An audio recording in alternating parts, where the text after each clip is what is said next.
Angel, how you doing? Glad you came through. Welcome to the Sugar Love Show, where we have fun. Grab your friends and dance along. Join the party all night long. Love you for a ride. Buckle up, hold tight. We gonna ignite. Shake your body to the rhythm. Let the music take control. When the beat drops, you better lose control. We're to make memories, create an unforgettable night. Forget about your worries. Let's spread the love and shine so bright. Welcome to the Sugar Love Show, where the energy is high. We're gonna dance the morning light. Feel the music.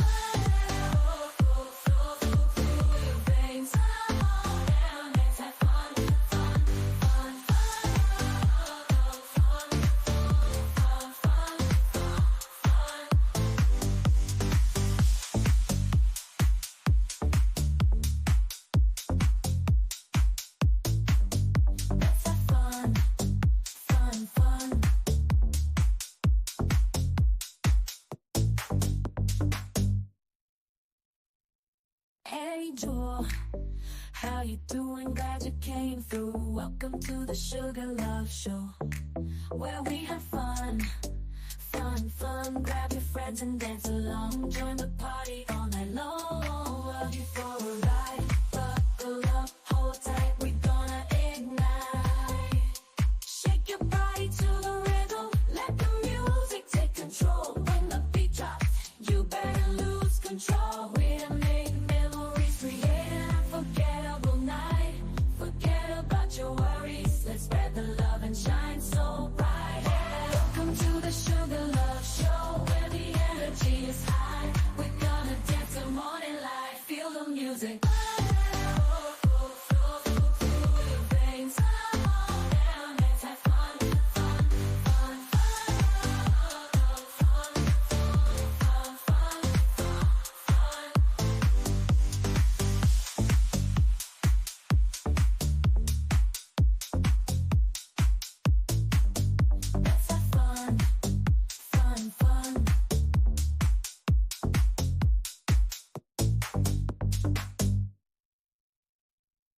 Angel, how you doing? Glad you came through. Welcome to the Sugar Love Show.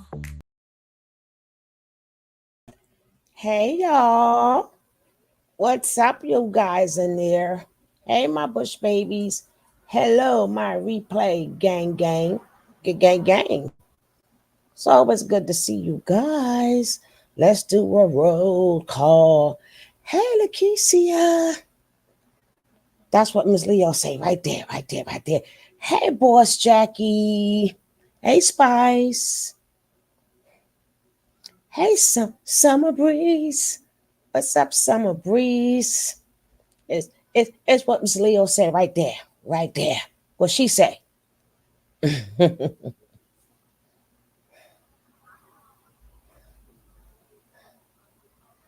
Now, I think I'm gonna put the little link in here early. All right. Now, Gene Dill, he did an interview. So we want to keep on up with what's going on. And I don't know, we're talking about like Diddy, but we need to be talking about DV, period, right? Because Cassie went through what women go through every single day, but they're not going to get compensated for it. They're not going to get compensated for it, and they're not going to have a bunch of people saying, "Oh, you so strong, you so strong." Hey, no one really matters. You so strong. Us regular women don't get that. Us regular women get that. Ain't none of my business. What will go on in such and such house? Hey, Trey. What goes on in such and such house ain't got nothing to do with me. Or y'all grown. That's what we get. I don't know. When it comes down to us, I don't know. They get no compensation. Us regular folks, no sorries. So they gotta speak upon DB. Congratulations, Trey. Congratulations to you, Trey. You know, I'll be on over there. on that new bundle of joy. Congratulations. But let's get to it. Oh yeah, what Jackie say too. Hold on. Definitely what Jackie say. The credential of leadership, impact, and management in business. What Jackie say.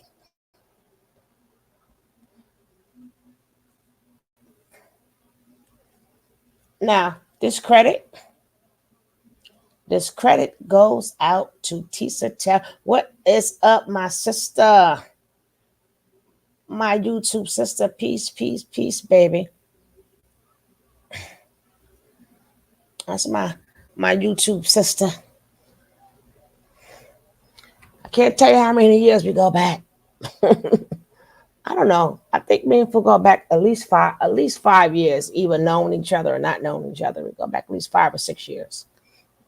Hey, Queen Kush. Queen Keish. Y'all hear my voice? This weather is so crazy. Yo, it's like it be raining pollen outside. I can't take it. I can't take it. Can't take it. Ah!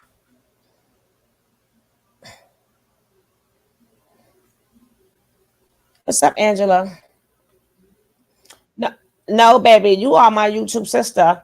I don't know about all that.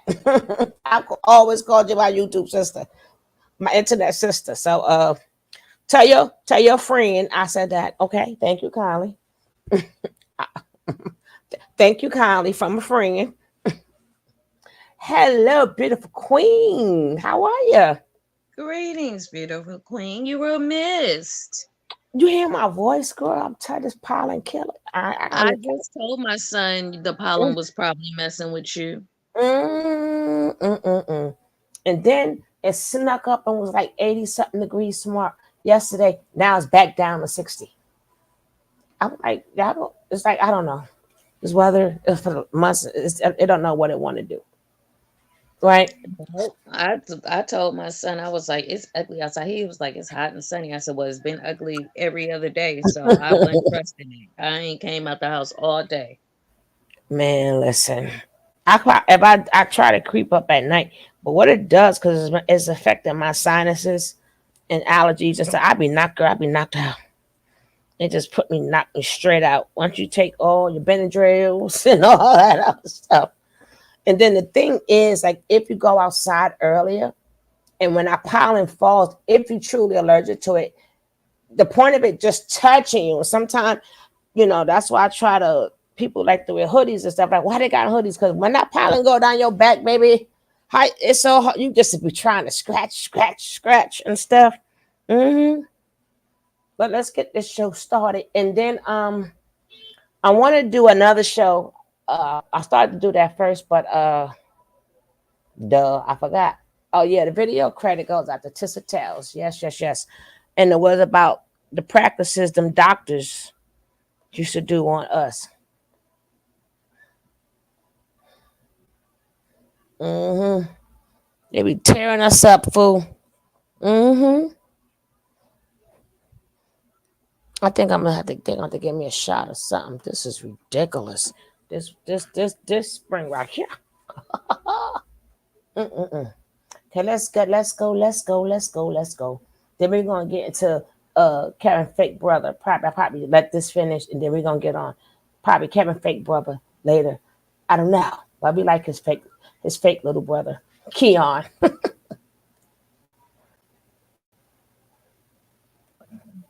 Nothing. Sat there. There's articles that said that Cassie was saying that, Cassie was basically Diddy's slave. And that whatever he wanted to do, he would do. He would fight with her friends, argue in her face, do all this stuff. And she would just, pretty much take it, Do you see similarities in the way Kim Porter acted that you saw in the way what Cassie described her experience to be? I don't know what Cassie, how she acted around him. I've only perceived, like when she cut her hair off because Young Jock said, Puff said, I want you to cut your hair, and she does it. I don't think he had that type of control over Kim like that. I think Kim did the things that she kind of liked to do, and she got caught up in doing the same things that he liked to do because she liked women too. Okay. So What about all these things of saying that, like, there were so many girls around Diddy that a lot of them were like young, you know, like little girls that didn't have any business being there, high school students and whatnot. Like, what was that thing where like little girls were just going in and out? You ever witnessed that or seen something like that? Or other than those girls that was in the studio with Miss Lopez that night, they all look of age or some young. I don't know that, you don't ask for nobody ID. The only girl that I could ever say that was young and she had to be over 18 or 18 years old, and that was Kim's babysitter. Recordings just got better. Hey, it's Dana from StreamYard. I'm so excited to announce that local recordings are now available. Of Christian. Recent baby. he was sleeping with. That was one of them. Wow. After Kim found out. I knew she was about 18. In New York State, it's 17 years old. It's legal, but I knew she was about 17 to 18 years old. Last question. When Kim found out about the babysitter, did the babysitter stay or did Kim fire her? I don't know if she ever found out. Uh-oh. Okay, I mean, that's a good one. Very, very last question. What's your take on Mace, Mark Curry, Roger Bond now coming out with their experience, what they experienced with Diddy? I don't have any take on, what those guys are doing or how they doing it. I didn't have no reason, no monetary gain for doing this. What he did, to people that I love, and he claimed that he loved them too. I was making aware of it. Your love was minuscule. It was monstrous, bro, because the things that you did to those people, and you still go on air and you claim that you love them. I was letting people know, nah, it don't go down like that. It ain't you're wrong. The way you did certain things. So, what they do it and why they do it, they have to answer that. They have to answer that. I don't care why they did it, or I don't care nothing about, how they put it, how they tell their story. That's their story. It has nothing to do with Gene Deal. Definitely. When you say that Puppy's love was monstrous, so people that you care about, what do you mean? The thing they did to get BMF and Wolf going at each other. You understand what I'm saying? Like what? Like we spoke to him. He promised Wolf his $300,000. He told Wolf he didn't need Wolf anymore. I don't need you no more. I don't want you dealing with you no more. And Miss Jones, Wolf's mother, and I hate to talk about this, but these are the questions people ask me. Miss Jones let me hear the fact that the investigator said that they had all their phones tapped. And Puff told Meech, when Meech was calling Puff to say, yo, man, get your man, he bugging. You know what I'm saying? Before Wolf was even dead, he bugging, man. We're trying, and Puff words was, bruh, do what you got to do. How you say that to your friend? How you say that to your man? Somebody who been there for you, that's made sure that you was all right. How do you do that? Why did you do that? Wolf ended up getting killed that night. You know what I'm saying? To a guy worrying, it's just stories after stories after story. And I got enough. Enough is enough, bro. And that's what this was all about.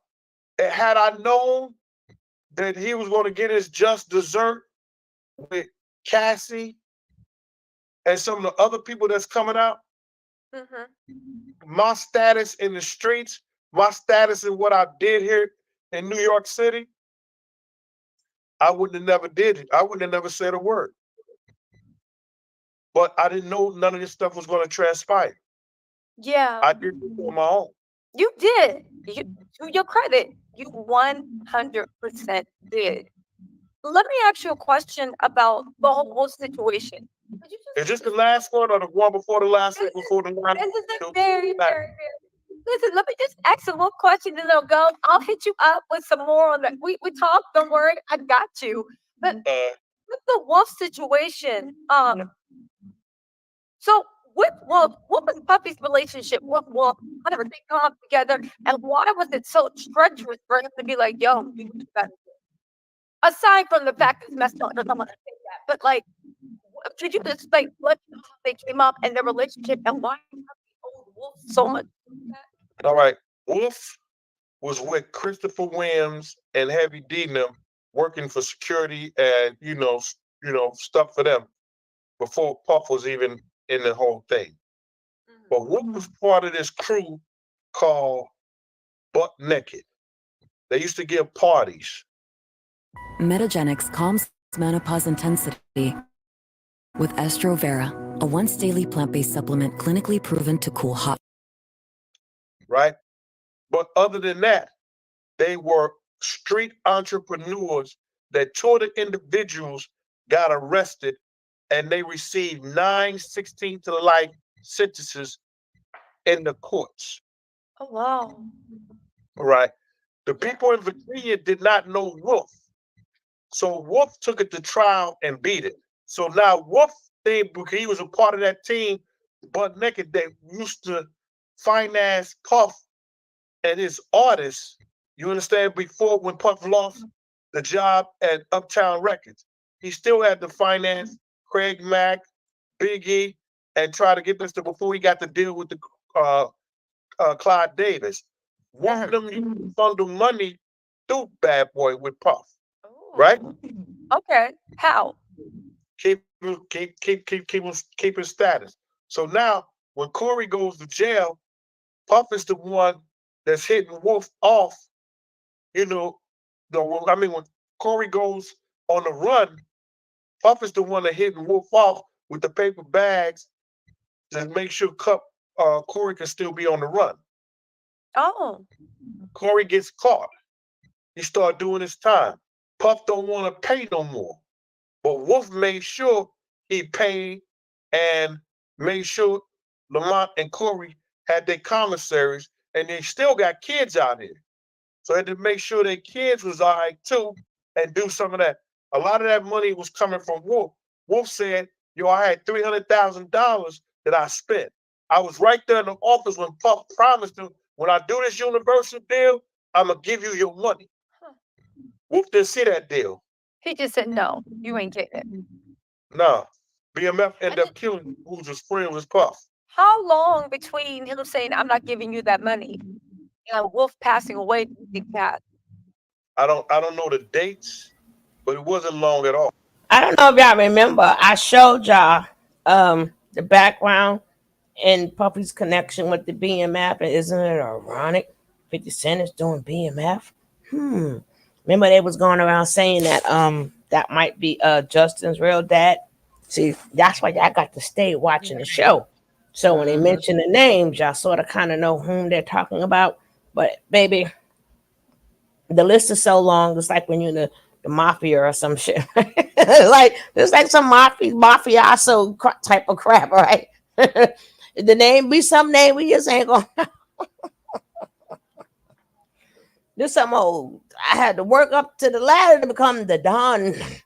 I had to become the Don. God dang it. Puppy, I'm gonna be the Don Dada. He gonna be the real Don Dada, huh? Yes, Lord. Woo, Lordy. So, and I might go back over it again. I'll find the video. Because actually, that's where the action is at. But this is just him doing his thing. This man stayed around. It's like, are they really working, or are they just stay around just collecting evidence and stuff? Like, the longer I stay, the more I'm going to know. Well, let's go. Right. It wasn't long at all. Because Wolf said, I don't understand why Wolf would say what he said, yo, I'm going to show you them niggas ain't who you think they are, And the dude that Wolf put down as a gunman to BMF is the dude that killed Wolf. Oh, wow. The dude that he put with him. I think it was Big Meech, right? Meech didn't kill him, but Meech, it was the fight that he had with Oh, people. that's right. Meek was there at the gun, but they said that happened over a girl at the club. Or do you think that might have just been an excuse? No. It had something to do with her, but Wolf had that girl was about 6 weeks pregnant with Wolf's child. And people don't know that. She was 6 weeks pregnant with Wolf's child. That's the same girl that Puff offered Wolf $10,000 to have sex with. And Wolf got mad and said, yo, I should have let you have sex with the BITCH. But she came over there and knocked Wolf's hat off his head. So Wolf goes over there to check her. Meech get involved with her because this girl is with a friend of Meech that he's about to do some business with. Mm-hmm. You understand? Mm-hmm. But they throw Wolf out the club. Him and Riz them, they throw them out the club.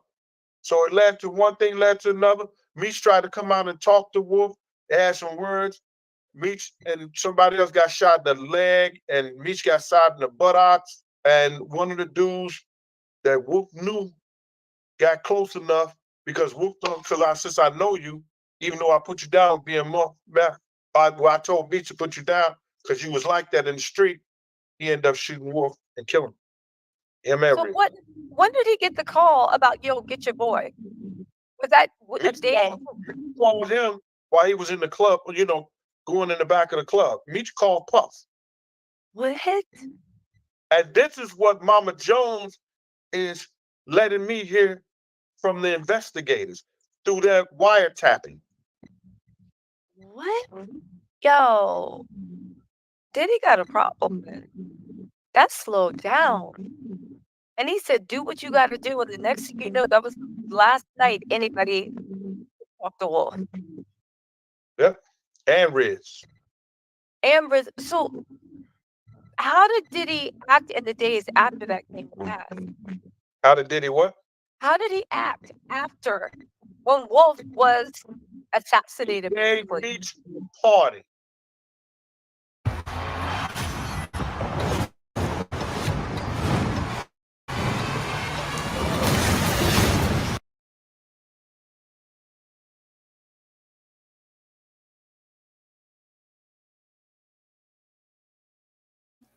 Do not forget, guys, all of this is alleged.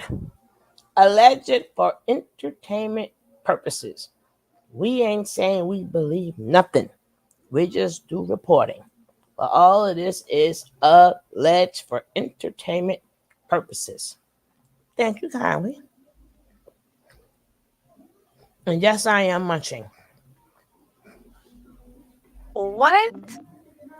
When Meech got out of jail, he gave Meech a party. What? What did everybody say about that? Like the people, because you know, everybody knew. Like, how do you do that with no shame? I don't know. I had a conversation with Meech myself. We met in Cancun. He was in the presidential suite at the, Ritz-Carlton. He invited me down to the room. Big man, come on down to the room, man. I said, Meech, listen here, brother. We was all family. We was all cool. I don't know what happened between you and Wolf. And I didn't know the conversation he had with Puff at the time until Mama Jones told me later. I said, what happened with you and Wolf? That's two men dealing with shit. But I can't drink with you no more, bro. He shook my hand, I shook his hand, and that was it. Wow. Now that is wild and sad and just like, that's evil. What was going on with Puff and his mom? When was this going on? We can edit this out because their stuff might come out first and then we can. What was going on with Puff and his mom? No, he was devastated. And he was about to kill himself. He could, he got fired. He had these charges come up there, and his mother was trying to, I guess, console him in a certain way. And this according to a conversation I had with Kirk Burroughs. You know what I'm saying? And he put his hands on his mother. Really? This is why he was. This is why he was going through the shit at City College. Okay. Yeah, I remember. I never seen. Now remember, if y'all hear this, he didn't say he saw that, right? So again, all this is alleged. He's talking. this particular part is hearsay. This is hearsay that he hit his mama. We don't know. He didn't say he witnessed it. He said this is hearsay. Right? Okay. Said nothing about it. Kirk Browns told me about it, and I was like, "Y'all, now, Kirk." When I heard Puff, because he went off on his mother like real crazy one time, and I checked him. I said, "Yo, bro, if you ever talk to your mother again like that, I'm gonna beat the shit out you. I'm not playing with you." And then he told me, "Well, Gene, I tell her to stay out of my business." I said, "Motherfucker, you wouldn't have no business if it wasn't for her." Now, me and Kirk Burrows, we talked before, and Kirk Burrows said, "Yo, Gene, all this shit is coming out now. I thought he was going to change. When I saw him smack his mother, and I was like, what?" I said, "Kirk, you never told me that before."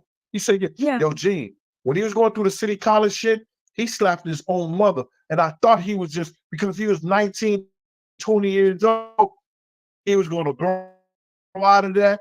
That was just because he was going through what he was going through." And I said, "No, man, if you would have ever told me that shit, bro, when I heard him crush his mother, I'd have whooped his ass. If I'd have known he did, that's how he was treating his mother." So you make a few interesting points, though, because it sounds like the Diddy that we hear about now is an entirely different person than what, I mean, there's some things the same. He got real handsy. He had a temper and whatnot. But do you think from the Diddy back then, from the Diddy that everyone's talking about now and Cassie talks about in her lawsuit, can you see a clear line? Or is that kind of like, yo, I knew he was bad, but it's the same damn person. A brat, and I knew he talked to his mother crazy. The same I knew he tried to talk to his mother crazy around me before. What the science is showing us is the universe appears to be alive. It appears. When they start talking about the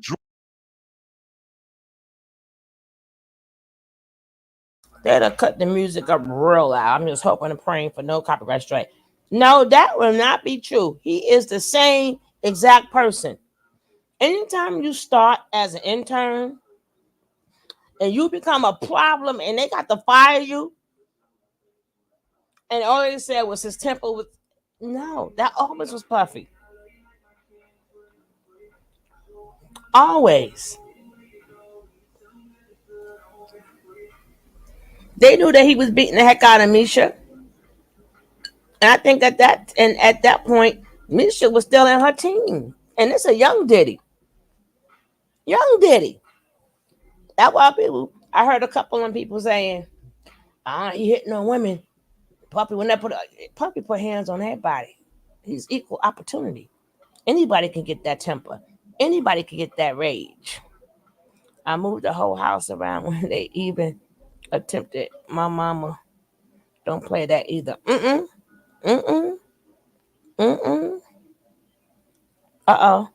Jackie said the math ain't mathing. So if you haven't hit that like button, hit that like. Out of the closet. Yeah. But do you think there's two different people, or you think it's the same person? It's the same monster from jump. Mm-hmm. It's the same one. And like when Jen was talking about, I thought maybe he would grow out of it. Ain't no growing out of it. If you don't nip that in the bud from jump, even when they small and young, no, you don't talk to me like that. No, you don't hit me. No, you don't bite me. No, you don't do this. No, you don't do that. You teach them from a young child. Look, Gucci even looking at me because he know, and he a dog. You better let him know. He just looked at me like, "Mama, you talking to me?" No.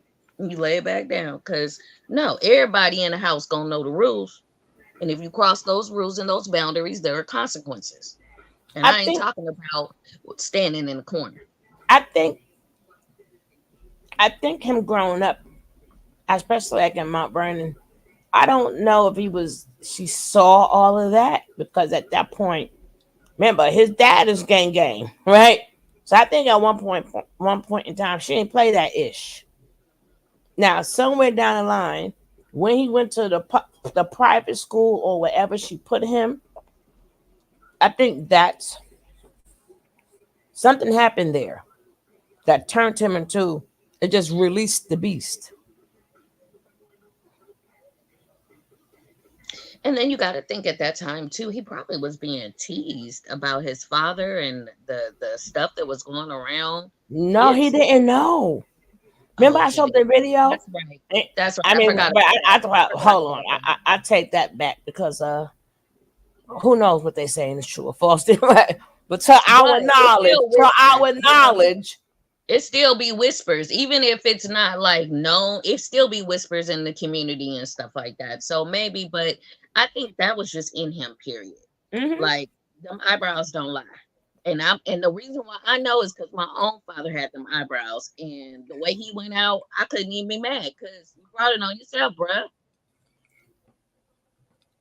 I think, and all the people, I think why it's so hard for them to really snatch Puffy up, because when you know you part of creating that monster, that's why a lot of mothers that you think that they going too lenient because they know even if they son go to jail or whatever, and you think a mother gonna still that because they know they helped created that monster.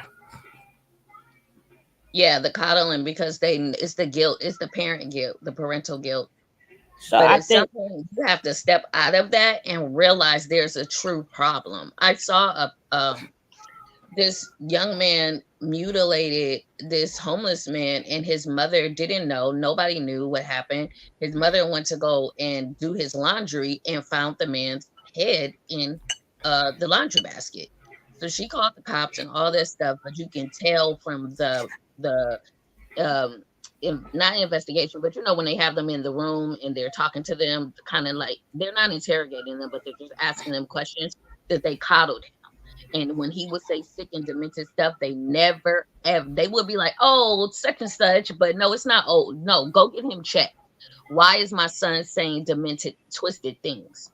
You need to have a mental evaluation anytime a child starts to act different.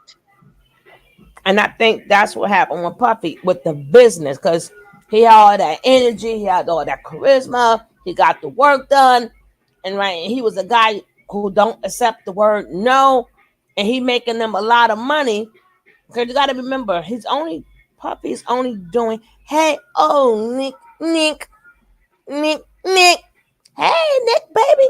So I think what happened was he making them money. He had to go through it, right?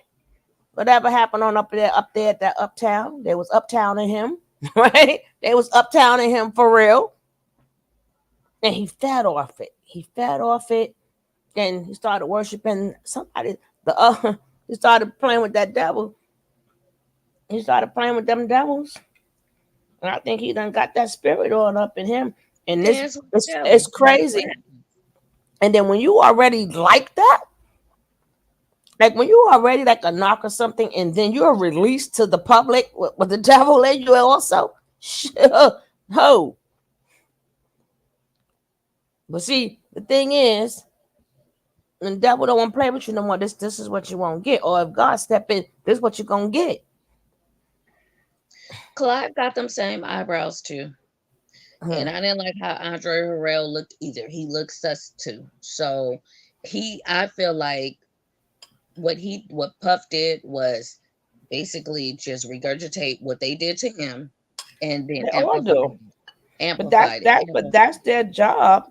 Yeah. To become the gatekeeper. And the gatekeeper, you want to go through a lot of uptowning, right? You're going to go through a lot of uptowning. So once you make it uptown, I just got done singing in a talent show. If they booed you, Nick, I'm coming to get them. Nobody boos. Oh, Nick. Right. Where they at, Nick? We ride it down. Right. We ride it down. Right. That's right. We coming. We're coming. But I think that's what they all do. So now everything that was done to them, now they do to you. But I think again, if it's already in Puff, it's gonna be extra. Like some of them just do their little rituals and their little parties. They do what they're doing in parties, and they release it at the parties. Then they going back to being regular people. Some of them don't know how to stop. Right? That's what the purpose of the parties. Release the beast, right? That's what they did. Release the beast. Yep. You were singing Golden Girls. That was so funny. I don't know what was happening, but we saw the Golden Girls in the chat. That was so cute. Yes. And everybody was on point. Everybody was on point. But that's what it is. So him, once they released that, and you already like that, and you already got a temper, and they have enough parties. Shit, they got the Grammys, VH1s, and this, to this, to that. They got enough parties to go to, get their little awards, and then go release the beast. Then after you release the beast, come on back out to like regular folks. Now the problem is, some of them while they releasing that beast, I don't know how their bodies can ingest all the drugs and alcohol. They must got some super bodies because they stay high or they stay at a point or something. He was a little off point. You gotta have a super body if you're doing all those narcotics. God damn. They must keep a doctor. They gotta keep a doctor with them at all time. What I mean, if you're smart enough to revive your ass. What's up, Dev?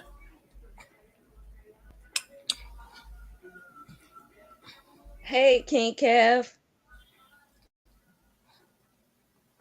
Drugs, he never did drugs. Big used to always try to get him to smoke weed. He would never smoke weed. He would never, he'll drink his champagne around us. But all the pills and all the other stuff happened after he had that incident with Kim. Okay, we heard you talk about that incident with Kim, I think on the Art of Dialogue. And just to bring people up, they got into some type of altercation. He tried to lay hands on Kim, and Kim fought back and defended herself. Yeah, that Cherokee Indian came out of her. She would never hold on them. She said, you know what? Good for her. Good for her, because he ain't stopping. What happened was that, and they could check the hospital records. Mm-hmm. They called me and said, yo, Puff is over. I was supposed to have that. I was supposed to have off. They was like, yo, Puff is over at St. Luke's Hospital. I said, what happened?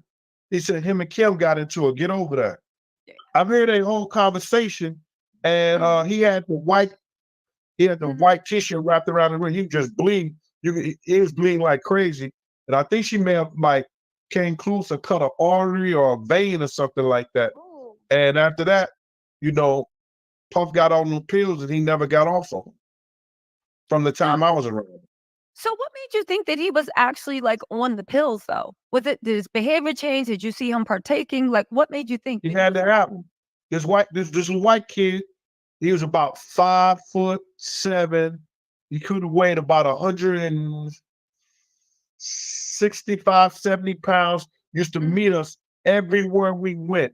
Like if I got him on a Saturday or I got him some other time, or he would have the drivers them go. And this little white kid was charging him like $1,500 a bottle. What? Oh man! And that's how I knew that opioid shit. Way before it got where people started doing it, I knew it was big based on the job I did, because people who don't have heroin to shoot up or whatever like that. They use those opioids. You know what I'm saying, to get over for the next day because they're addictive. They change you. So that's how I knew that. That's how you knew that something was coming. So when you say that they changed you, when he started using pills regularly, did you notice a change in his behavior? Did it get worse, more erratic? Was it about the same, his anger, or was it? Puff know who to do his shit around. And I tell people that all the time. Because he could be acting a fool and Heavy Deal come in the house. Or Heavy Deal come in the office or wherever Heavy D see him at. He be like, yo, man, let me speak to you. Mm-hmm. And he like a puppy with his tail in his leg and go right where Heavy D had something of power over him, like that was his father. Because Heavy D is at the door, so there be no bum rushing. God damn it. I seen That's the when, old way lover. Heavy don't play. I seen when he did a performance with Super Cat. Uh, he gave Super Cat that look, and Super Cat usually don't play with Super Cat. That's a Jamaican artist. And then they was on the stage singing a song, and I don't know what Super Cat was thinking, but had pushed his ass right. He was like, well, okay. Hev Jamaican too, so you know he don't play that. There'd be no bum rushing.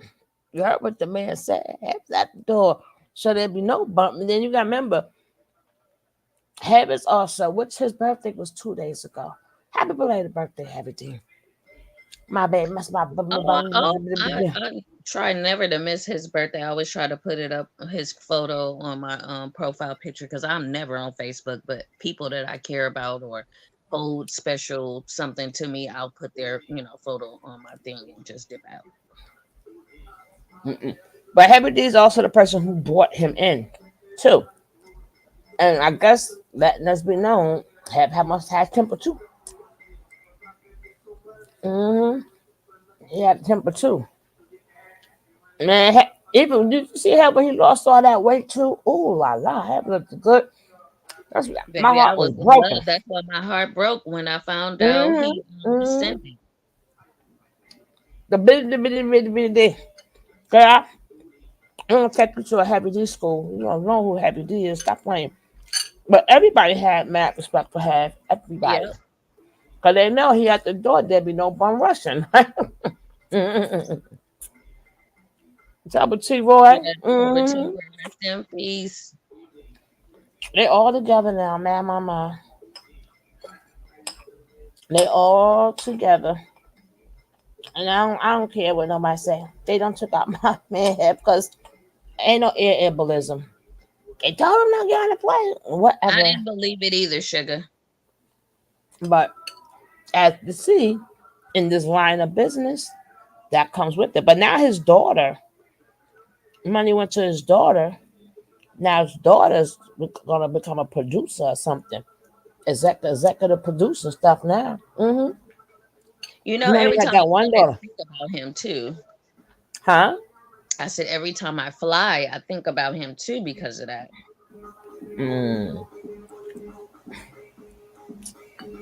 All right, let me go back on mute. I don't know what the hell they playing, but it sounds like a copyright strike.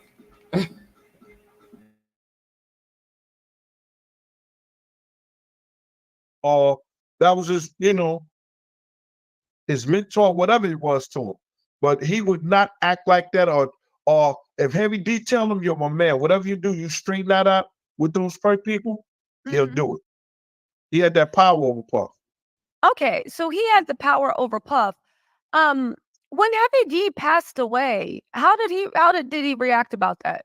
Did he look at it as like a mentor? I wasn't around then when Heavy passed away, but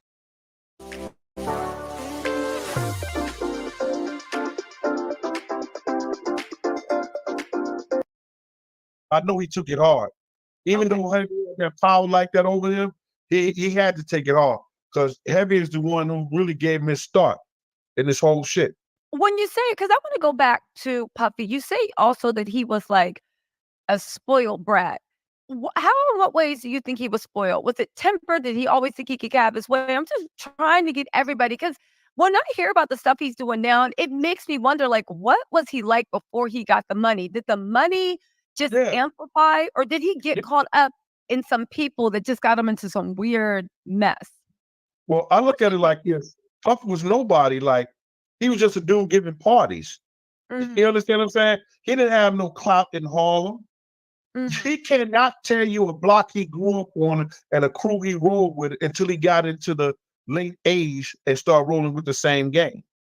He can say, yo, man, we used to, Harlem had a thing, right? Monday, everybody will be at this club over there on 120th Street and Fifth Avenue. Okay. Tuesday, we at the rink. Wednesday, we at the Apollo. Thursday, we at the Cotton Club. You You understand? Fridays, people wait until they get late. Now, we're hanging out the at rink, Willie's outside. the rink was in Jersey. I really think you meant to say skate key, right? I think you meant to say the key, not the rink, the key, right? But it doesn't take away the man still was born in Harlem. It doesn't take away the mama. People make some like Harlem is like really Mount Vernon is really far from Harlem. Right? Just says, of course, it's like you're on one side of the street. Well, you got to get through the Bronx first, right? One side of the street, you would. I'm like, damn, it's across the street from one another. Like he Mount Vernon, like Mount Vernon is like so far. Same damn train, just go a couple of more stops. Damn it, you're on Mount Vernon. Across the street, you're on Mount Vernon. Right, but the mama took that money, whatever money she had scrapped up from that damn daddy, and she did right. She went and bought a house. But I don't think that if I don't think Gene Dill. I think it was an interview that him and Andre Harrell did. Well, Puffy and Andre Harrell did. It's crazy, right before he ended up passing away. But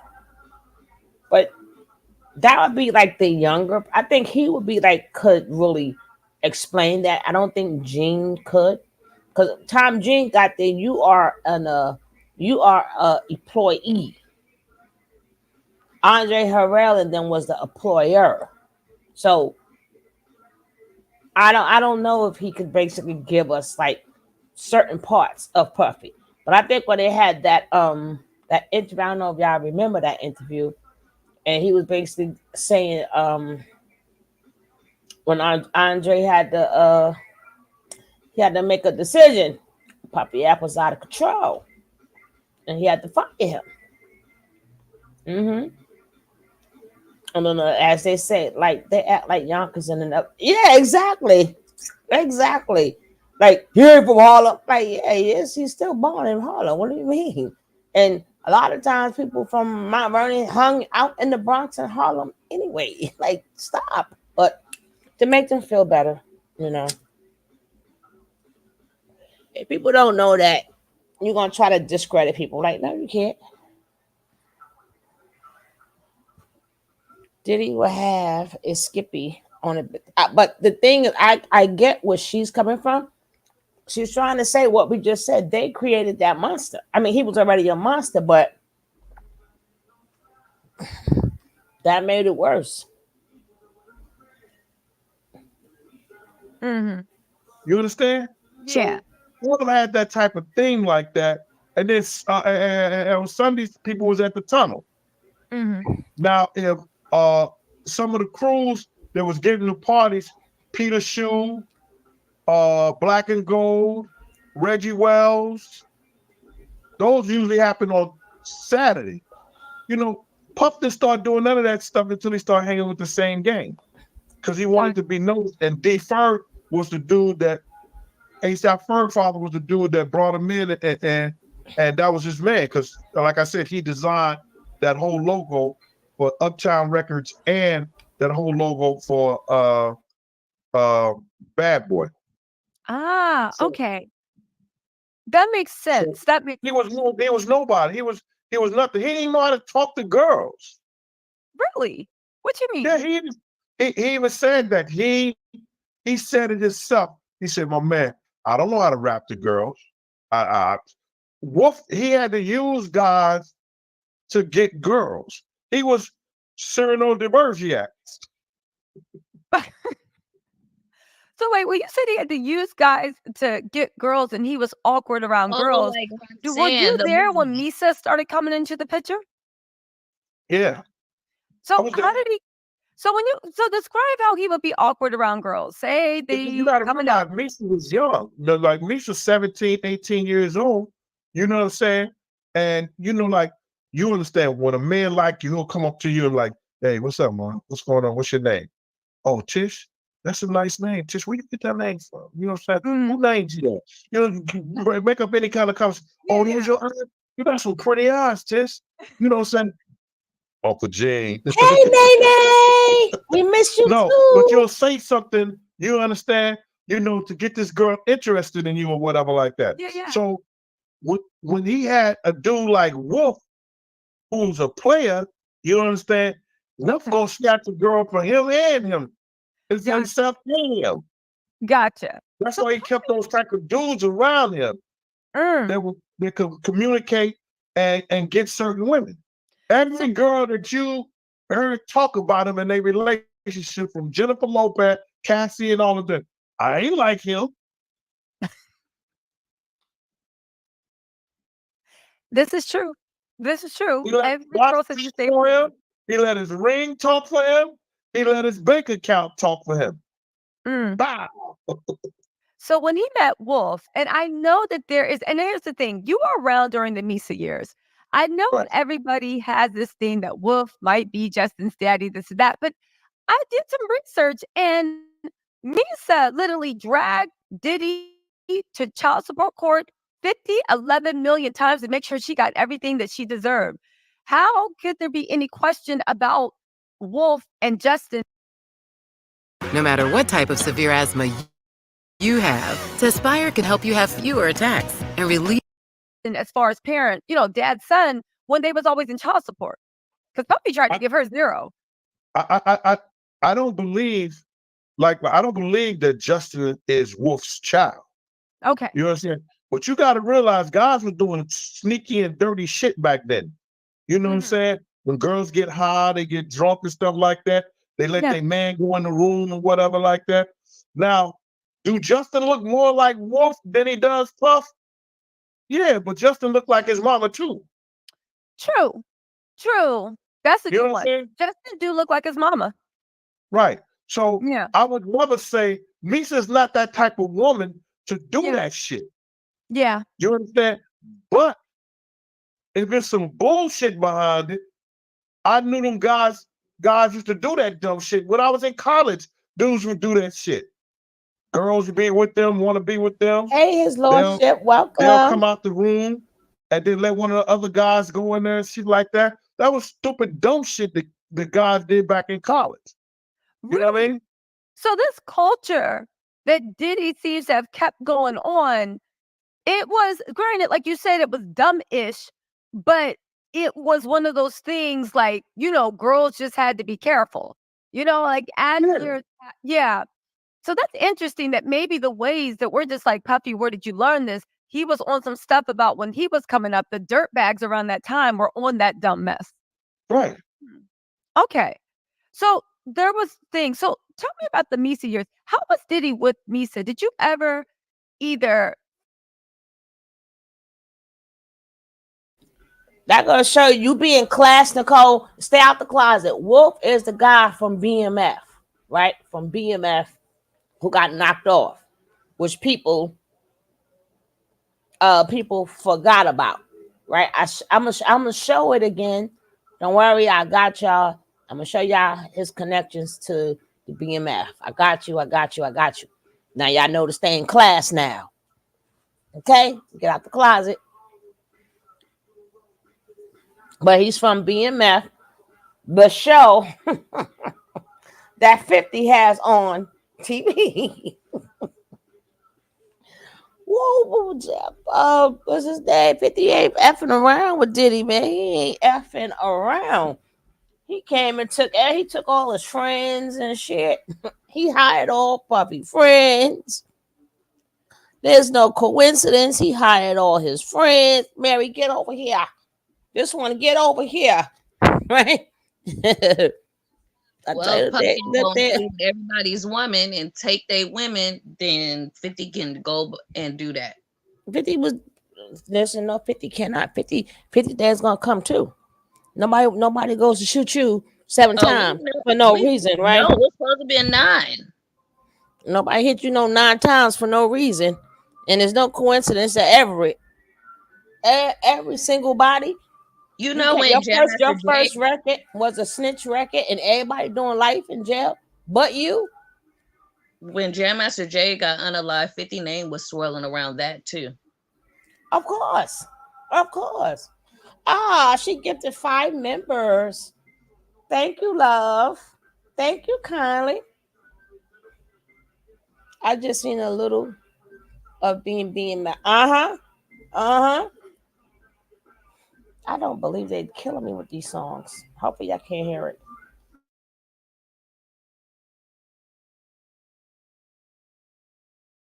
Feel just your impressions, right? Did you ever feel that there was anything going on that was maybe physical, anything going on that was maybe untowards or whatnot, or worry about Misa with Puff?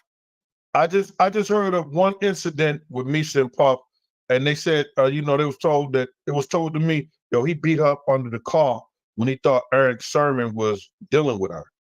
You know what I'm saying? Because Eric Sermon had dropped her off one time. Okay. I don't know what the situation was and like that, but I heard about that. But when I was around Justin and Misa was always caring for Justin. Even when the fact that when she get ready to smoke a joint, she'll pass Justin to somebody who wasn't around them or whatever like that. So Misa's the type of girl that, especially out in the public, Puff is not going to disrespect her. Because it was too many. Because there's too many dudes out there that Misa was the shit back then. Yes. Yeah. And I'm gonna take that. I'm gonna take that from Misa. You know what I'm saying? So guys was on it like that with her. So Puff know who to do that shit around and when to do that shit. And he usually probably kept it in the confine of their own home, or where somebody else. Or if somebody does see it, he's not going to be in a situation whereas that individual is going to come out on him on it. You know what I mean? He had a couple of cops like myself. He had an officer. He had like 2 or 3 other officers, that I'm sure that he wasn't doing dumb shit around them. But then he had some street dudes that he seemed like he always get in trouble with them around. Really?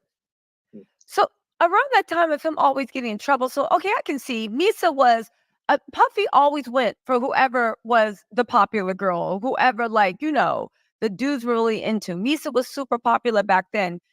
How did Diddy's mom feel about Misa? Misa was not popular. She was I a can't teenager. really speak on that because I really don't know. But I know that she was not loved popular. Justin, the baby. You know what I'm saying? I've been in a couple of. I was at his first birthday party. His Christian. I was at all the shit that I even got pictures with my daughter. Right there with. Has Kyrie texted you back? I don't want to talk about it. How's the math test? Don't. With Justin, when he was doing his first birthday parties and stuff like that. I can't really speak on his mother with that, with Misa, but I know that she knew Puff was giving Misa a hard time with that child support, and I never really understood that because he was when Kim had Kristen, she was giving Kim everything. Yeah, he was giving Kim everything while Misa. No, do you think from what you remember, did he have access to Kim that he didn't have to Misa? No. First of all, he made more money when he was with Kim. When he was with Misa, he didn't have that money. But Misa took Kim took his ass to court too. It's not like he gave Kim anything. She went and got that money. Then Misa went and got mad. Then Misa said, well, hold up. If she getting that, I want this much too. Yep, I remember reading that in the paper, in the magazines. So, and he didn't give. You got that wrong, girlfriend. No. See, this is why I'm glad we was back in them times, because they be getting a little bit of the information sort of kind of screwed up. It's crazy that we're talking. You could tell this is a takedown because we've been talking about this for 20 years, 25 years, 30 years. We're still having the same conversation about these men, right? That if shit just don't keep going under the rug. This is how you know it's a takedown. But anywho, he didn't just give Kimberly what she wanted. Kimberly went and got her money. She went and got it. Then I think when them twins went after them twins was born, or right when she was pregnant with them damn twins, and she found out he had that other lady pregnant, she took his ass back to court. And then that's when Misa woke her ass up. And Misa, I can understand. She figuring, the boy get anything that he want. I can get whatever I want out of him. That's how she probably was thinking.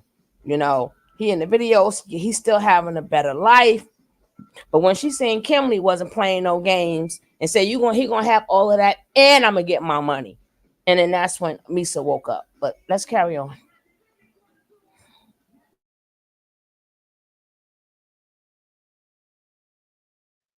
Because like you Oh, said, he had access to Kim, no matter if he was with her or not, all the time. He never lost access to Kim. He never gave Kim up, or Kim never stopped dealing with him. And she had open door policy with him at all times. really? Yeah. Huh. Even when he was with J-Lo. Really? Did J-Lo know that? I don't think she knew that because she tried to get it out of me one night and I wouldn't tell her. How's she trying to get it out to you? She said, Gene, whoever takes care of me, I take care of them. And I said, Ms. Lopez, I am not at liberty to say anything about Mr. Combs and his business. And that was it. Loyal one. You are a loyal one. So you are a loyal one. She tried it though. She was like, because these J-Lo. She had just bought Wolf a Rolex, I think. Oh, really? Did he know that she bought Wolf a Rolex? Yeah, she knew it. I think it was a fancy watch. It was a real expensive watch. He was upset. Yeah. He was mad about that. Buy it for real. Did she just buy it out the blue? I don't know why now, but I know she gave Wolf a watch for Christmas.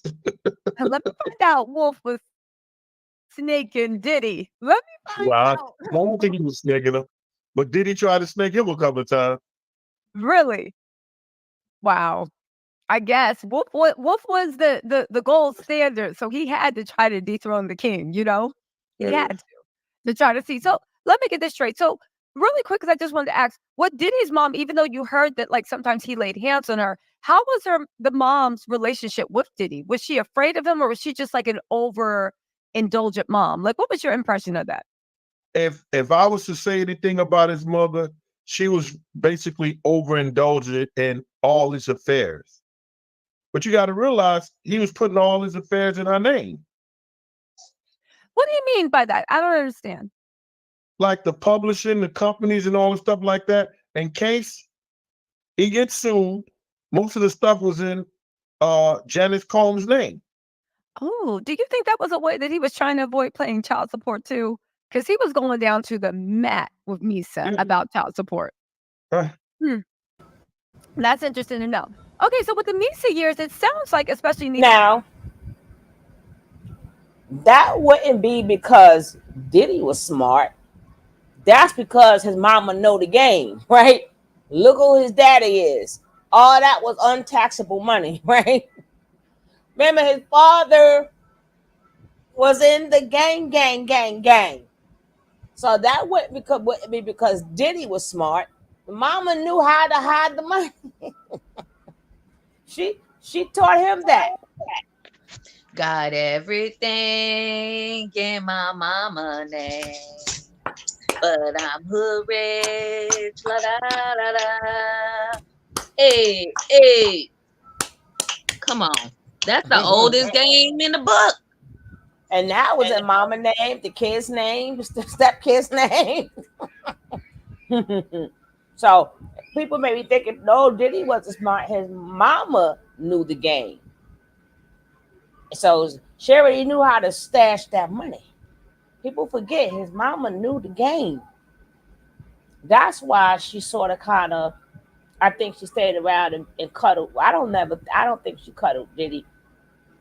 But I think that she gave him a little leverage because of how his father went. And I think at one point in time, she didn't want him to go that route. That was the purpose of moving to Mount Vernon. That was the point of her getting him into the best schools. I believe she wanted him educated. I don't believe she wanted him to go into this business, or she would have took him in the route of the business. She went the opposite direction. You don't put no kid in the Ivy League school and then send him to college to become this. I think the mother wanted to get him far away, and I believe she believed about the education. But now that he's already in there, I think that's what made her over adults, because she know what that life consists of. She went through it with his father, and I think that's a That's a guilt she fast held. life. Yeah, that's a fast life, fast money. And then she know if his father passed, she done seen a lot of people get knocked off. So I think that's the part that people is missing when we get to blame it on his mama. I think she probably stayed around to try to keep him from getting knocked off, because the industry is the same damn thing. It's the same thing. Same thing. Yes, especially when she she was married to him, right? Yeah, let's not forget his So father. especially when you lost your husband in the same fashion. Well, not I don't want to say the same fashion because he's not gone. But I'm talking about, you don't want your son to be lost in that same fashion, I should say. Right. And don't forget, what was the name of that movie that Denzel Washington played? His father worked with him.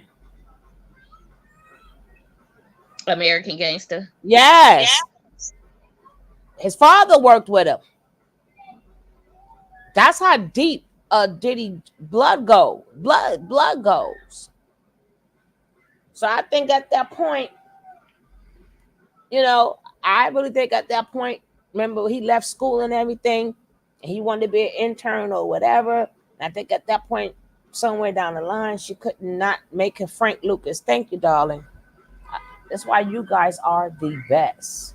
Woo, woo. Frank Lewis, the video I got even said something about Frank Lewis. I'm gonna find that video for y'all. Don't worry about it.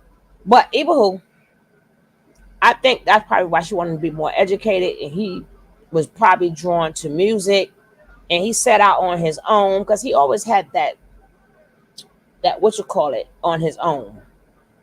What you call that when you really want to do something? What's that word? Determination. Determination. He was he had that on his own. So I don't think whatever he wanted to do, the mother could have stopped him. So at that point, she has no choice but to she gotta show you the game now. Shit, right? I can't stop you, but now I guess I gotta show you how it go. And I think that's why his mother played a the lot big too part. in our communities. The parents don't want the child to go that way, but if they do, they have, they feel that it's their duty to show them the ropes.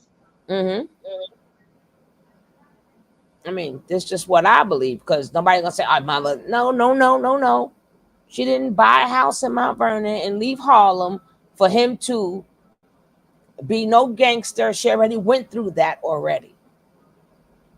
She took that hidden money in the wall, that hidden money in the floor, and she was out.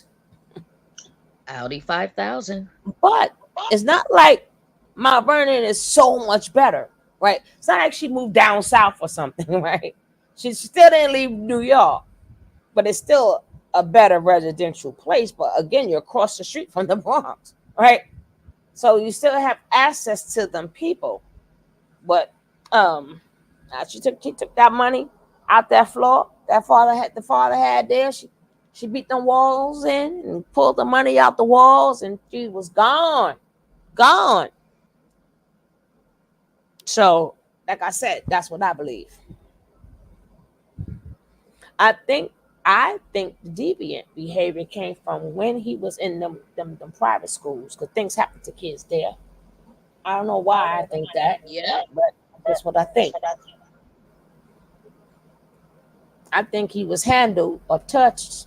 I don't know why, and might not make it true, when he was young. And sometimes when you think it's going to destroy a child, just like Nature Boy, they liked it.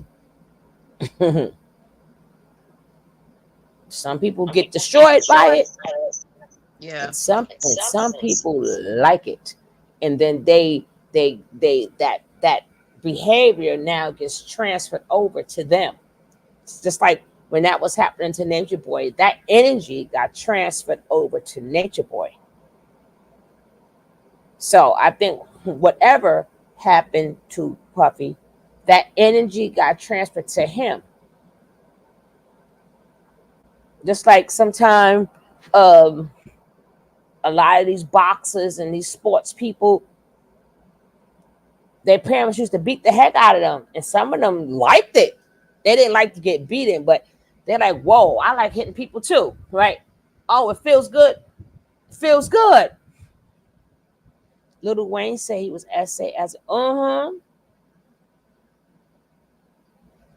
yeah, and I think it was some Catholic ones too, if I'm not mistaken, Nene. Yep. If I'm not mistaken.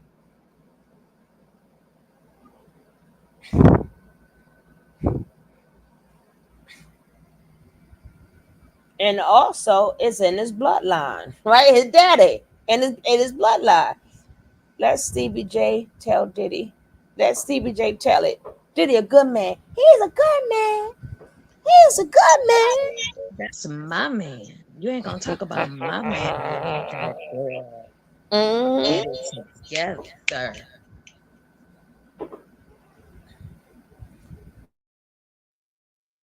And we ain't forgot about Smeek Mills These either. early years. You know, Diddy might have gotten handsy every now and then, and not excusing that, but back Who's then that it was a sweet different mouth? world when it came to Yeah, but people. I understand that. But like I'm the type of dude. I got daughters. Mm-hmm. I got nieces. Mm-hmm. You know what I'm saying? I love women. You're not gonna put your hands on nobody in front of me. Mm-hmm. You understand? Yeah.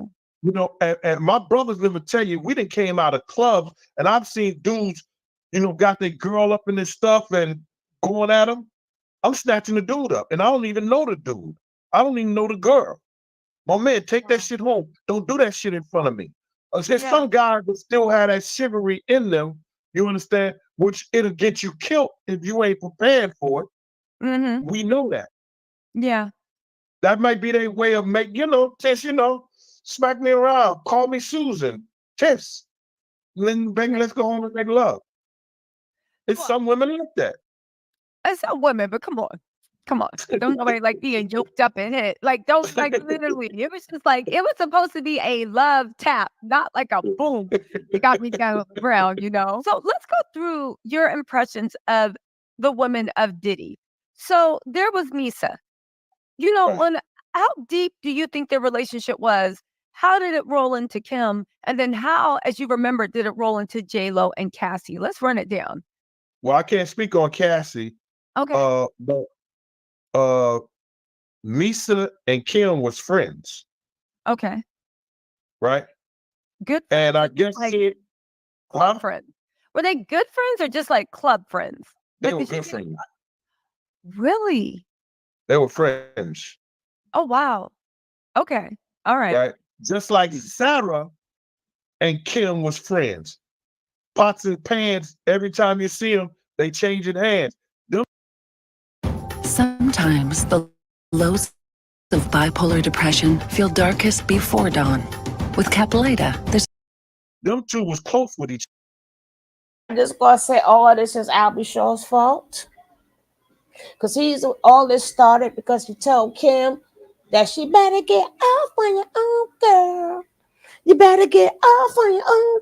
Now, if he ain't never told her to get off on her own, we wouldn't be having these problems. It would probably with Cassie, but Kim wouldn't be going through this. This is Albie Shaw's fault. That's why he got to keep his nose in it at all times, because he did it. He did it. You left that girl alone, Albie. You left your son alone. You out there. Remember, Albie Shaw was the artist first. And you had her turn to damn Diddy.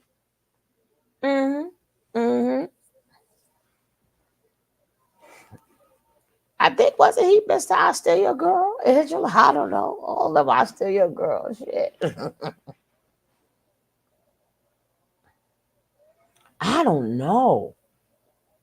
I don't know, but I know all his friends that they are under 50 now. Shit. Quiet as kept. They 50 gave him an offer they could not refuse. Damn it. He done took all Puffy friends. All his big time friends. That's my brother. Yeah, that's my brother. Now y'all all 50, bro. Y'all all 50 sisters now.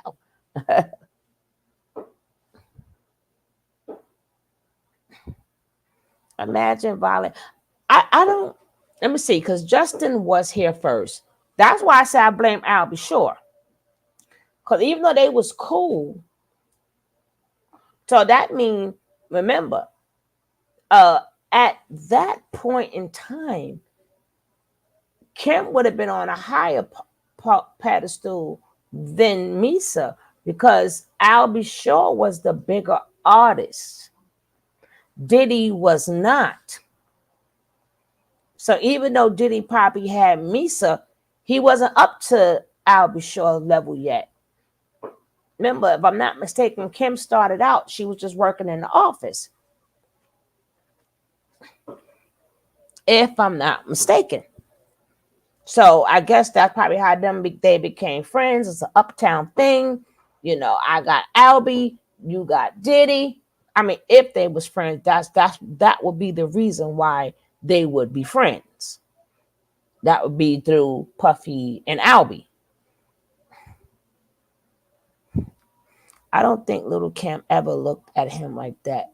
Not that it would have mattered since he Mr. Take that, take that, take that, take that. Each other. Sarah and Kim was real close. Really? You didn't see one without seeing the other.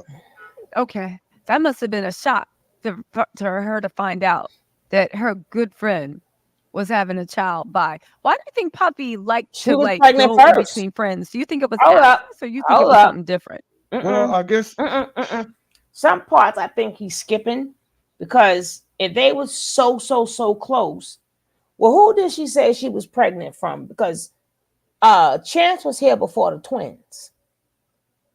So she was not pregnant around her? Like, I don't know. We don't know. Puff's Gene said Puff got off on taking ever celebrity women.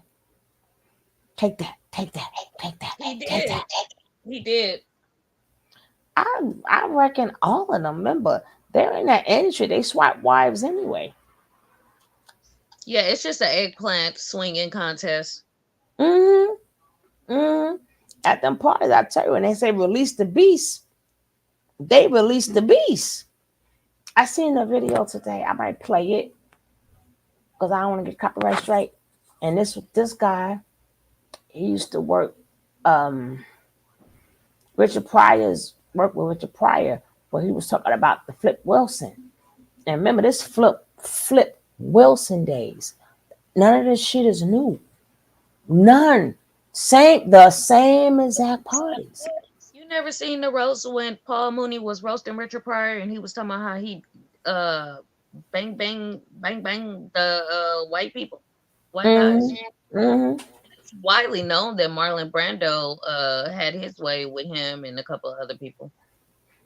But you could tell something happened with Paul Mooney. He was he shot from the hip, but you could see it all in him. Something happened.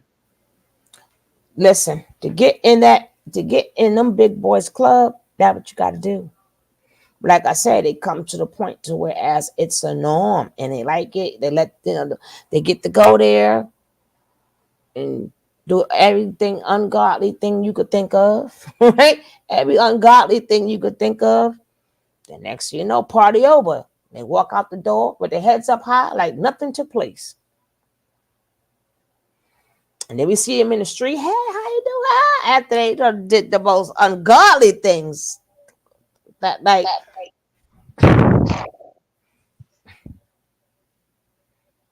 Indeed.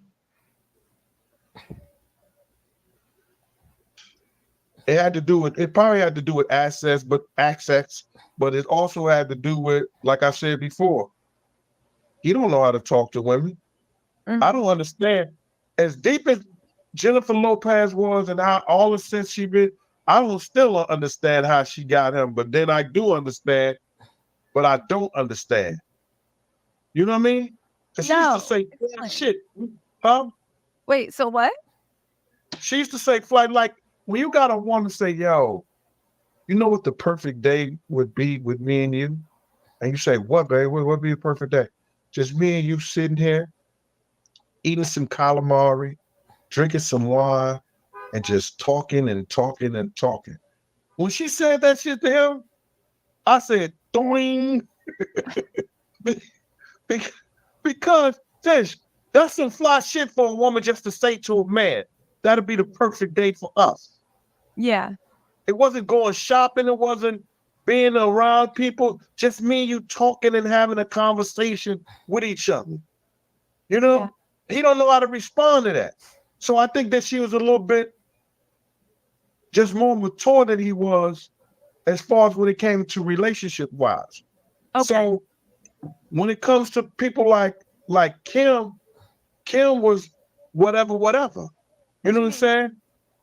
You can get that black card. Let me go get shopping. Let me go here. Let me go there. We good. I don't care what you do. Because you got to realize people going to get mad. People going to be upset. She was passed on. From Russell Simmons to R.J. O'Reilly to Al B. Sure to Diddy. Wait, roll it back. Kim Porter. No. Let's go through the paces, right? You are the historian. Kim Porter dated Russell Simmons, Kimora Lee's, I guess, future man at that time. So first she dated Russell Simmons, right? This was, I'm assuming, before Kimora Lee dated him. But you did. Let me just say, messed with. Okay, so she messed with Russell Simmons. So she was in those circles. So she messed with Russell Simmons. Then Russell sent her over to R.J. O'Reilly to be his assistant. Then it was R.J. O'Reilly. Al B. Sure fell for her. Then Al B. Sure. Then Diddy. So I told you saw Al B. Sure while she was with Al B. Sure. No, yeah. He left her. Okay. No. Was Diddy very much in love with her? What he calls love. Your impression. What he calls love. But then why couldn't they make it work out then? Duh. I'm not a marriage counselor, but it's what he calls love. It's you got to realize is that in the back of your mind, no matter how sexy Kim may have been, how pretty she may have been, you know her history. You know what she been through, dudes that dealt with her, what she was doing, how she did it. Okay, but I could You never going to work for so much. Okay, I could challenge that two and babies, say, but it came out really be the answer? Because when you talk about history, you might not have had a front row seat to the Cassie years, but he was with Cassie for 10 years, and he was the one that allegedly wanted her dealing with other dudes and was sending her tapes to other people.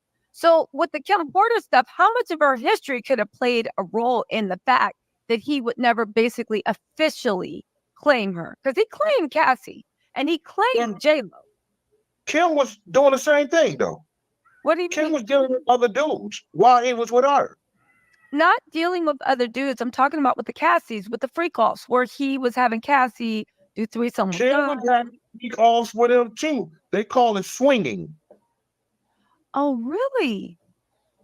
So if they swinging together, you know, they bringing other dudes into the relationship, other producers, other people around it, and it's him killing them, and they girl. That's the same thing. So if she's swinging with him, then what does it matter who she was with before? I'm just trying to get into his mindset. Like, what does it matter who she was with before if everybody's for everybody? But still in all, are you going to wife that? Her? Are you going to wife it? Well, I mean, he tried to wife Cassie or wanted to wife her. Did he really? I ain't seen no ring on that finger. Recordings just got better. Hey, it's Dana from StreamYard. I'm so excited to announce that local... Well, I do You remember get him a putting a dance ring. show on it? I do remember him putting a ring on her finger, but then telling everybody the next day it was just for friends. Like he gave her this ring that looked like an engagement ring, and Cassie was sporting it in a picture of him. And this is when him and Kim were going back and forth. I did my internet That's research. all, Him and Kim, you know that's all show, mama. You know yeah, that's all no, show. You know he did. that's nothing real. You understand? Gotcha. That's nothing Gotcha. real. Okay.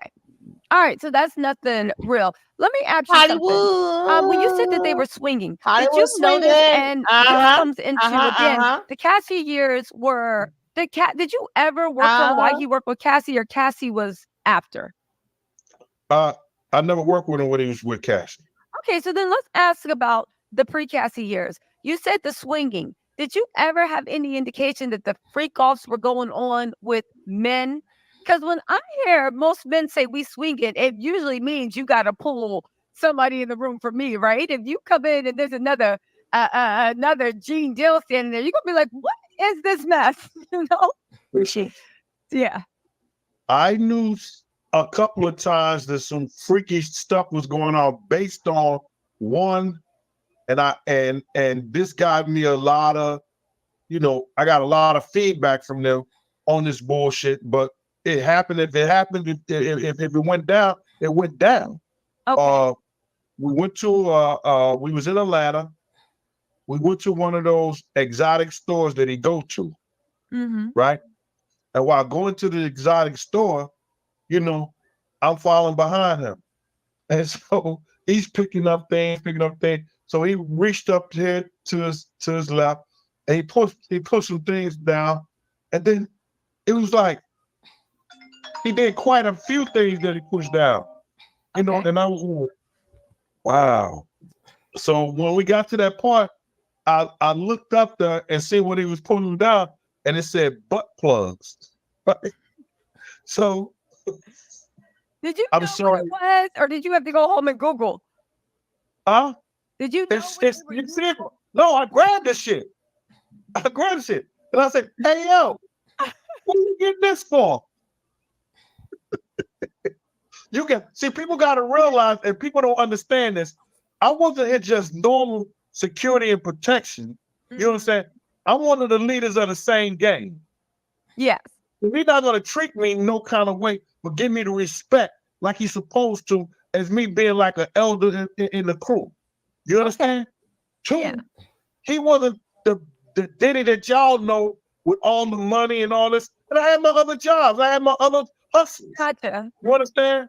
He called me, and Kirk Burrow could attest to this. Puff used to call me, "Yo, Gene, I need you," something like that. He started having his people call me because he started thinking he got big. I would hang up on him. And then he called me back, "Yo, Gene, could you please they know where I'm going to be there, or they know my schedule. They try to match it with the days that you got off, or the days that, that you could show up for me, bro. So can you please just deal with them?" I said, "But I told you what I told you, bro. If something go down, you don't know nothing about me." But to get back to what you were saying with that, is that he didn't treat me like he treated a lot of people I used to see how he talked to that did security or that was around. And plus I wasn't going to allow that to happen. That's interesting how you said that Puffy definitely knew who to say things to and who to treat the way he treated. So at the end of the day, it's like when he had to act like he had some sense, he knew how to act like he had some sense. Right. So when would be with when it comes anybody. to Cassie and Kim, right?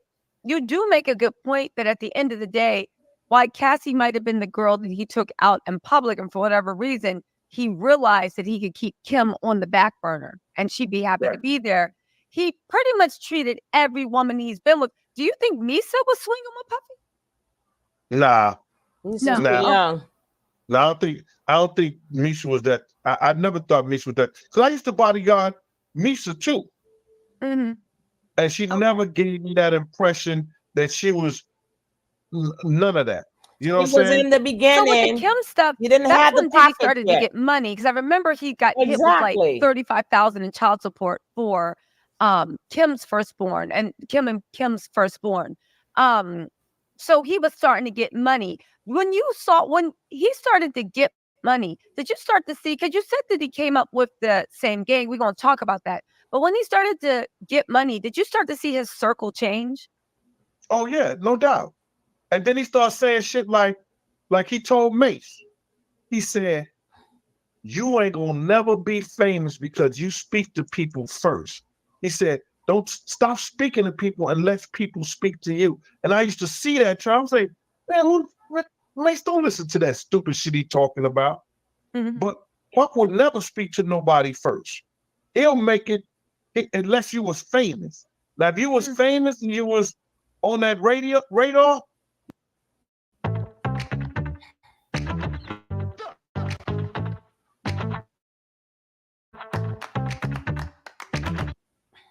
Yeah, hey, what's happening like that? But just a regular old Joe, somebody like that, he ain't gonna say hi to you or none of that.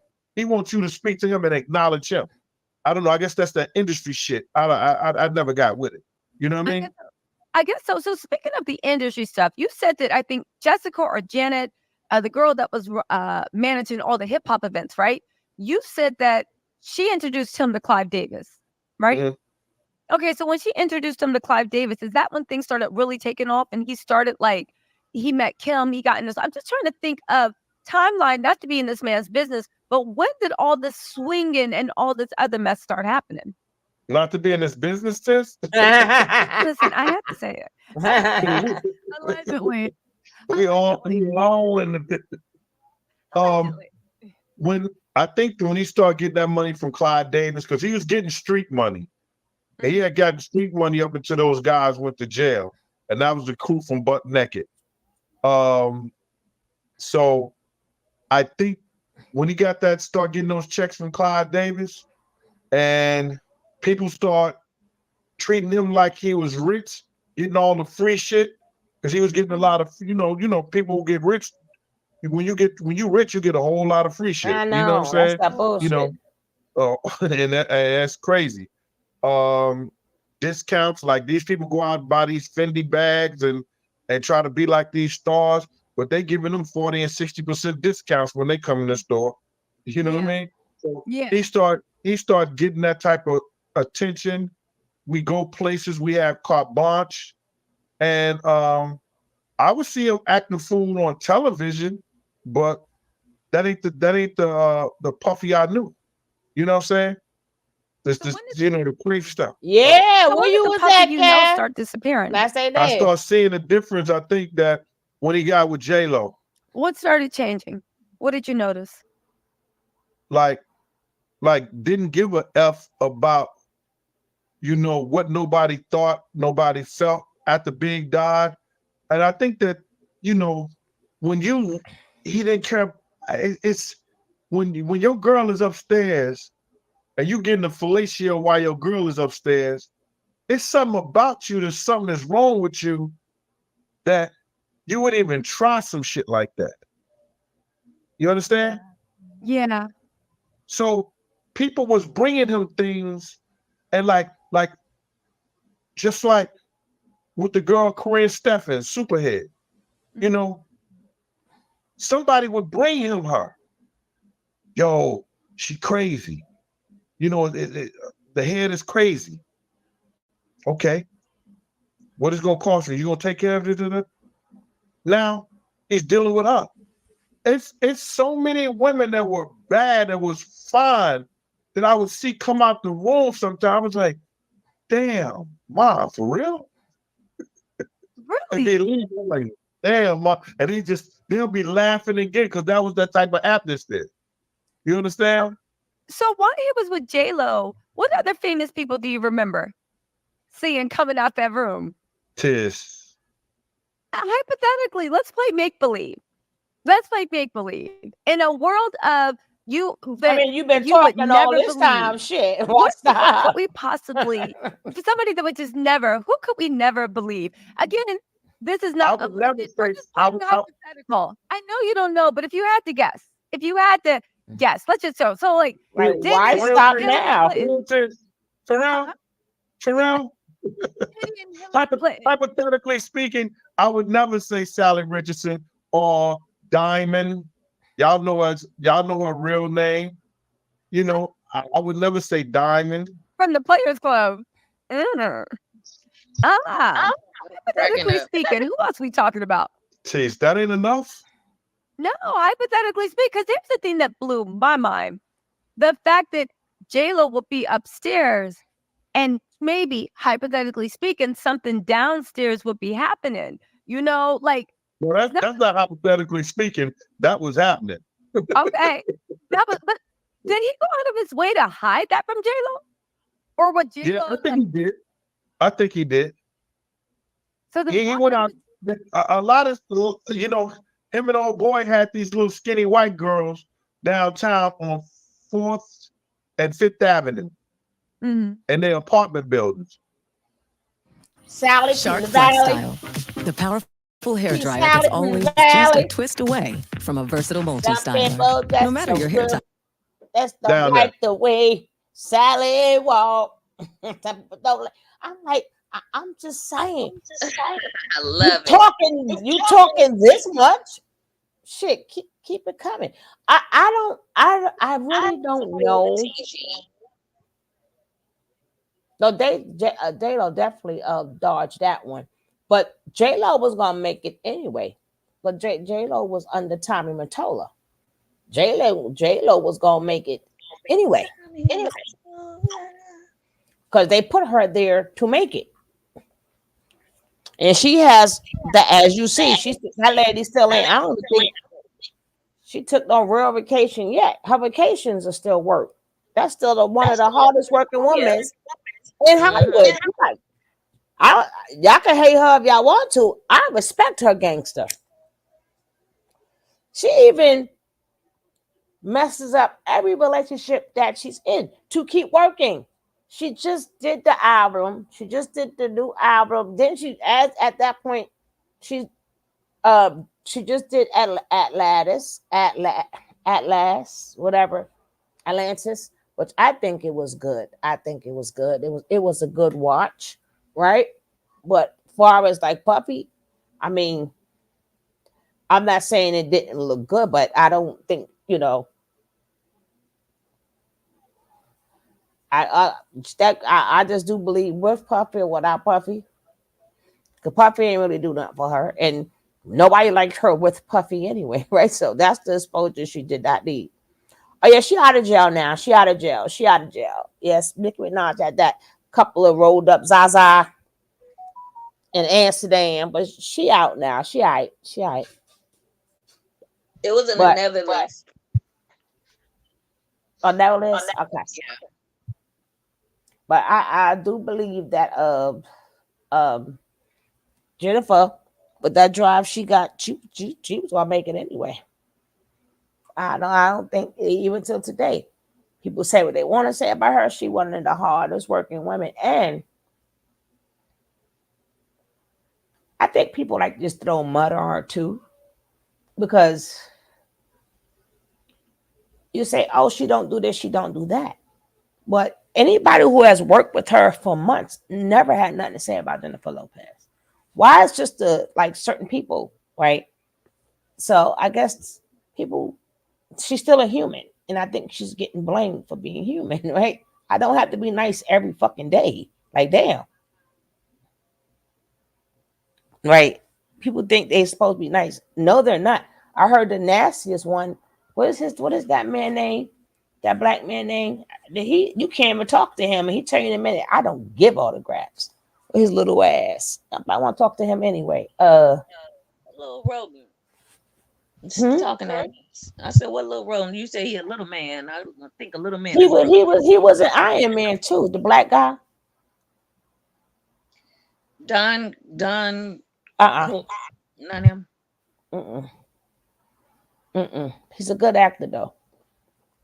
But he took over when Terrence Howard was out. He came out up in there. No, I think that would be Ja Rule who did that. Not Don Cheadle. Not Don Cheadle. I can't think of his name. I see his face. I can't think of his name. But he the nastiest one. He get the most complaints for real. But I think they gave her The hip hop crossover will be Ja Rule. Because anytime you think of her, the first thing you think of, are you Ellie? And the game done chose me. Right? So I think Ja Rule did more for her career than Puffy. Puffy didn't do nothing for Puffy didn't do absolutely nothing for her. They say her husband left a big tip for the way in the restaurant. That's what I'm saying. She got good days, she got bad days. She got good. Maybe she did not like the service. Right? See, we always get part of the story, but we never get the full story. Is that his name? Who? Russell Richardson. No.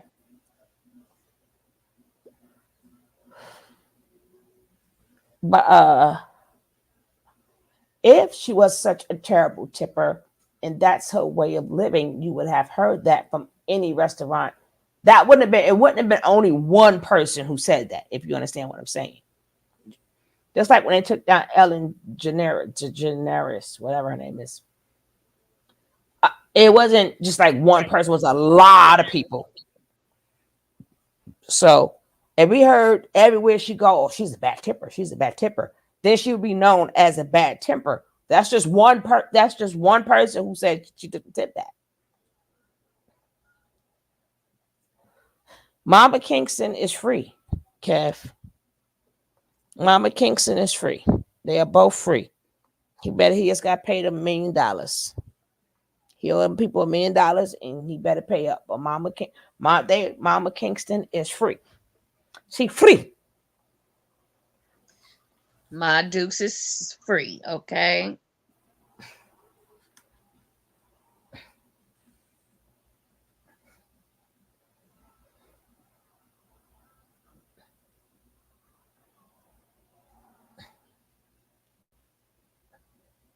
And let's just say he's affiliated with basketball and football at the same time. They had their little skinny British white girls down there. And when they would meet up with each other, they would say, yo, how your little white girl doing? You're like, how your little white girl doing? Oh, really? You know what I mean? Basketball and football. So that was going on. He was trying to hide it from J-Lo, but like you said, why are you even doing this and being so reckless? When I tried to tell him, the guy who's with them all the time, Paul, I say, yo, Paul, do you know those private eyes are following us? You understand? He said, gee, what are you talking about? I said, they them private eyes, bro. I work for a private eye company. He lead investigations. So I know some of the guys. I know some of the people. I know how they get down, how they work, whatever. You know, I'm an investigator myself. So I say, yo, dog, Puff got private eyes. They got private eyes following them.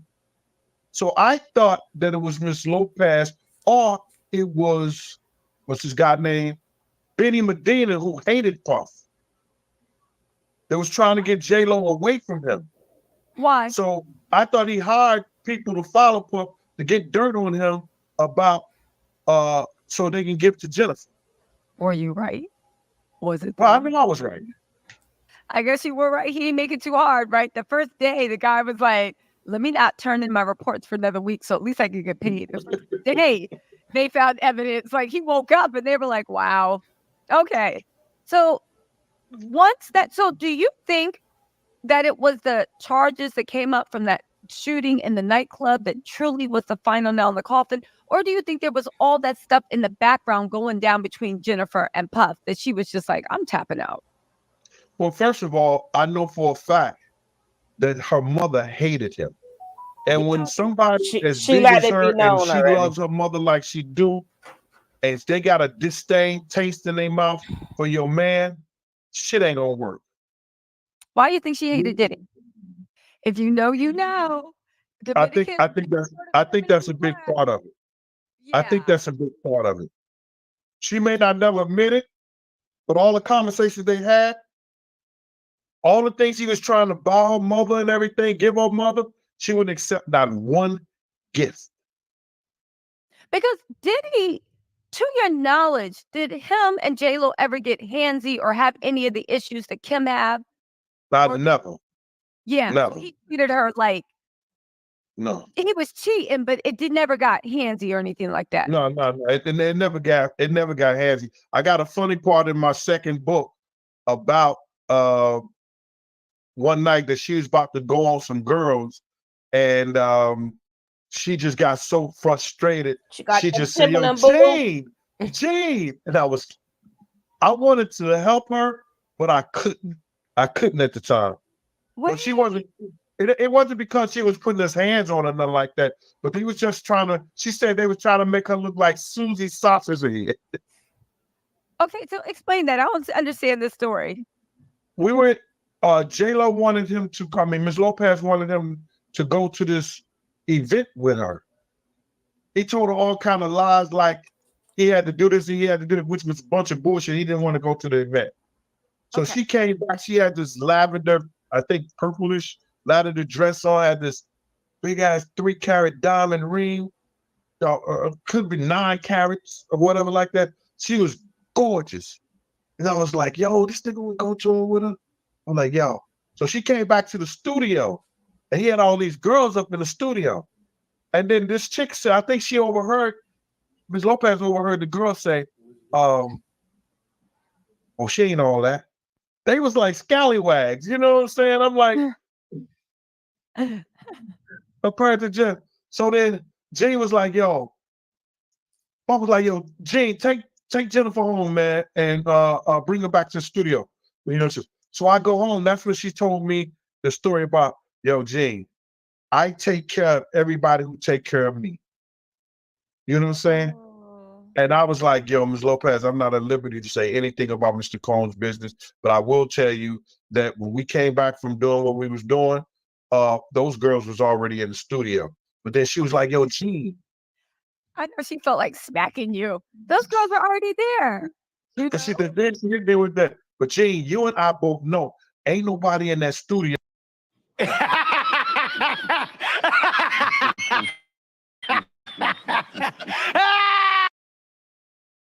Puff, get permission from them to be up in there. Yeah. Miss Lopez, I don't know what to say. I didn't hear him make any situations like that. And you have to talk to him that when you get back to the office with him. She went upstairs.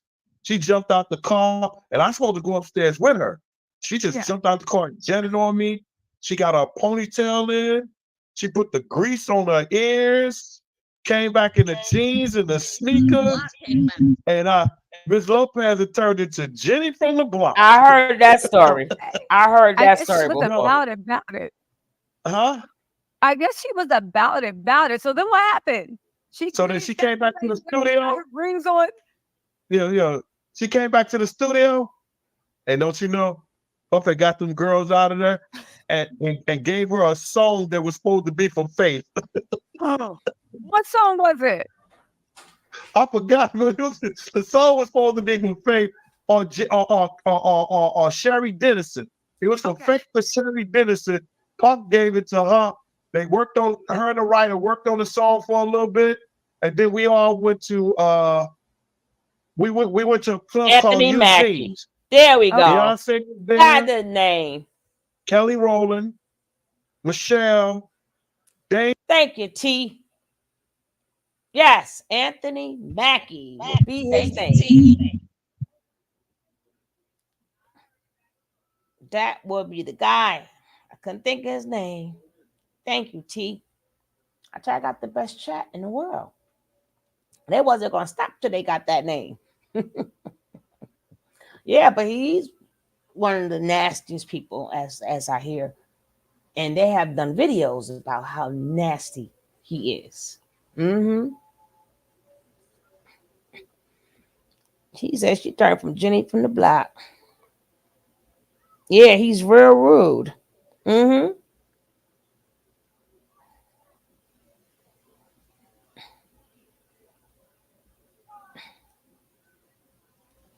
Dash, Jay-Z, Jennifer, and myself. Oh, really? At the club called Eugene's. I was the only bodyguard. What are y'all bodyguards? This nigga, he had me there, and all those stars was right there. They was having fun. They was laughing, joking. Then we went to a place called the Cafeteria. Oh, And that's so, cafeteria. yeah. We went to the cafeteria, and that's when she was like, yo, pouring out her heart. Yo, how you gonna try to play me? He said, yo, I gotta have these girls around me because, that, we stars and everything like that. And that shows people that, they can't have it like us because we got all these girls around. He was just trying to explain some stupid shit to her. She just said, you fucking think I'm Sam Susie Sausage Head? And then she said, yo, Jane, would you tell him? And I was like, yo. And the puff said, right out of my, he said, Gene the OG. He ain't gonna say nothing. So I turned back around and just I had some more truffle fries. Minded your business. I turned back around. I was gonna say something, but then I said, when he said, yo, Gene ain't gonna say nothing, he an OG. All right. I ain't gonna say nothing.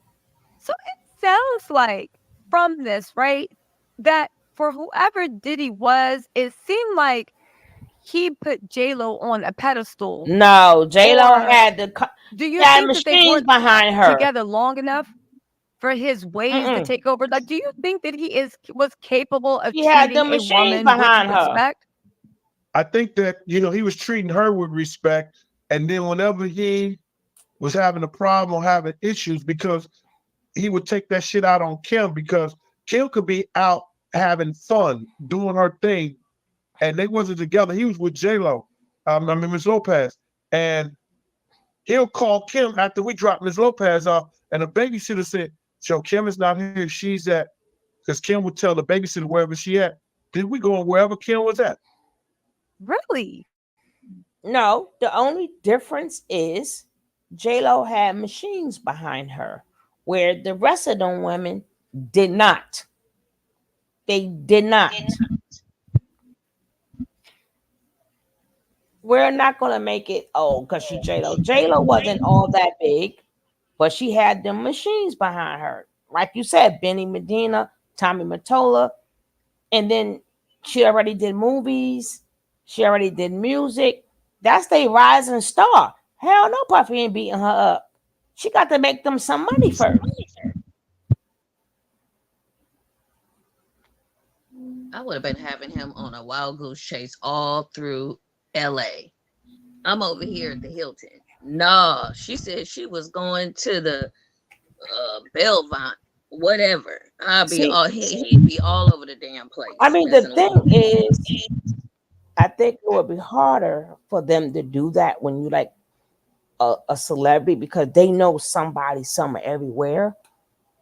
So a lot of times you get a phone call, yo, just walked in. Like when it comes down to the main spots, they know some of everybody. So that's why I think they just let me just tell the truth, because they're gonna find out anyway. And they found out that I'm live, it's gonna be a problem. That's true.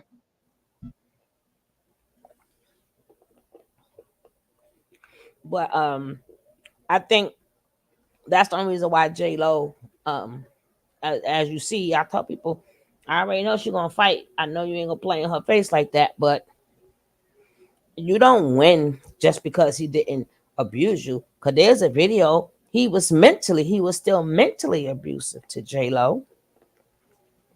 And she still got cheated on too. And you could tell, like just by the relationships that he had, that like by their expressions and their body languages throughout the years and pictures, not everything that was going on, but it just wasn't roses and peaches and apple pies. And then it's sad, like when you date somebody like Puffy, that's like the gift that keep on giving, right? Like I done moved on 30 years later. They're talking about me and this ninja like it was yesterday. I done had a set of twins. My twins are 16. I had many men since then. Like he's like the gift that keep giving. Like you could never move on with your life if you ever dated somebody like Puffy. Ike and Tina. Tina couldn't move on with her life without people mentioning Ike. Mm-hmm. She thought even if she retired, did this, did that, they still until that woman passed away, and they still talk about it. The gift that certain men in this business, it's like the gift that keep giving. It's like, damn, I ain't got nothing to do with this mess. I was before the freak off, before J-Lo just brought down in the mud. But at that point, remember, this is the beginning. See, this is why the timetables are good, because the younger folks thinking like this was yesterday. This wasn't yesterday for people who eras that is new to, right? And even if you was around that time, you got to backtrack in your mind to hold up. And you got to remember, this was the 90s. We are in 2024, right? And I think end of the 90s, 2000s, but regardless, her kids are already 16 years old. So this is over 25, 30 years. I'm like, damn. Jeez. Remember, it took her and Ben back together damn near 20 years later. So this go to show you how long ago this was. And everybody wants to keep asking J-Lo questions. Y'all should have been born then. What the hell? We already know about them, damn it. So that's the gift that keep giving. That damn puppy is the gift that keep giving. Like, she's made all these front pages, and here she gonna mind her business. Everybody want to know about J-Lo. That y'all should have been around then, right? Let that lady or whomever his exes are, let them move on with their life. Damn. Because, I mean, you could talk about them, but don't put me with the scandal. Shit, I wasn't around then. And you notice she's trying to, out of all the ladies, she keeps sticking to J-Lo. And I'm like, okay, let it go. And then far as to keep talking about Kim, me personally, I wouldn't do that. I wouldn't keep it like on Kim. She's not here to speak for herself, and she got them babies that's out there. I know that they're trained and they know not to look at none of this, but it doesn't take away that you can't, with this modern technology, you can't keep these stories from them. They're going to be hearing things regardless. This is not like back in the days, baby. This ain't the streets is talking. This is different. This the internet's talking. That's a big old difference. You got headlines, stuff come. Yep. So I know that even if they don't look like, damn, my mom's was a jump off, or my mom's was a swinger, or my mom's this, like they don't need that. But J-Lo is like Halle Berry, pretty but undateable. Shit, Halle got her man. She had her man for a while. He just took a picture of her butt.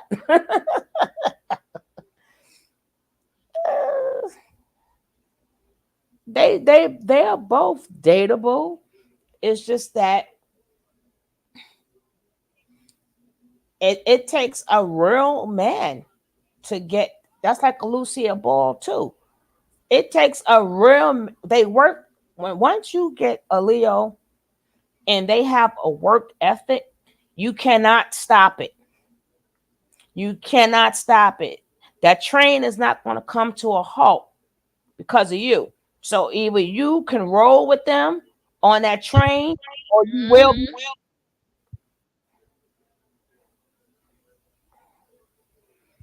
But Holly, she got that man, boy. I forgot his name, but he's an artist too. They look kind of cute together. And they've been together for a couple of years now. So I guess he gets her. He gets her. Yeah. What is his name? Somebody will put it in the chat who his name is. But he's an artist himself. He's an artist. But she looks very happy. Very, very happy. And I think their problems come from men trying to control them. Like, them women are not for they're not for the weak. They're not for the weak. Nope. And it's not like I can't get with them. Yeah, you could. But these not, like I said, they're eternal vision. These are Leo women. They not for everybody. especially if they tunnel vision. If they work ethic and this is what their life gonna be, you gonna join them, or like I said, you gonna ride the train, or you gonna miss your stop. Do a side by side, Sean Kingston. And I don't know how to do that. But now you got that stuck in my head. Yo, it's stuck right in my head. But but I think and even if you're in the industry, that's how it is for a lot of industry folks. That's why a lot of them tends to pick. Like if you're a man and you really want it to work, you're gonna pick another lady that's also works. Like a home woman, a woman that state would not be for them because she wouldn't understand the business. She ain't gonna understand at the freak offs. She ain't gonna understand when the beast's gonna get unleashed. She's not gonna understand all that, and that's why a lot of them end up getting divorced. But that's why they sort of kind of pick people in the same business because they know what all this stuff is. And you ain't waiting for me to get home because you're working too. So I'm on my set, you on your set, or you around the country touring, or I'm around the country doing promotion. They get it. They get it. At my college, people from the industry come because they vet us, of course, to work in parts of the industry. And a lot of the time they tell us, you're either going to be one, not married because it takes up all of your time, or you're going to be married to someone that's in the industry so that they can understand your schedule. A lot of these women, oh, I want them now. You better think. You better think. Right. And you got a lot of men, again, who can't take it. So when you got the regular average man, of course, a lot of them females are going to seem difficult. And y'all think, no, not me. Oh. Mm-mm. The women right there, baby. No women, like I said, especially that Leo woman. Mm-mm. You ain't stopping none of that flow. Like Lucia Ball too. You're not stopping this flow. And then the second husband she got after her and Desi got divorced because she got tired of playing with his ass. He got her. He got her. He got her. And that's who she ended up staying with. Now, but let's carry on. Desi was doing way too much though. He really was. And Lucy was like, listen, she jeopardized like her stardom for him. Because it wasn't known for a Caucasian lady to be with a Spanish guy, especially she made that happen. You want me to do this show? I'm doing it with my husband. Babalu, baby, Babalu. That's what she said. If it's gonna be Babalu or no way. And she's also the first woman in Hollywood to have her own studio. She sure is. That's where Star Trek and the movies was made. That was her studio. And after Desi kept doing whatever he was doing, she ran that shit herself. So again, any man that would get with her, you're gonna have to get her. Like they got accomplishments to do, right? But hopefully though, I heard Jennifer speaking upon slowing down. But hopefully she do. But I'm like, girl, you getting older. Shit. Keep running around. Keep running and doing you. What's up, Jay? Keep doing you, because you're gonna slow down anyway, right? Right? Be happy you can still do them dance moves. I think she'll be like 55. Girl, go. Go on with yourself. Don't let them stop you. Shit, going to practice and stuff. Other 55-year-olds, all this pain. Mm-mm. Mm-mm. You're gonna be slowed down. Don't let them slow you down. I mean, I think she knows that already. But the entertainment business, and they, like I said, they swap wives and do all of that shit. You have to be with somebody entertainment business just to handle that stuff. Shit. I know an actor and his wife. His wife is giving classes on for wives of actors, so that they can know how to deal with being married to an actor or entertainer or a creative. They must just give me their money because it ain't enough money to. You can't teach that, right? You can't teach that.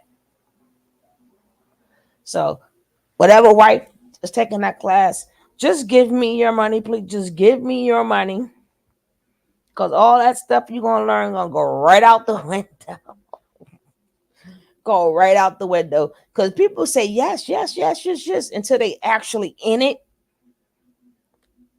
You will have that will have to be in you already. Like once they tell you how it go, that will have to be in you already to have your own life. Yeah. Mm-hmm. That's true. To find things to do, like because they can't teach you what the night you sit home and remember. Some of them be on tour. Let's say you're a music artist.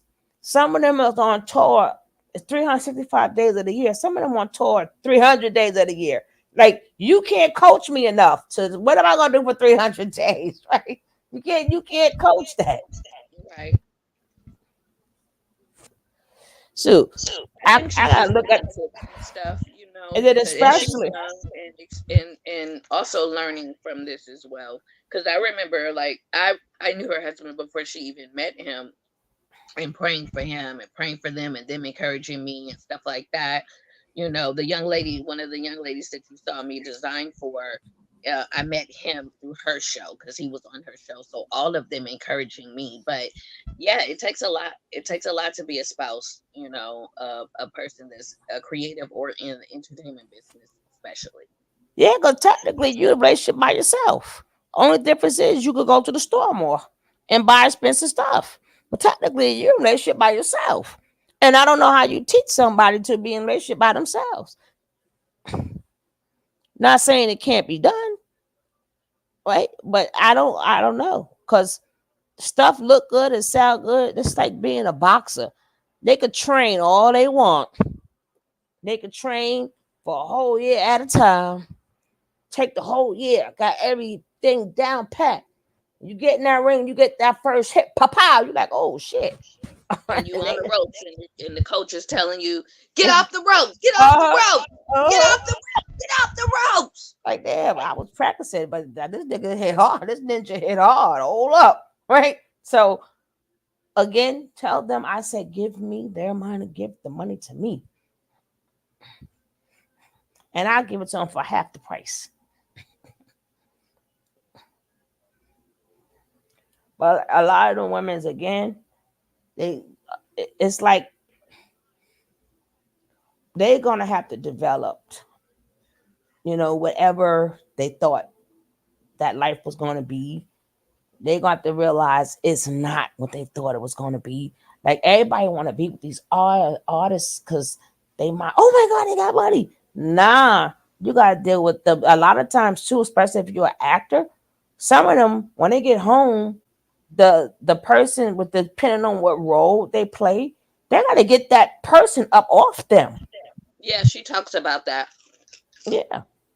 So, and again, you could talk about it, but living in the house with it, like, and it's always about them.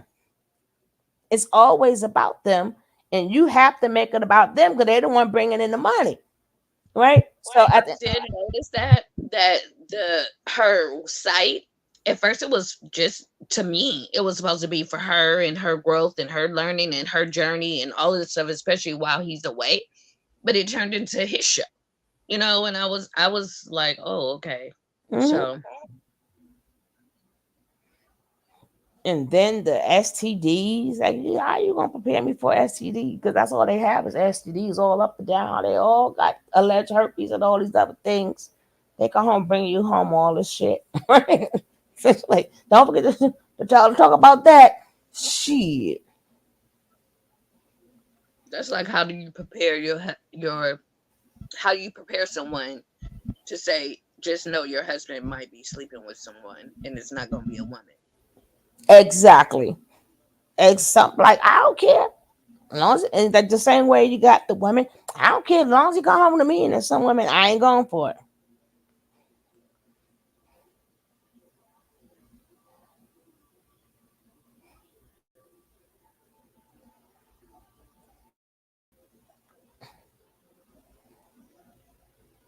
Did J Lo know about this? No, I don't think she knew. Wow. That Benny Medina knew. Like, okay, so I can get why. Again, this is just my interpretation. You know, I know J Lo is Puerto Rican, of course, but I do know from just being in the New York area, you know, Dominicans just started claiming they were black like 6 years ago. Before that, it was just like, no, it's not the same. It's not the same. Not all, but you know, the old generation was like, oh no, right? Same thing sometimes with the old guard of those Puerto Ricans in the Bronx. So it could be perhaps that the reason why J-Lo's mom loved Ben Affleck so much is because he was a Boston white boy. This and that, you know, No, you reaching. as opposed You to a reaching. Mount Vernon, You reaching. you know, black No, man. no. Well, Right. He was a no Benny good Medina's fucking issue man. was with Diddy. Did he know what was I think- going on with Diddy in the streets? No, I I don't know think if he she- knew, you but reaching. it You was reaching. something You about, reaching. you know, we had a meeting in California and I was with him. She I could reaching. tell that by the way he and his demeanor, he didn't like Hey, the fact Jerry. that Puff was with J-Lo. He was managing J-Lo at that time, and I think that he thought that Puff was going to ruin her career or whatever. Just because of who he was, the way he treated her, or just what he thought he got. And it's probably not who she was, who he was. You know what I mean? Not big enough, or you think it was something personal? I think it was more personal. You know, Benny Medina is racist himself. You know, allegedly, you know, he didn't like, you know, he used them for what they want to use them for. And Most people have no clue that in 2023, the best way to make money on Amazon is not with. Move on. I think she reaching just a little bit because I hate to say it, but J-Lo been with the whole United Nations, right? So we ain't gonna say how mama didn't like him because he was a black man and she was treated better because she was Puerto Rican. We're not going to do that. She had that machine behind her. She was an artist. She was a star. No.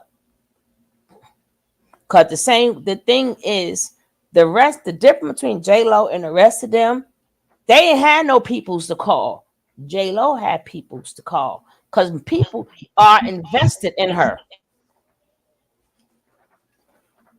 So even if it was, hey, Benny, all right, handle this. They ain't had no peoples to call. If I'm not mistaken, Benny is still with J-Lo. Benny is still with J-Lo today. That is crazy. He's still with her. He's still her business partner till today. But remember, Tommy Mottola brought her in. She knew powerful people too. So that's why she makes some phone calls too. Like, nigga, I got some people for you too. Shit. She's an investment to a lot of people. So we're not gonna make this because they was black or this one. No, we're not gonna do that. Just that none of them was an investment. Where's the story about somebody whooping the? Well, baby, you ain't never gonna see it. You'll never see it, Kev. You wait for it. Okay, you wait for it. It won't be in our lifetime. Exactly. Wait for it. And not the next lifetime, neither. You wait for it.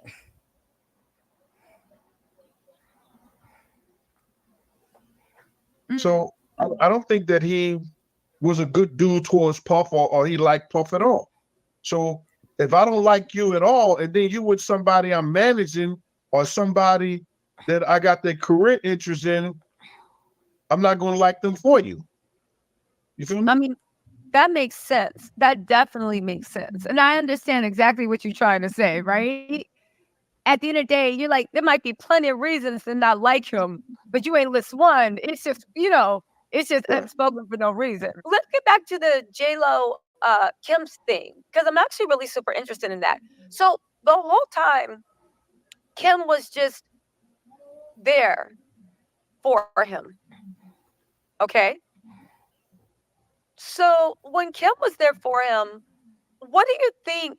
So Kim was always there, and Kim knew about J-Lo, but J-Lo never really knew about Kim. But he would take his anger, his frustration, or whatever, or just always be up under Kim while he was with J-Lo. Mhm. Do you think that he was like, so if that's the case, what did you hear about him and Cassie? When did I hear about him? Yeah, when did you hear about Cassie? And because Cassie and Kim overlap too. If J-Lo left him, she got the hell out of there. But when did you hear about the stuff with Kim and Cassie?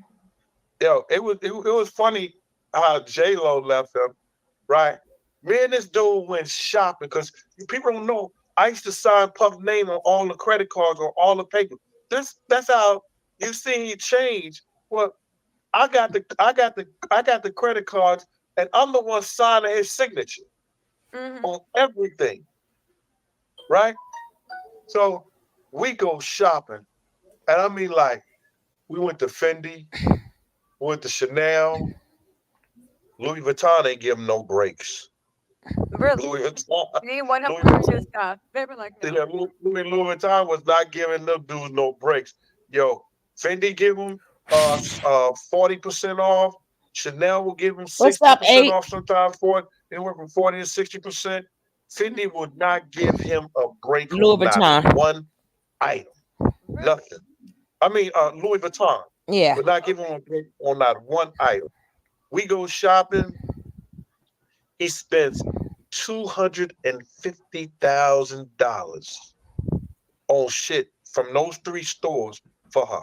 200. I know that may not seem, you balling like that, Tish. I know that don't seem like a lot to me. I'm like, that's a house. Anyway, that's a house. Yo, What you talking about? he's supposed to get all this stuff wrapped for Christmas.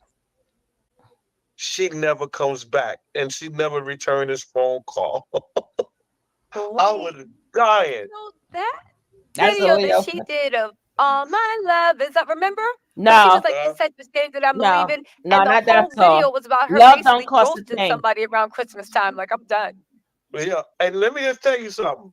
They put it out that they stopped messing around in February of that February 2000. That's not true. She hadn't seen or talked to Puff since Christmas, right? But the week before Christmas. Why did she do that? Why do you think she ghosted? What was going on? That's at how that we time? get down, girl. You ain't know. Stop playing with us. I think she had made up her mind. Exactly. She wasn't gonna deal with dude no more. Hello, I could tell you. Okay. Why. So she made up her mind that she wasn't going to deal with anymore. What was going on around that time that she's like, I'm tired of you. I'm done. I'm sick. It's over. If I was to say, y'all don't hear me? I believe what you had just said. They turned in all the stuff that they had on him and showed it to Benny Medina or showed it to her, and she said, "I'm done." And then, but then she gonna say, "Well, I never caught him cheating on me. I never did this and I never did that."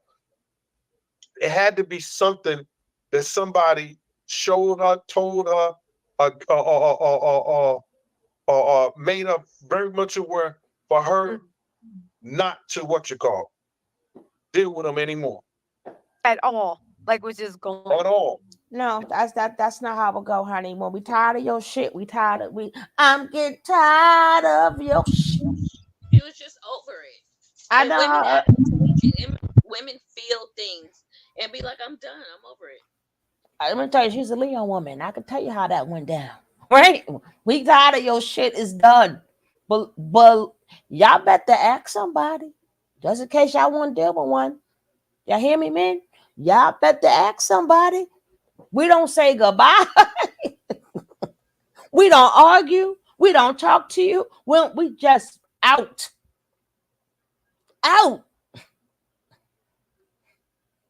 You're like a thief in the night. See ya. We get your chances. And when we stop talking, you might as well consider your ass grass, baby. It's done. We ain't. Well, let's talk. No, and no, baby. I'm telling you how it's done. You ain't got to show me nothing. I'm already done. I don't like how I'm being treated. You can buy what you want. Give me what you I don't take your ish and shove it up your That's how that went down. That's how. See ya. Ain't no goodbye. Ain't no.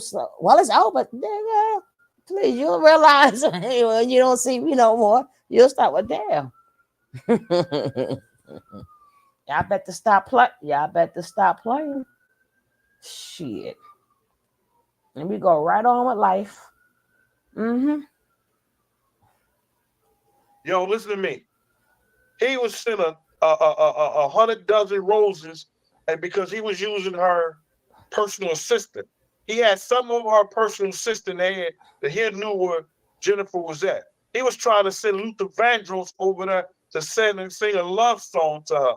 He's gonna pay Luther Vandross to sing a love song to her. What? She was crazy. And she was just like, I see what you're saying. She had to find something out because she wasn't even trying to maybe even hear her. See, a second check for somebody that said that he never cheated on me, he never did this or like that, and you don't even give him a second chance. He's sending you 100 dozen roses. I tried to tell you why. When we done, we done. That's it.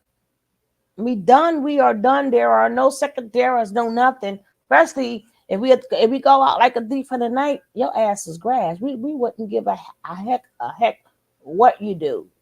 To us, we were in our minds. You don't even exist. Like who?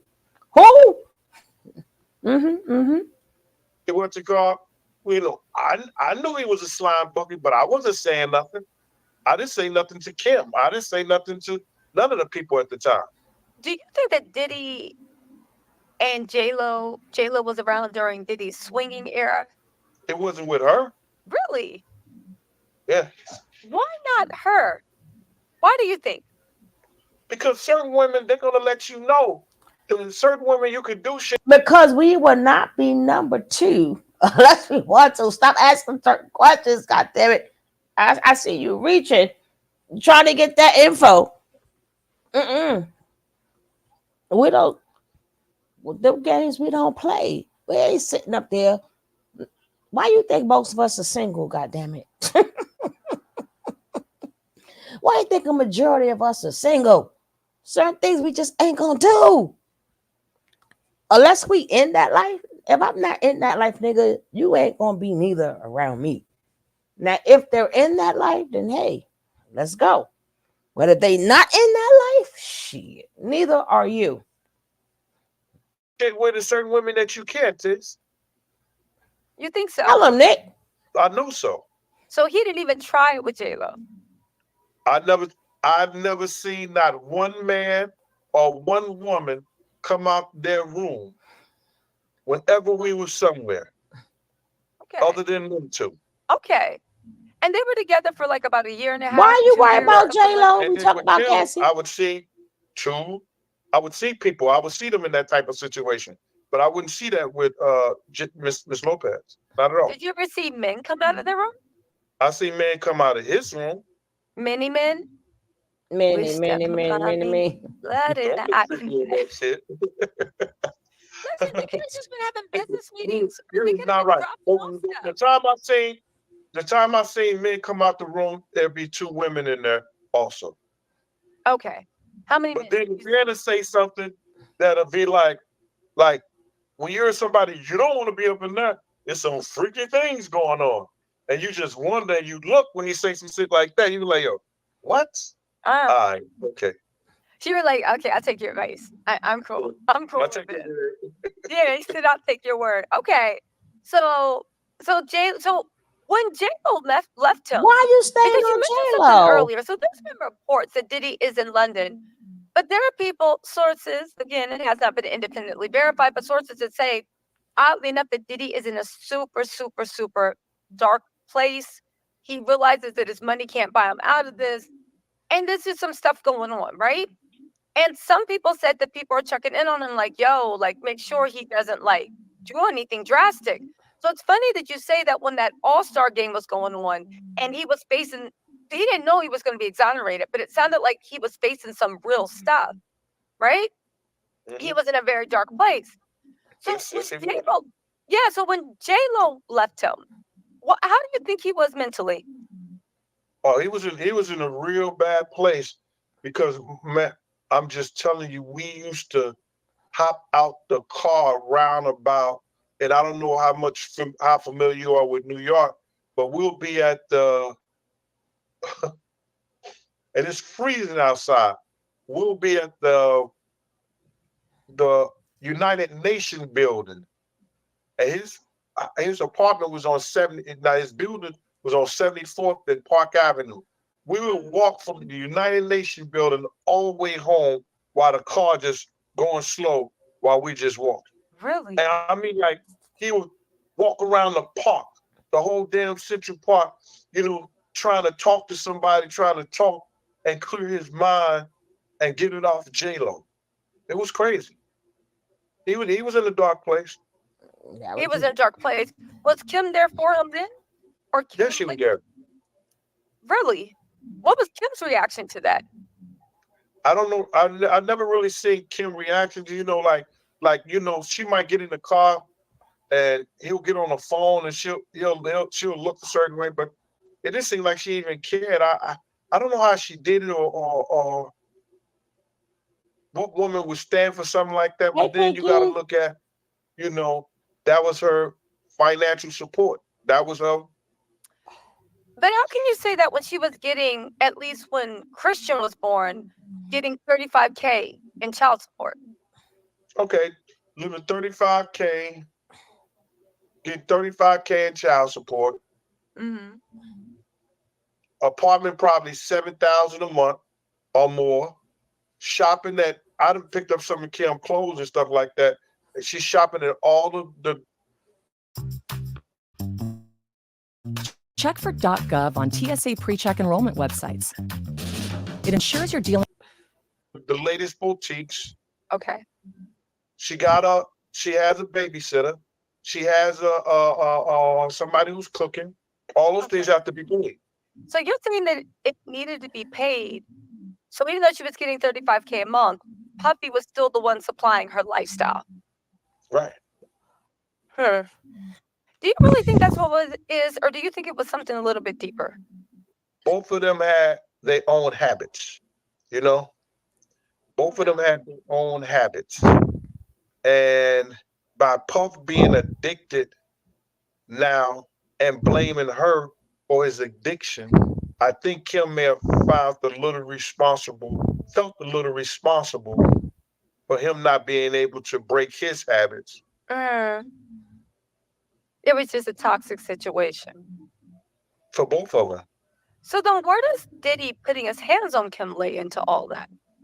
Thinking that when you take care of somebody or you doing something for somebody and they really don't do for themselves, thinking that that he can get away with doing something like that if she's going to go for it. I think that may have, I know I've heard of stories like on the boat when he broke her nose and everything like that. But I'm sure after that corkscrew incident, he wasn't going to be in the vicinity of any wine bottles or anything anymore. I get that, but when you say that, and this again, I keep going back to this because their dynamic is so interesting to me.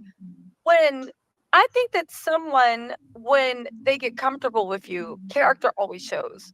So if I'm the type of person that when I get mad, I curse you out, right? maybe I'm not cursing you out now or later this and that, but eventually if I spend enough time around you and I start to feel like comfortable around you, eventually my character is going to slip out, you know? So if Diddy like hitting on women, that wasn't gonna happen, yeah, he might Angela. have did this, that, and the third for J-Lo, but with time, whatever infatuation or pedestal he put her on. That wasn't gonna happen with J-Lo. Maybe for Puffy, but that wasn't gonna happen with J-Lo. J-Lo was too goal orientated, and she can damn near outwork him, right? So that means they will never spend time together. They would never spend time together. Look at her. She's still working now, right? She still got 2 more. We just seen Aladdin, and she got 2 more movies coming out, and she's going on tour for the summer. So I think out of any woman that he's ever been with, J-Lo either gonna outwork him or work just as much as Some him. issues with those ticket sales though, but I think that her true fans will come on out for her. That no, she revised it, right? Because she was making it just about that new album with her and Ben. They were like, yeah, hell, fuck that shit. And then she revised it, and then she's putting it in her hits. So now it's different. People come in and hear certain songs. We don't hear about no deal. Oh, is that why they weren't buying it? Yeah, I they didn't ain't know. want to hear about no damn deal Ben shit. Well, don't care about no damn deal Ben. What they hear, don't be fooled by the rain. We don't want to hear that shit, right? So, but I think that would be the problem with any man. The only person who damn near outworks her would be her baby daddy, my husband. That's the only time I did not like J-Lo, when she took my Mark Anthony. I couldn't stand her. I don't play with my Mark Anthony, but he got the voice of an angel. Mark Anthony could sing to me anytime he want. He got mad at J-Lo, was kissing that man. Yeah. That's why I say he tried to get her mentally. That's why she left. That's exactly why she left 8 with the 24. That's what I was talking about. He may not got her physically, but he was trying to get her mentally. And you ain't messing up. You're not going to mentally mess her up to whereas she's going to break and stop doing. She didn't get into the business to be Puffy's, to be controlled by Puffy. So I knew that wasn't going to work. I know my kind. I ain't fight all this time to become a dancer, did a movie to be controlled by you, Ninja. Absolutely not. Talking about what I could do, what I can't do. And he was giving her orders and shit. Oh, that was not going to work with her. So she's like, pew, out. I'm going to find that one too. But you absolutely right. Still see the dust behind her because she was out of there. And that's what I mean too. And plus she had Tommy Mottola. Exactly. Hey, Ninja, I'm trying to get to the top. What do you mean I can't do this in a damn role? Boy, bye. And she really meant it. Boy, bye. she meant that shit. Ain't that something? Your man buying you $250,000 worth of shit and you pew. Not going to show you she was not playing. She was not playing. Thank you. And I'm out. No, she didn't even get it. She was gone. She never even got them. I thought No, when she got them. no. That's why he was laughing. Oh, okay. That's why Gene Dale was laughing like that. He said she took it. He said it got delivered, but she never answered his call. Right. She was gone. That's what made it so funny. Like, this nigga bought all this stuff, girlfriend, gone. Gone. Like, keep your get F all that.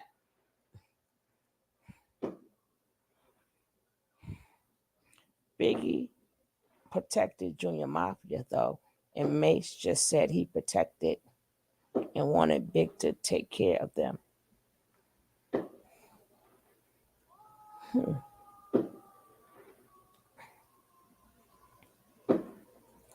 one, she either would have knocked her own self off or he would have knocked her off that pedestal.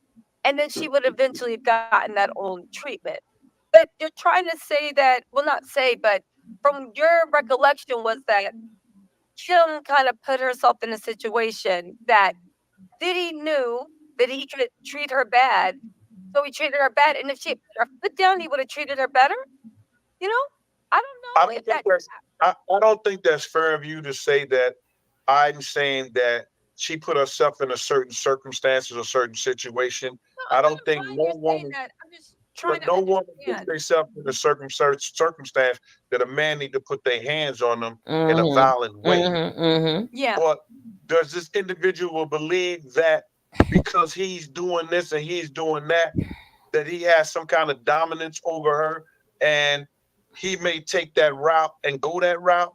He's that type of person because of his, what we want to say, his narcissism or whatever like that, cause him to believe that he has every right to do that. No, you understand? Listen, I know you're telling it from how you perceive Diddy, not what you actually believe is true, but just what you perceive. So you think his narcissism let him feel like he was entitled.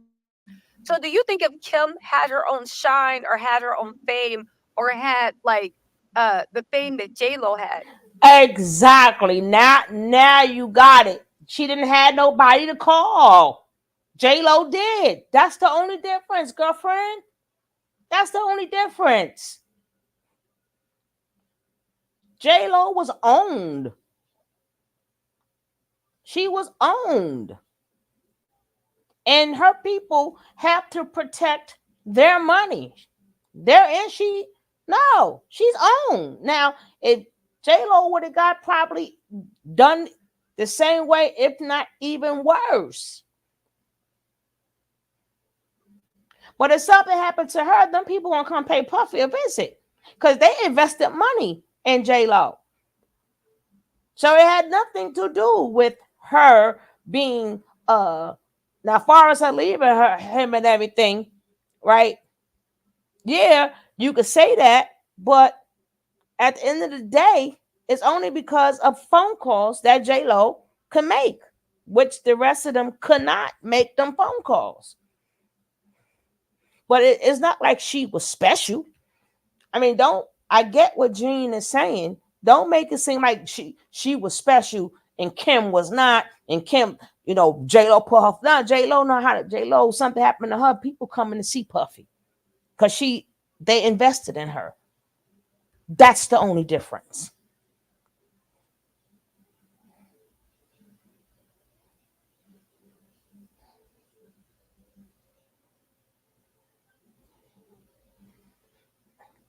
But she could get it too. She could have got it too. That he would have been, or at least tried to be more respectful, because his narcissism was like, if he could get away with treating you like that, he was going to try. Ray. I would love to think what Sarah believes. Hey, baby. Because I never heard him ever putting his hands on Sarah. Really? You know what I'm saying? Huh? Really? I never heard him put his hands on Sarah. Why do you think that is? Sarah was a different class. What do you mean? Like Sarah was the type of woman that you could take out and you could give her the menu and she knew what was on the menu. And you could go to stores like Evelyn Crabtree and she knew what type of colognes and fragrances and things like that. She had a certain class about her. Okay. That Puff liked. You know what I'm saying? I never heard him talk cross or crazy around Sarah. Now he did freak offs with Sarah. Did he? Yeah. Okay. So he did freak offs with Sarah. Huh? So he did freak offs with Sarah. Okay. What I mean that her, another artist, another person was in the room together, with him. Swinging. He did swinging stuff like that. You know what I'm saying? Oh. But you never heard him that he put his hands on her. I never heard that. I never heard a story that he put his hands on her. Did you ever hear that he put his hands on Cassie? Not until the stuff came out. I wasn't involved in that whole lifestyle. I decided in 2009 that I wasn't going to do security and bodyguard anybody. You know, I was at the clubs back then. I was at the clubs with Cardi B them over at Sue's Rendezvous, and I was doing K Slay and Chaz Williams at the time. So I wasn't into the hip hop world unless it had something to do with DJ K Slay. Okay. So you were okay. So when you So said that you never heard I wasn't familiar about anything it did to Cass. okay, but you were there during the Sarah years. So if he had laid his hands on Sarah, you would have heard something. Yeah, I would have heard something. Because I knew people who knew Sarah personally. Wow, that's deep. And he never put his hands on Misa either. Oh, yeah, he did. He did. Yeah. I told you that. Remember? Under the car. So what made Misa so what made Sarah different, do you think? Besides she had elegance, she had class, what else do you think made her different? That wasn't his woman. And she didn't need him financially or emotionally or what? I mean, Sarah was doing her thing. You know, she was out there on the circuit dealing with ball players, dealing with people. Probably had a, you know, she's educated. She has a degree and everything like that. Sarah wasn't his girl. Sarah was a jump off. That's why Sarah did not get beat up. Y'all got to understand how the dynamics go, right? That's why some women like to be the jump off or the side chick, because they treat them better. Because Sarah would come, get taken out for dinner. You know, that wasn't his woman. She was a jump off. Jump off, jump off. So she's not going to get the full puffy. Jump off, you know, I see you. When I see you, we're going to have our fun. It's like you usually have fun with the jump offs. She wasn't his woman. If Sarah was his woman, she could get it too.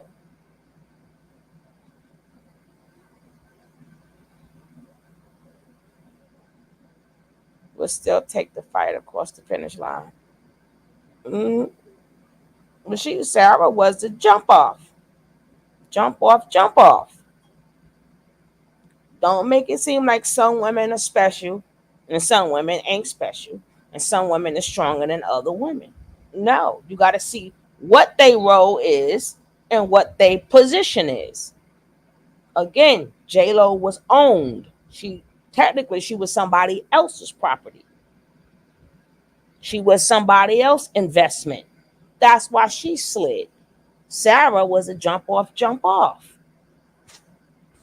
You know, we're not going to do that. Let Kim rest in peace.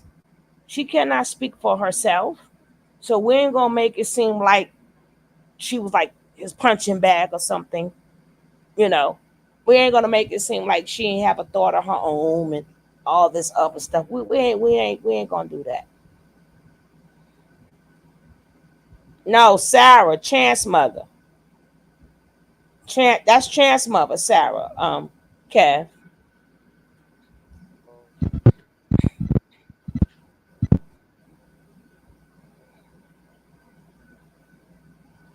No, Sarah is the kid he had right before the twins. That's Sarah.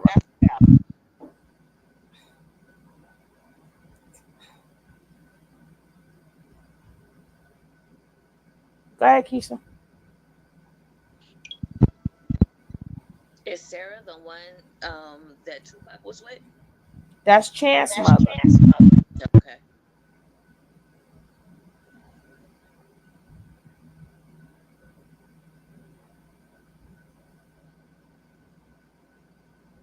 F with me, I put $1 million on your head, Diddy on Black Rock Muscle Gang. I knew he had Pac set up. See, Pac, y'all don't understand the entertainment business. See, we go with too much stuff that's put in our face without thinking. Without thinking. We run with too much stuff without thinking. They were going to get Tupac anyway. They was not going to let him be. It's in his bloodline. They understood what was in Tupac's bloodline. They already seen pieces of him becoming a revolutionary. And the people followed Tupac. They was not going to let that happen. That part has nothing to do with Diddy. Exactly. Have nothing to do with Diddy.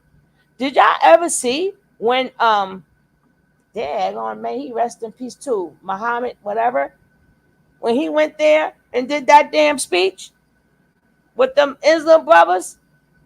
Did y'all see Tupac take command over the thing? What is the man name? He done passed away now, the real dark-skinned man with the bald head who was down with the Nation of Islam. I forgot his name. They invited Pac there. He tore it up. That's in his blood. And every time Tupac was blowing up, he was speaking up for something that was wrong. It was the business, the people, whatever. And the Tupac had the people. So it didn't matter if Puff had beef. That's why they created the beef. They created the beef. And it said that, yeah, Khalid Muhammad, yes. It said that Biggie was just a casualty of war. Big was a casualty of war. Because that beef was created. Because they knew Tupac was going to grow up. Tupac was for the people. Tupac was for the poor people. That rap beef was that struggle. Vibe and the source. Huh? Vibe and source. Vibe and source started that rap beef. Even who? Yeah, they created that. But they knew that Tupac was going to grow up, and they didn't want no parts of him telling kids to go to school, or no parts of him telling people to fix up your community. Like, they knew the youth listened to Tupac. They was not going to let that happen. No, ma'am. No, they was not.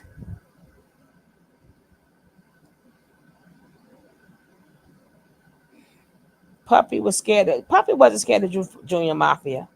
That's why he shook them. He wasn't scared of you. Yeah, they orchestrated the beef. Yeah. That's why I said, y'all must, do y'all understand? He popped the cop. Dos, Lisa. Not just one. Uno, dos. He popped two, not just one. Yeah. Do y'all forget that part?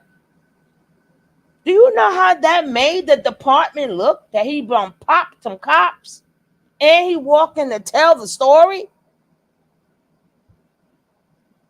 Y'all better do a little bit more research.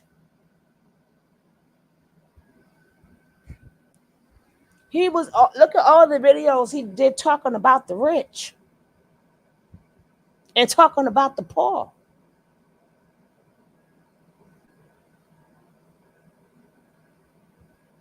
What Tupac had in him was way more than hip hop.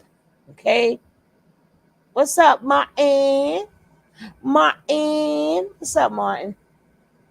That was stop looking at the surface. Dig a little bit deeper.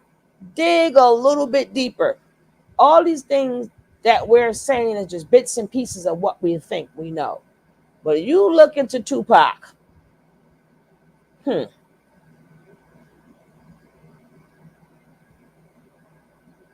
Yeah, 8. Exactly 8. Exactly 8 with the 24. People better get their little history in there. Shit. a rap artist, not even a regular person, a rap artist, and walked. Tupac walked.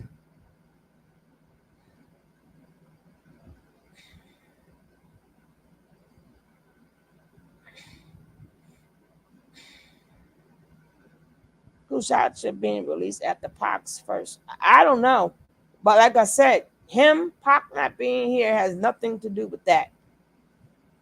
You don't. They knew what he was doing, right? And he was also, remember, Pac still has family in New York. Pac from New York, right? Pac still has family in New York. Y'all can West Side all y'all want. He's still a Harlem brother. At the end of the day, he's still Harlem.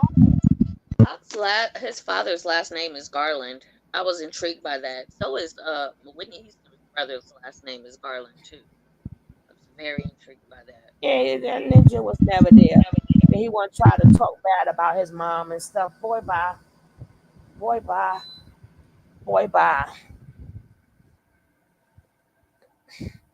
Like another line of WAP, I'ma send it up to Pop. Yeah, but he was nobody. His father was Mr. Secor. That's just his bio. Right? You left his mama. I did a story on that. And then that ain't your baby and you left her. I'm gonna tell you, them Garland men ain't damn thing ain't worth a damn thing. That's what intrigued me. I was like, what? It's in the bloodline. Yeah. Well, like I said, I'm not staying on Tupac, but I know better. I know better. I know how this ish go, and I've seen Pac, and Pac was about the people. Exactly, Mr. Shakar. But Pac was about the people. They was about the entertainment world. Pac was about the people. He wanted to bring some of them, the youth, out of bondage. So, if y'all can find it, research it. Yeah, his real name is Lassane Porrish Crooks. Exactly. Lasan. I think you spelled it wrong though. Yeah, but that would be his birth name. Exactly. 8 to 24. But they created that. Pac was dangerous. He was a dangerous person for the government. Very dangerous.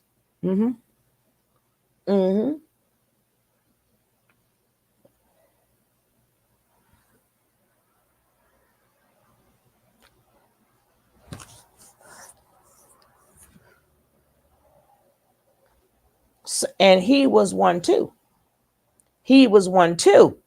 And he a man. They was not letting that take place. But let's carry on.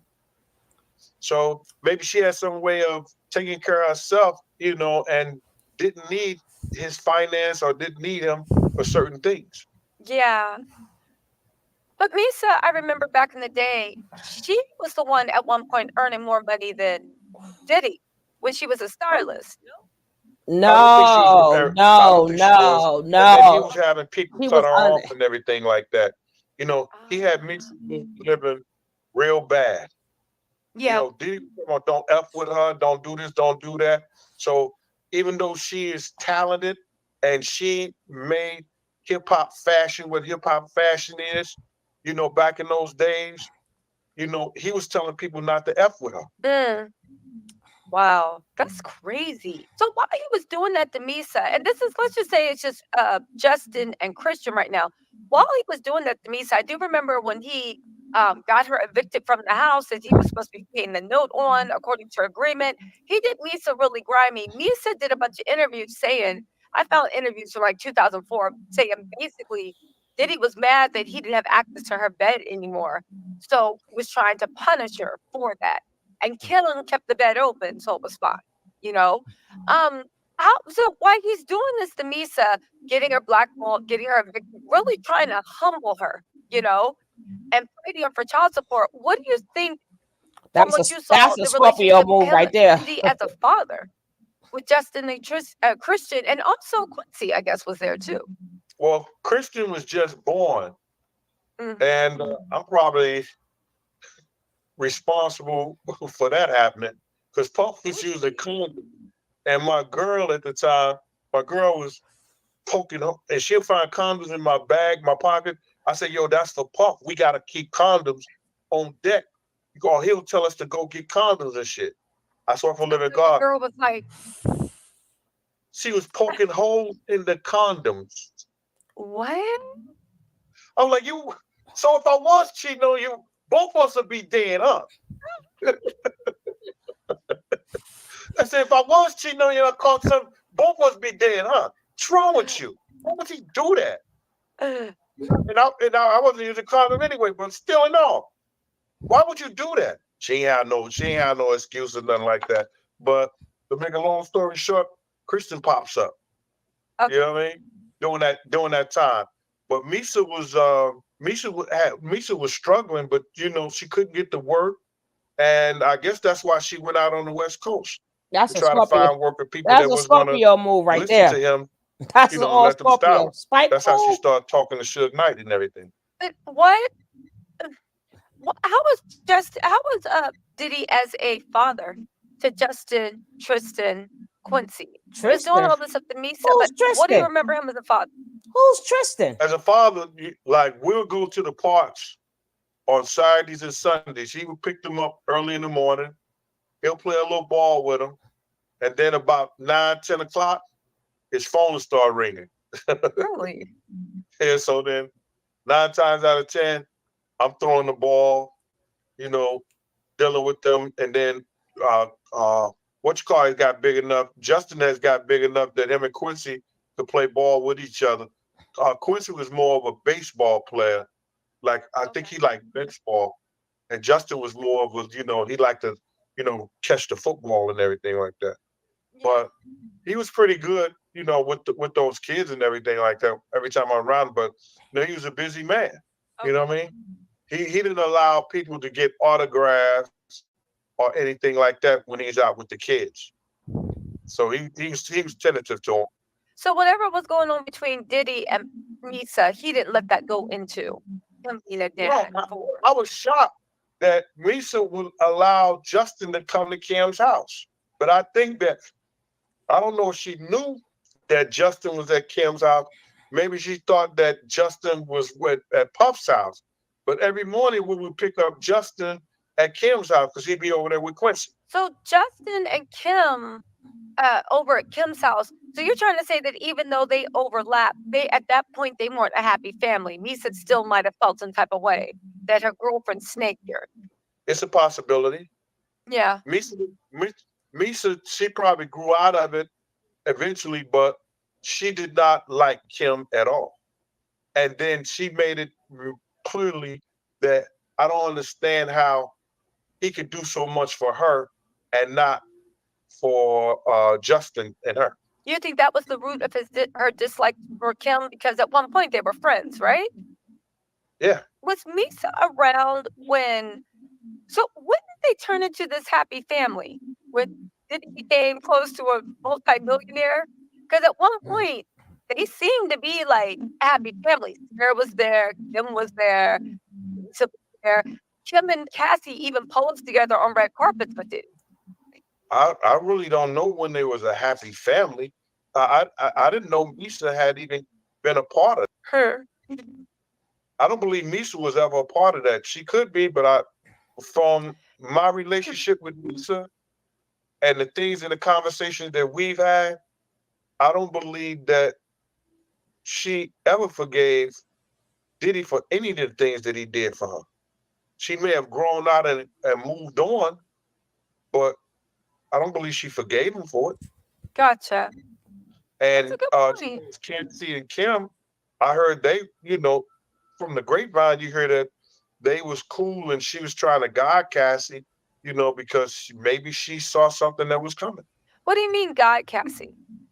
Like, like if you're gonna have a conversation, Cassie was a young girl. Cassie was what, 18, 19 years old. Mm-hmm. You know what I'm saying? So Yeah. I think a woman who dealt with a man of Puff caliber, she may have put something in Cassie's ear and told her something to safeguard her.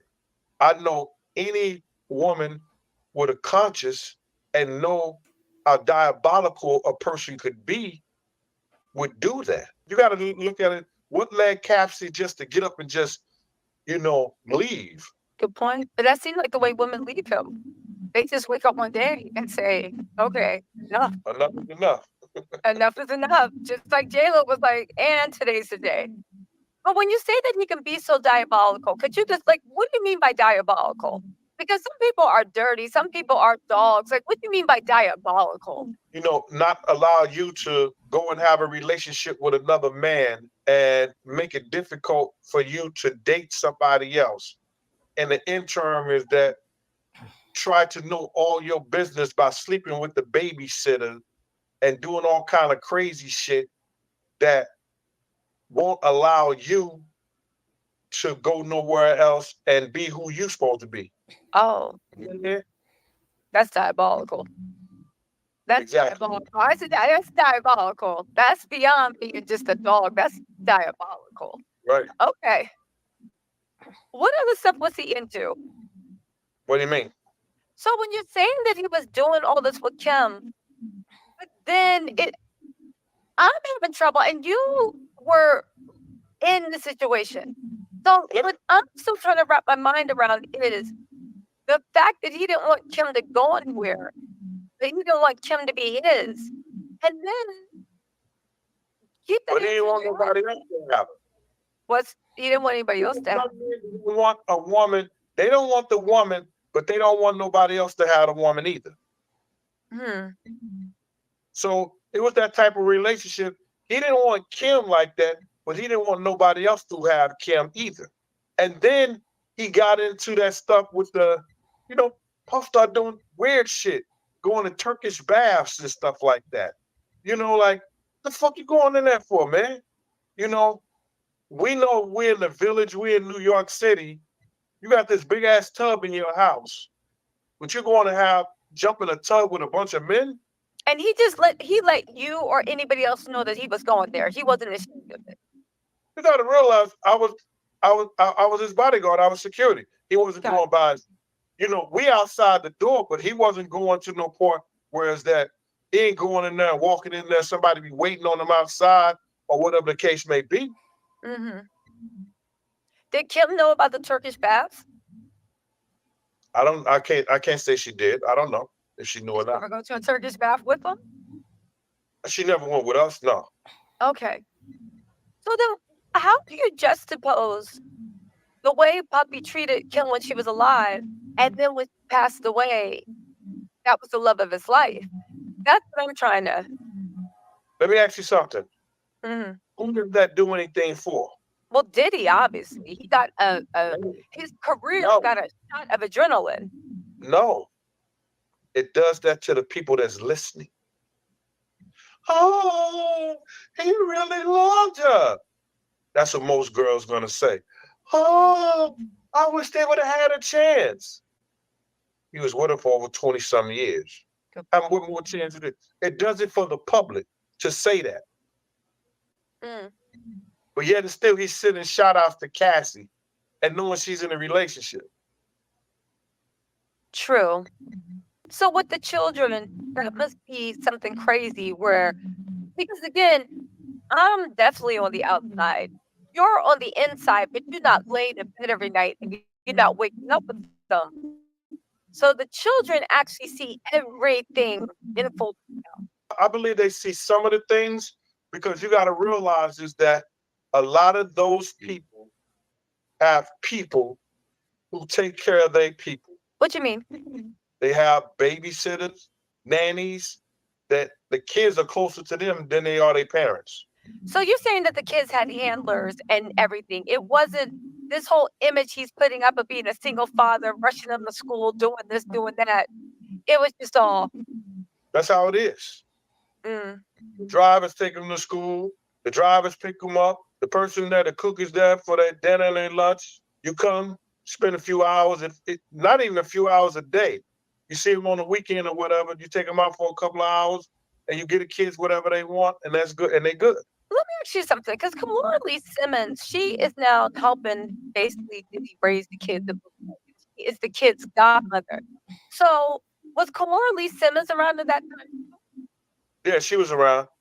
What was your impression of the relationship between Diddy, Kamora, and Kim? Diddy used to always have to try to check Kamora because Kamora would try to tell Kim, don't let him do that. Don't let him treat you like that. And he was just as, I say, argumentative with Kamora in public. And I said something to him once before. I said, man, that's Russell's wife. He went outside. I think Kamora was actually pregnant at the time. We was in a club and he was telling her to mind her effing business. And then he had to go and apologize to her or something like that. He apologized to her the same day? Yeah, the same time. He was trying to apologize to her, but I think she was crying going to her car. Wait, what happened? Roll that back, because I just thought it was a few words. What put her in tears? What did he do? What put her in?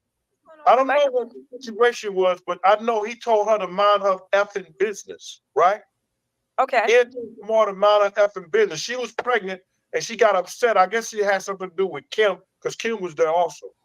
So I guess it had something.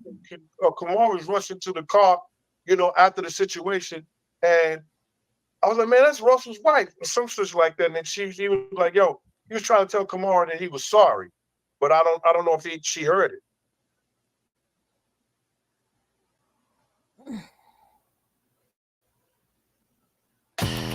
Make 'em look and listen. Let me see.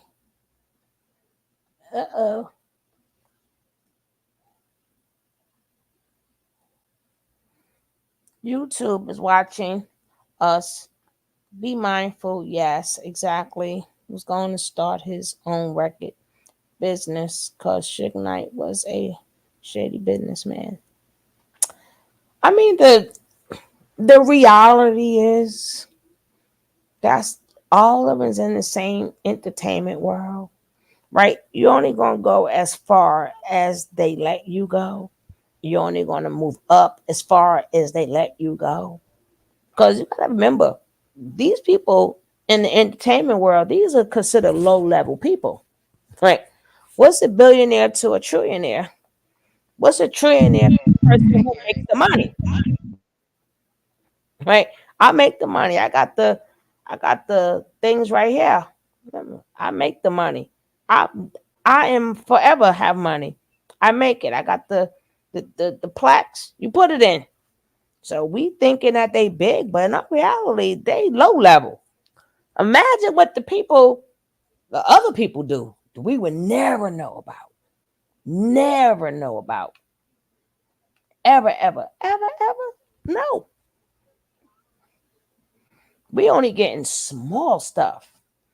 But a lot of these people that get taken down, we also have to remember when all of them sign on, they know the game. They know the game. Is dog eat dog. Dog eat dog. Right? And if you want to keep going up, it's dog eat dog. Right? So if you're good with them, hey, these it's sad, but this comes with the package. It comes with the package. Or and once you in, you forever in. It's sad, but these are things to think about before you get up into there. I don't want y'all to get too focused and like just Puffy. Now, all they asses. It will be all of them. All of them do the same thing. That's just the business. Check out our music break jacket. You're the glue that holds us tight, keeping us together, shining so bright. You're the one who keeps the love train on track. With a heart so pure, you've got our backs. Oh, Nick, Nick, what would we do without you? You bring the love, you bring the joy too. Through highs and lows, you're always there. Oh, Nick, Nick, we're so grateful you care.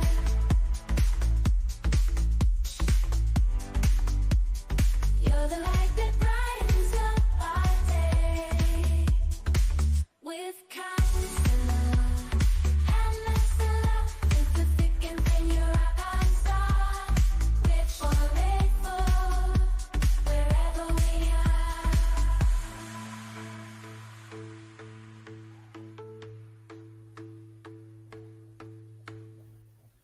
The king of this game, ain't no one close to my level. I bring the heat, ladder representing my rebel. I'm the best in the biz, they all know my name. When it comes to moderating, I bring the flame. I'm rolling through the chat, bringing that crunk vibe. Ain't no one catching up, they all falling behind. I keep it real, ain't no faking or pretense. When it comes to moderation, I'm the one they all commend. I'm the crunk moderator, taking control of the scene. Keeping it high, living the dream. King Kev, that's my name. And I'll wear the crown. Ain't no one better to hold it down.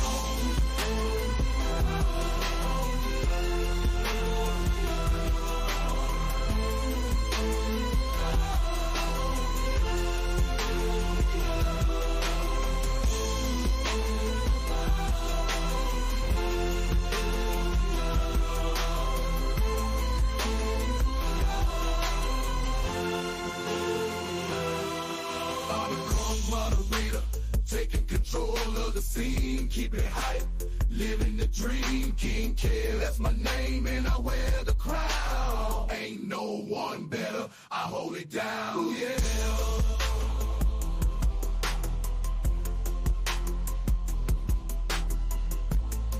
Rising up, no time to frown on like a queen. I keep my crown on, nothing can bring me down. I'm strong, Lakeisha, I'm here to stay. Don't you dare sleep on.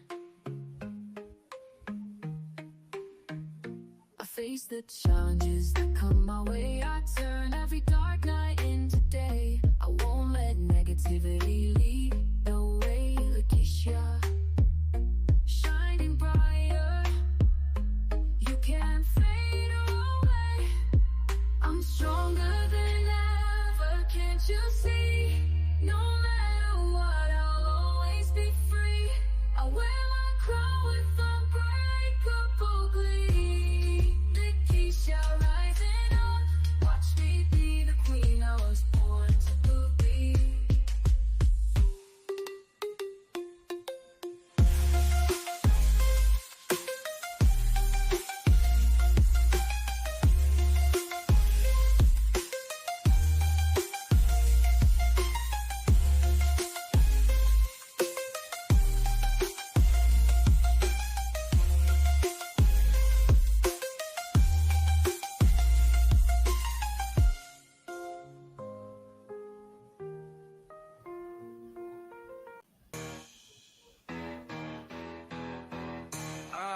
Hey, I'm in the club, feeling fly, feeling great. Jackie Gay, she the mom, she got that sugar love, no debate.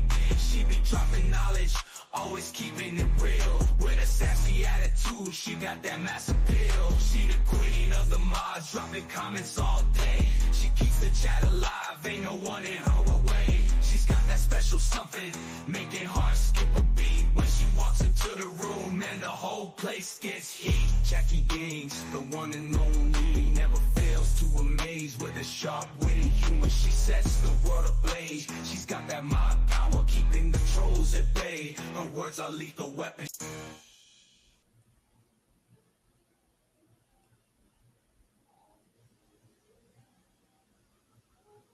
Hey, Bella. What's up, sissy? Girl, I love that little fair you was at.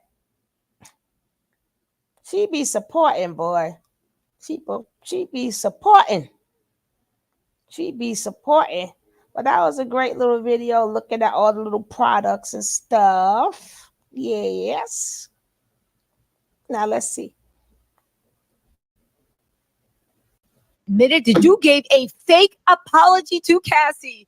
Baby, that's one thing about narcissists. If they don't get the reaction they want, they gonna clap back.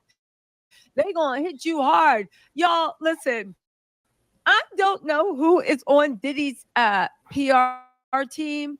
I do know for a fact that they are burying him. I think they're on our team. I think they're the ops. I think Diddy's PR team is Cassie's husband, Alex Fine, with some black contact lenses in and a mustache that goes like this. Just he's like, I think I don't even know how Alex's voice sounds. I think we should I think you should go out there and apologize. And as a matter of fact, tell them you're not sorry. I think Cassie dresses up her two little ones in a detective coat while they're wobbling on each other's shoulders and a hat, talking about, I think you should do this. Y'all, tell me Diddy's PR team, his crisis management team, aren't the ops. First, he came out and gave a half-ass apology. Then he came out and said, no, the reason and everybody's just like, why didn't you mention Cassie's name? You dehumanized her. You didn't look sincere. You look phony. You look fake. So then he came out and said, no, you don't understand. The NDA says not only can I not say her name, but I have to look like I don't give a damn, have to look demonic in the eyes, and I need to just look like just unconvincing. The NDA told me to do that. And I said, okay. And now that fell flat and all the people in the Manosphere are sitting here, all the people in the Manosphere are sitting there talking about, wait a second, Cassie's best friend said, this, that, and the third, right? Which, side note, can I say this? The Manosphere, or at least the ones I believe, bloggers, podcasters, have been paid by Diddy, are saying a couple of interesting things, right? And they keep citing the fact Cassie's best friend said this. No, I'm sorry. Kim Porter's best friend said this. Kim Porter's best friend said that. And I would just like to say this, and let me just say this, right? There's a lot of weirdos coming at me, but you know, mama, stay ready. I do want to say this on the rumors of some random weirdos saying they were Kim's best friend and knew this and knew that, and she saw this and she saw that. Let me just say this, right? I'm not for the record, I'm not going to assume that some random, and I use that term random, was Kim Porter's friend just because it was typed in some tweet or Instagram post. Okay? Instead, I'm going to rely on Kim Porter's known friends to speak on her behalf. And see, the thing is, the people and the weirdos trying to clout chase off of that don't know, as much as they like to clap back, that I know people that know Kim Porter's real friends, both from back in the day before anybody even knew Diddy and up to the moment she actually passed away. So again, these randoms on Instagram and Twitter that are making up things to attack Cassie in Kim Porter's name, it's not even the fact of me defending Cassie. I don't know Cassie, right? But listen, I don't know Cassie. And to be honest, I don't really know people that know Cassie. But when people go on record and say something, why is everybody defending these random people? I will defend and depend on Kim Porter's actual friends, people that actually knew Kim Porter, either in business situations, in social situations, in casual situations, and yes, in friendship situations, okay? Just because you typed it in a tweet don't make it true. And I find it odd that once people find out that you have no receipts and no evidence, heaven have fury on your soul. Because, listen, like I said, I'm going to rely on Kim Porter's known friends to speak on Kim's behalf. Like, and I'll say this right now. If you can't produce one single photo with Kim Porter or one single photo of you hanging out with any of her friends, both tight or casual, right? Or anybody in Kim's circle, right? Or anything showing that you even somehow were even in an area that you had more than one meeting with Kim, then this is a mute point. And I don't know what to say. Y'all can believe secret friendship that no one knew about, not even her kids, her mom, but I don't. And that's just that. But anyway, let's get into the second cycle of the day. Let's actually get into Diddy and the way he is mad, and he just exposed himself for the fact that that whole apology he gave to Cassie was all cap, and it was all cap, and it was all BS. And now he's starting plan B, because baby, if he ain't reading from the abuser's handbook, I don't know what is. Do you know now he's saying, oh, the full story gonna come out. You're gonna find out what was happening. She was beating on me too. I lie to you not. This is in New York Post. Diddy's team, whoever is working for him is obviously the ops. They said that he is incensed at the leak of Cassie Ventura's violent abuse video. He said that video that we're seeing doesn't tell the full story. They said Diddy is reeling in the wake of the March raids of his home and the subsequent release of a 2016 video of him brutally. Once in a lifetime is never enough. Never enough. When I wear diamonds, I feel powerful. I feel brutally beating then girlfriend Cassie Ventura. He's incensed.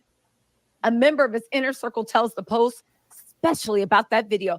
You mean the one he apologized to? The one he said was at the darkest part of his time? The one that his heart goes out and out. Told y'all it was all cap. Listen, a narc, I don't know if Diddy's actually a narc, but I am saying that if I find out he is a narc, I wouldn't be surprised. And we will refer to him as a narc for the purposes of this conversation. Diddy does maintain his innocence. He said there's nothing wrong with him. And now his friends are coming out saying he's video credits about that video that he just 3 days ago tried to fake cry and make a mea culpa about. He insists it doesn't tell the full story about what happened. Not that he's excusing it, but he says that it's a selected video. Let me get this straight. You sat there and apologized. Said you're sorry about what happened. Now you're incensed, right? No, it wasn't Diddy who put out the comment.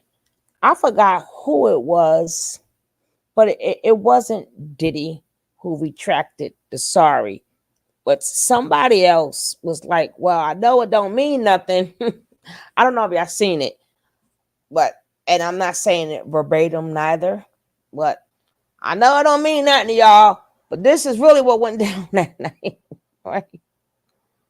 I believe she stole his shit, his money that was in the bag, and a Rolex, some stuff, but you can't come back from that.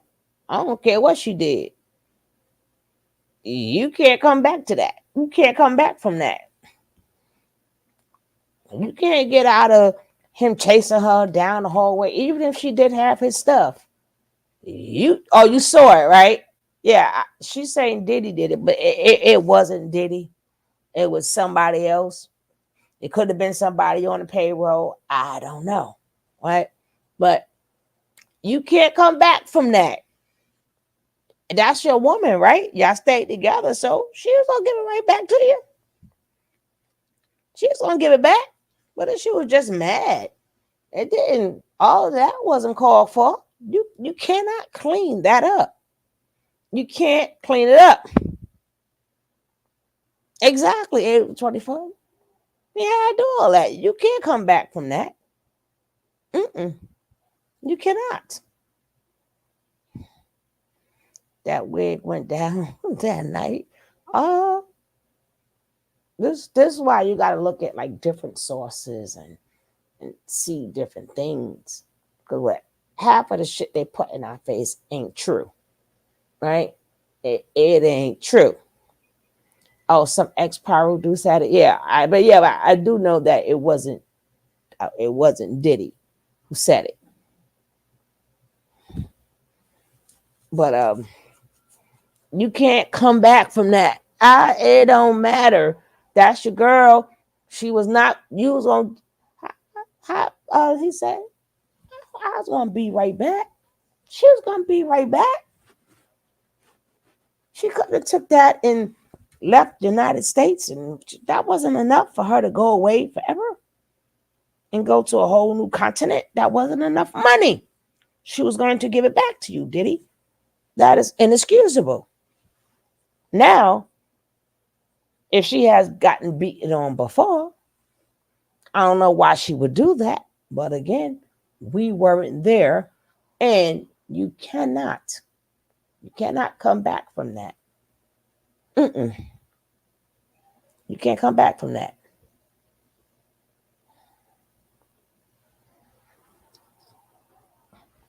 And this lady said some dumb shit. I wonder what she would say. I don't feel like dealing with that ragamuffin tonight. But Evo, let's finish seeing what my girl Tisha got to say. Don't forget, video credit goes out to Tisha Tells. Didn't tell the full story, then why did you say that? Why did you apologize? If it didn't tell the full story, then why did you come out and march yourself out here for a half-butt apology to no one and then say you're not asking for forgiveness? I hope Kelly Price and all those people that came out defending, so alone, he's with Jesus now. Who are we to judge? Jesus has forgiven him. And I know Jesus was sitting in heaven like, but forgiving him for what? He said he didn't want forgiveness. He hasn't apologized. What is going on? Diddy is fake. To me, this is a narcissist spin. It sounds like an abuser. First, you try to get people to feel sorry for you. When that doesn't work, now you angry and you want to make people pay. You're incensed. It doesn't tell. It's a selected video. Well, Diddy, you had other videos. Why don't you show other ones? You had other videos. Why don't you show other videos? You have all this proof. Why don't you get Jonathan Davis to bunny hop out on the field and show him? They said it's his position that there was an agenda in releasing the video when it was released. Of course there was. We did a live about it. It did great. Go watch the lives. We were the first people to predict, not even predict. We got the story 24 hours earlier that Diddy was going to release an apology at 11 a.m. on Sunday. Go watch the original video. It says it. And we even outlined exactly how the apology would go. And it went exactly how, down to the talking points in order. I'm just saying, I'm not saying I have sources. I'm just saying I have a really good imagination. But go ahead and check out the live. And then I did a victory dance the next day. And that was a great live. But we already figured out what the agenda was. The feds are 2 seconds off your booty. They're 2 seconds off your booty. And then they released it to bolster Cassie's credibility because Cassie will be the star witness. And I hear Roger Bonds is also going to testify too. Anyway, but ultimately, he knows that his big concern is the raids in the house. The Cassie video is just a distraction. Now, I thought that the NDA stopped you from mentioning Cassie's name. It also stops anybody you know or anybody associated with you from mentioning Cassie's name. Cassie, go get a payment. The video, which was first revealed by CNN earlier this month, showed a hip-hop mogul kicking, grabbing, dragging, and appearing to throw a vase at Ventura as she tried to escape the Los Angeles hotel. Now, again, look what the New York Post said. They didn't say it was leaked. It said it was first revealed by CNN. A leak is something through backward channels. The feds actually gave it to CNN to show. For 8 years, Diddy had vehemently denied Cassie's allegations of abuse, painting her as a delusional liar who was trying to shake him down. However, he settled a lawsuit she submitted to federal court against him in November, the day after it was filed. When the video was released, Diddy had no choice but to address it. They said, I've never heard, maybe it's just me, I've never heard him deny beating up Cassie. I've never, in 8 full years, maybe your ears are different from mine. I've never heard him deny beating her ass. He never confirmed it, but he never denied it. Maybe y'all heard more than me. I don't know. But she has never came public with it. People was already talking about because of the way her body language and everything would be when he was around her. So we already sort of kind of knew that.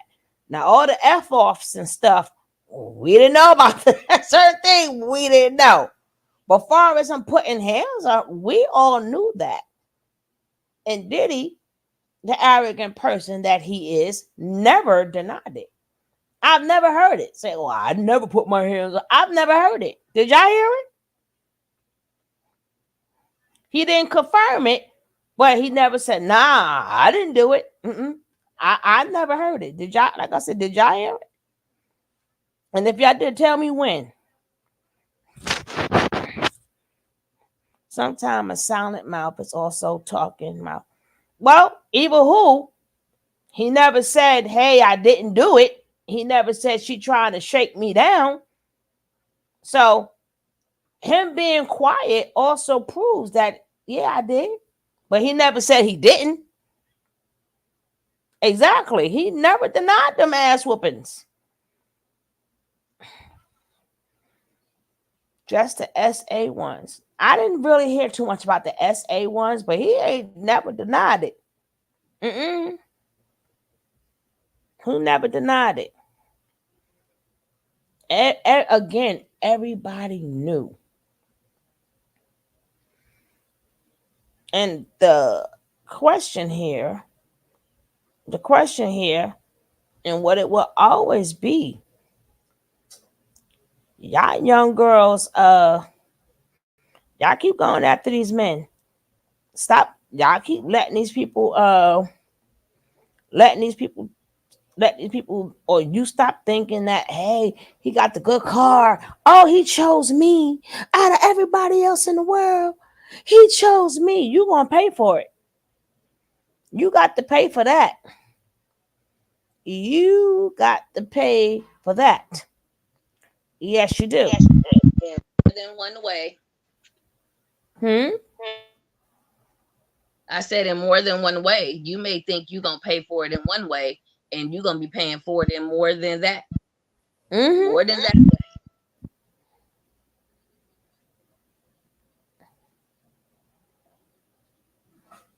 That is true.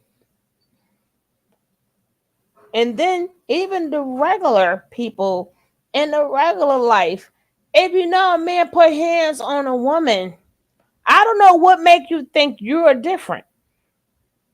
The only reason why J-Lo got spared because she was already owned by the record company. She was an investment, right?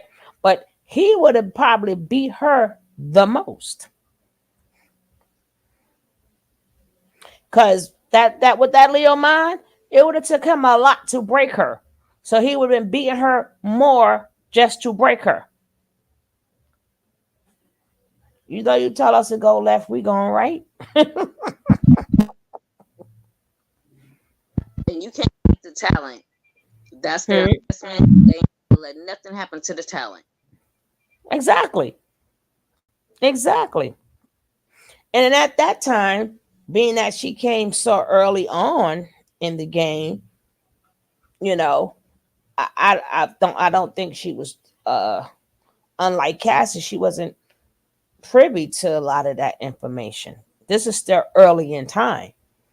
Now, he did try to control her mind. I wish I could find that one. Let me see if I could find it. Well, he was trying to play with her mind. When I saw that video, I said, she gone. She gone. And she knew she could leave. Cause what he gonna do? He's not messing up top even told him money. Then she would have made that song about him. That's how I know she didn't take that gift, because her song was Love Don't Cost a Thing right after they broke up. So right after they broke up, I knew that was about him. I knew that was about him. And then I need a girl who could ride. Then he started making songs about her. And in the video, he had women that looked like her.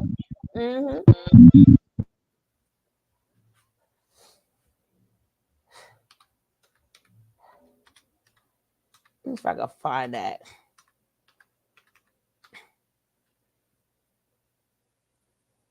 What would you say? Video? That's not the music video. It's a video that he did.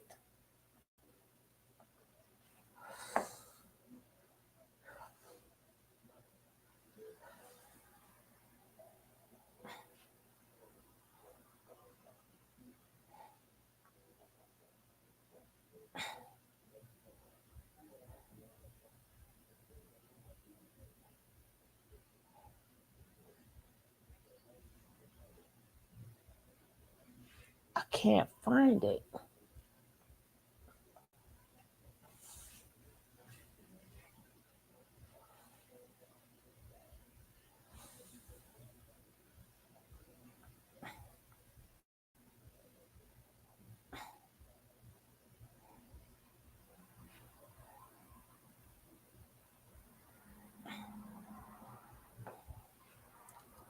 Oh, they won't let me find it.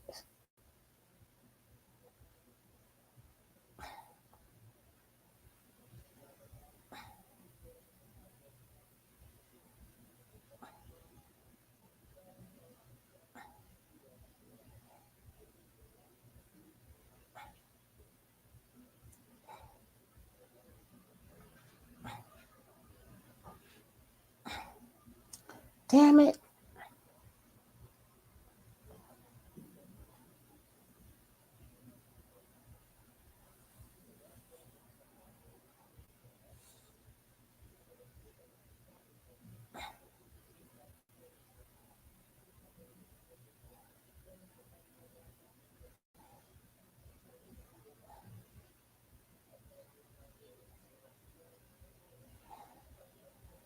I'm looking, guys. I'm looking. And they won't let me find it. Maybe because that's a non-factor right about now. So before it used to pop up really quick. Nah, they pop it up.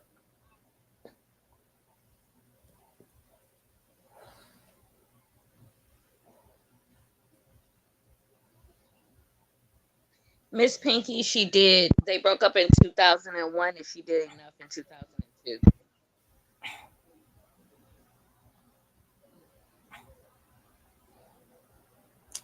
They won't. That's that bullshit.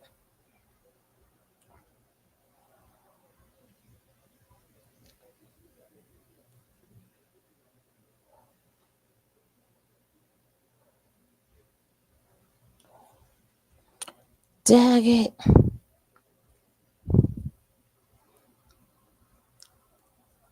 Don't worry, when I find it, I would definitely let y'all know. I promise. But he was very upset and they was I don't know, was she in the bathroom? He in the bathroom? I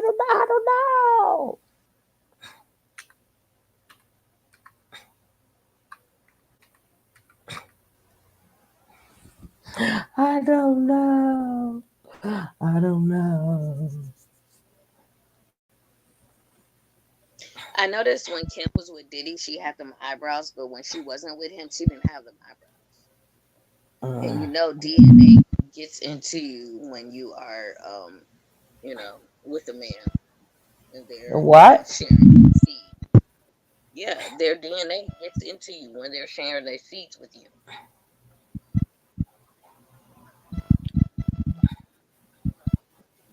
Wait, the sound jumped in and out. What did you say?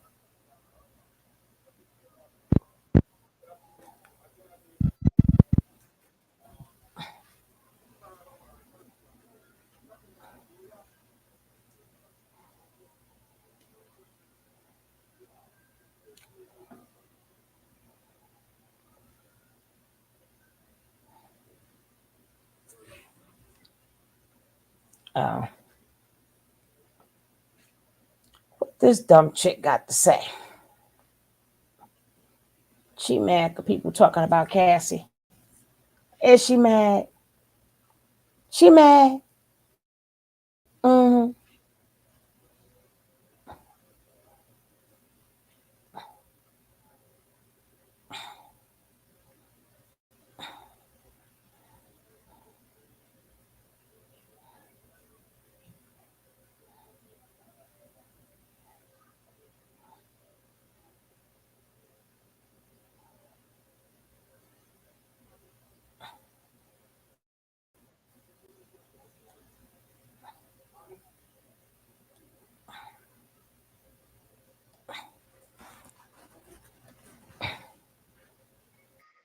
I was saying before I was rudely interrupted by my stupid phone that Kim had Puffy's type of eyebrows when they were together, but when she was not with him, before she was with him, and after she wasn't with him, she didn't have those type of eyebrows. I, for one, think he was making her get her eyebrows like that, but it could also be that his DNA was inside her too. Because when you're with a man and he gives you his little swimmers, childbirth or not, conception or not, you get some of Mm-hmm. his DNA. Yeah, that is absolutely true. That's why I always tell you, be careful who you sleep with, because that energy stays right inside of you. Mm-hmm. Now, this is my best friend right here. It's ugly lipstick. Now, I like to read the messages, right? Now, this is another example of how the system used toxic women to attack men. Growing up in a DMV, many women benefited from dating drug dealers only to complain about the lifestyle years later. This is the absolute gospel. These women want to live a lifestyle they can't achieve on their own and will go after it by any means necessary. Here go another person. These are all men, of course. Women choose poorly the men they keep company with, then complain about these men treating them bad. You're not a victim. These are, and this coming from a woman, yo. The comments is coming from men, because that's who she service, right?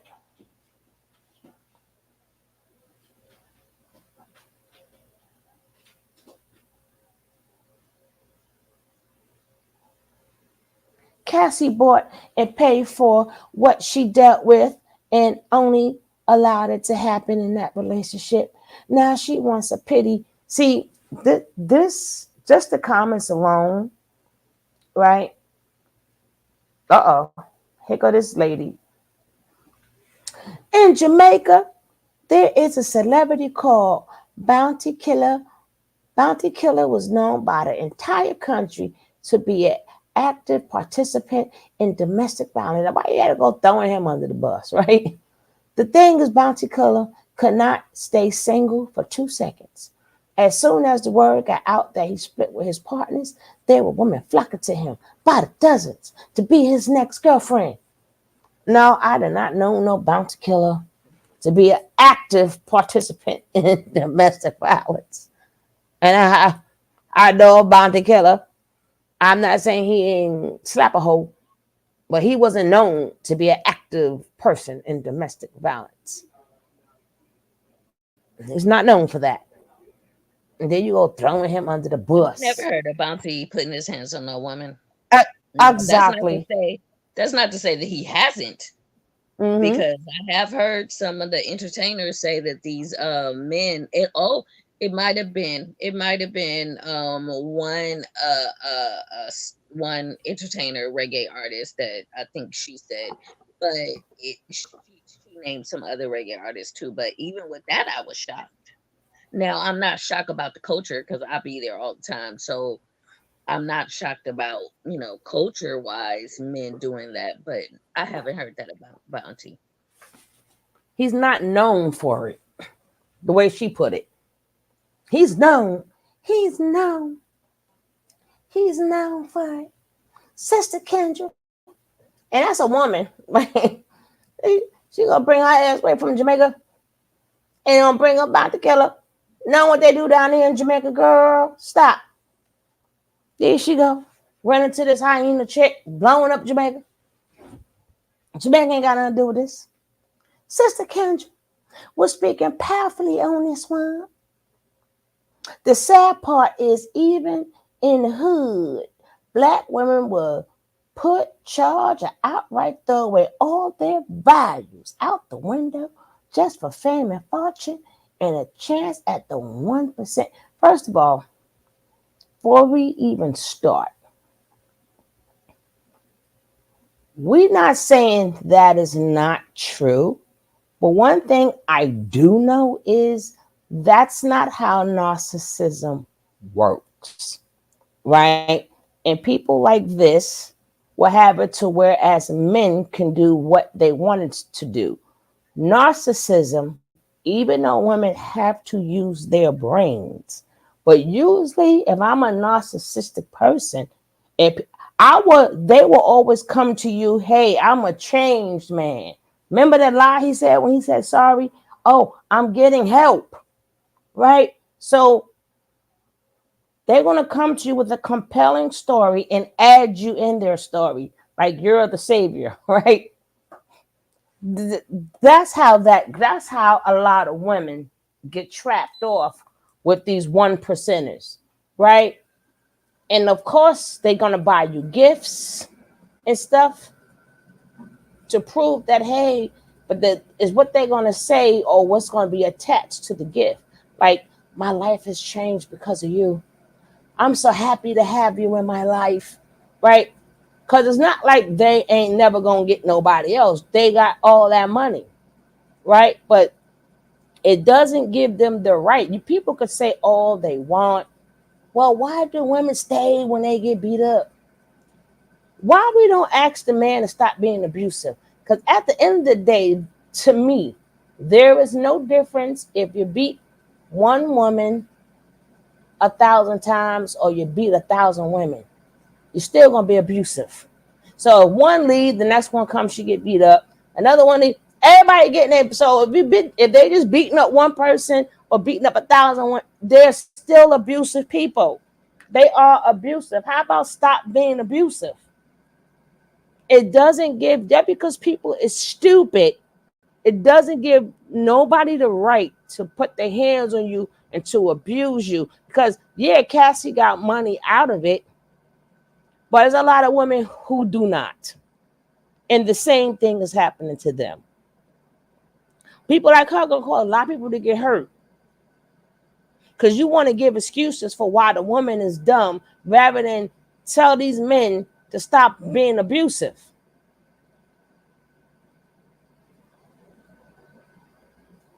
Again, that's not how narcissism works. Now let's see her talk about Cassie now, because she is a detriment to society. When I was in my abusive relationship, I told him, I don't want no money from you. You leave me alone. He would still put money in my mailbox, which would go right into my home. He said, you ain't got no man looking over you. Your sons and your father are not here looking over you. I'm going to take care of you no matter what you said. And he literally, if I looked out my bedroom window, I saw his whole entire house. And the police didn't do nothing until I started busting out windows to houses and cars. Absolutely. One of my friends is no longer here from her piece of crap of a husband. They would like to sit up there and give you every reason in the book why somebody is stupid or why people are not strong enough. And that gives these abusers even more power. You think every woman going to stay away from them? No, they're going to get their game better to get the next woman.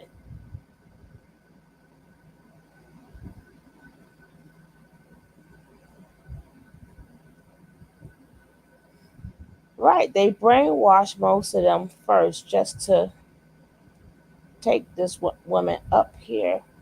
We're looking at, she looks like brainwashed. Now this chick, I got you now. But this one, who is a detriment to society, because she has to pander She has to pander for men, right? Because that's where her money come from. Because they really don't want her, and I don't care what she say. Her husband don't want her neither. But all this stuff. But let's just listen to a little bit of her. And Steve said, "What it is, good sister. Thank you so much. I appreciate all for your contribution, sweetheart. I appreciate you."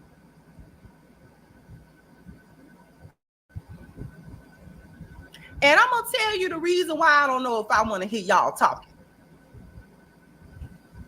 Because now they're abusive. Now the men are monsters.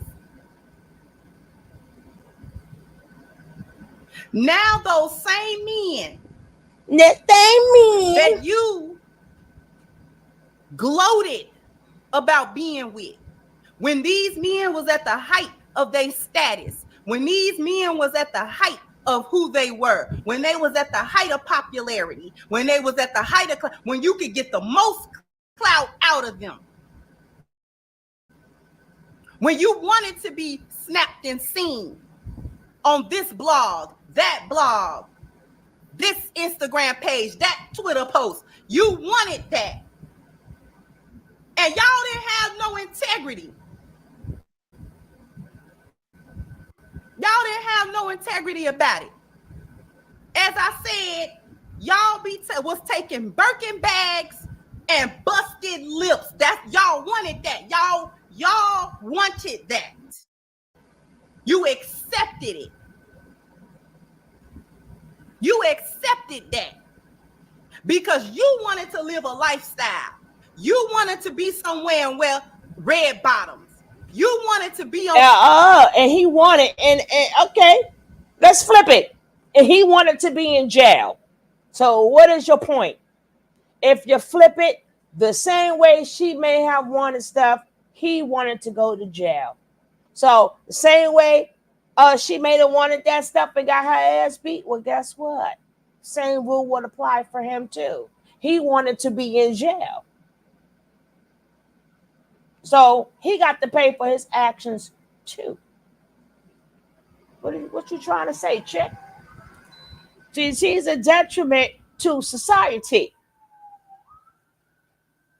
Because one don't cancel out the other.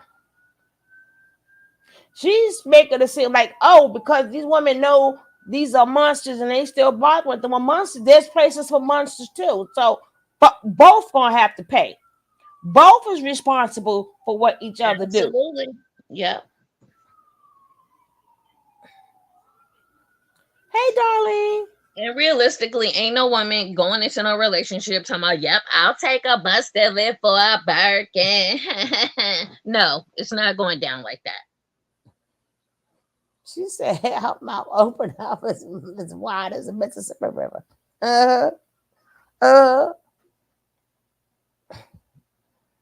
When this happens, the abuse women step in relationship with low self-esteem. And y'all gotta remember, Cassie, number one. First of all, these narcissistic people know what they're doing, right? Cassie was just 18, right? She just came into the business, right? And she came in through the business under, what you call it, Leslie? Just me, Ryan Leslie. Never, ever. I'm going to tell you one thing before I even knew that he was connected to her or Diddy.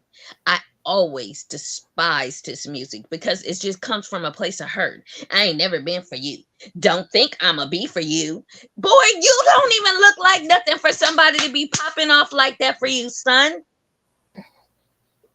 Like he's nothing to write home about.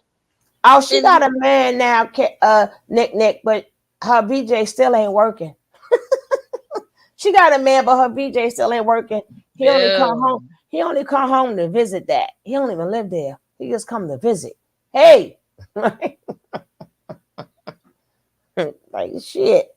But I want back the next week for counseling. That therapist asked me, do you want to live? I left him for good a few days later. She is a detriment to society because they always They ain't no victim. Okay, I never said I was a victim, but that don't mean his ass ain't going to jail. Just like I should have thought better, just like they want women to think better, but these men need to think better too. Because according to the law, that's assault. According to the law, that's the law. Depends on their I would say depending on their money bracket and depending on what they really value, I would have that as a law. Like, okay, you want to hit a woman? All right, I'm hit your pockets for this amount. They Or, do. you Either know, way, this, that, and the other. right? 'Cause either way, she gonna have that payday. But they don't want these men, women like her, don't want. They trying to tell you, well, if you knew he was a monster, well, you shouldn't have been bothering him. No, they 1%. They gonna get women. These people is got $100 million, $200 million, right? What do you think they ain't gonna have people? They're gonna have women.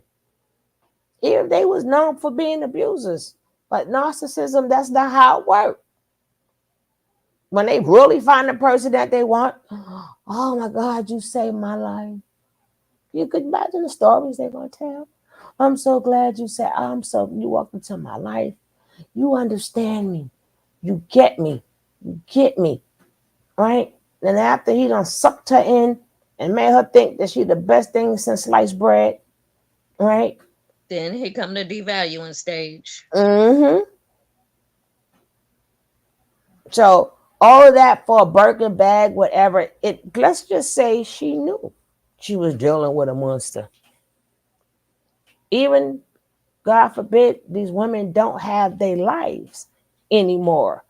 According to the law, that's still, they're not going to be she wanted to be unalive. He's going to jail for murder. By law. That's why you got to teach your sons to keep their hands to themselves. That's the problem. DV is the problem. Stupid women, that's not a crime.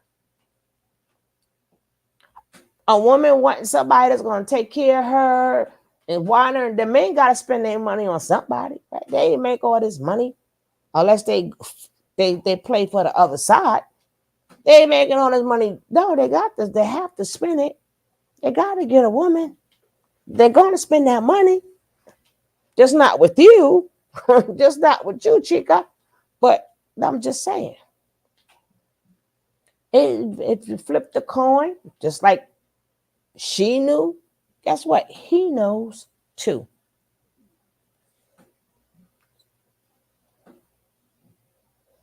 On a yacht.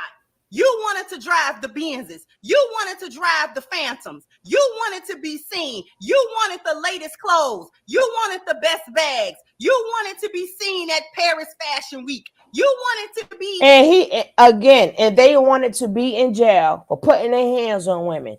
How about that? How about some of the things they wanted? They wanted their names smudged. They wanted to be known as a woman abuser. This is the things that they wanted too. They wanted to be known as an abuser. They wanted to be known as a baby. These things they wanted. These are certain things they wanted too. They wanted to be shamed and shunned. Yeah. Yeah. These are things that they wanted. They wanted to be lawsuit, bam, less than 24 hours here. They wanted that too.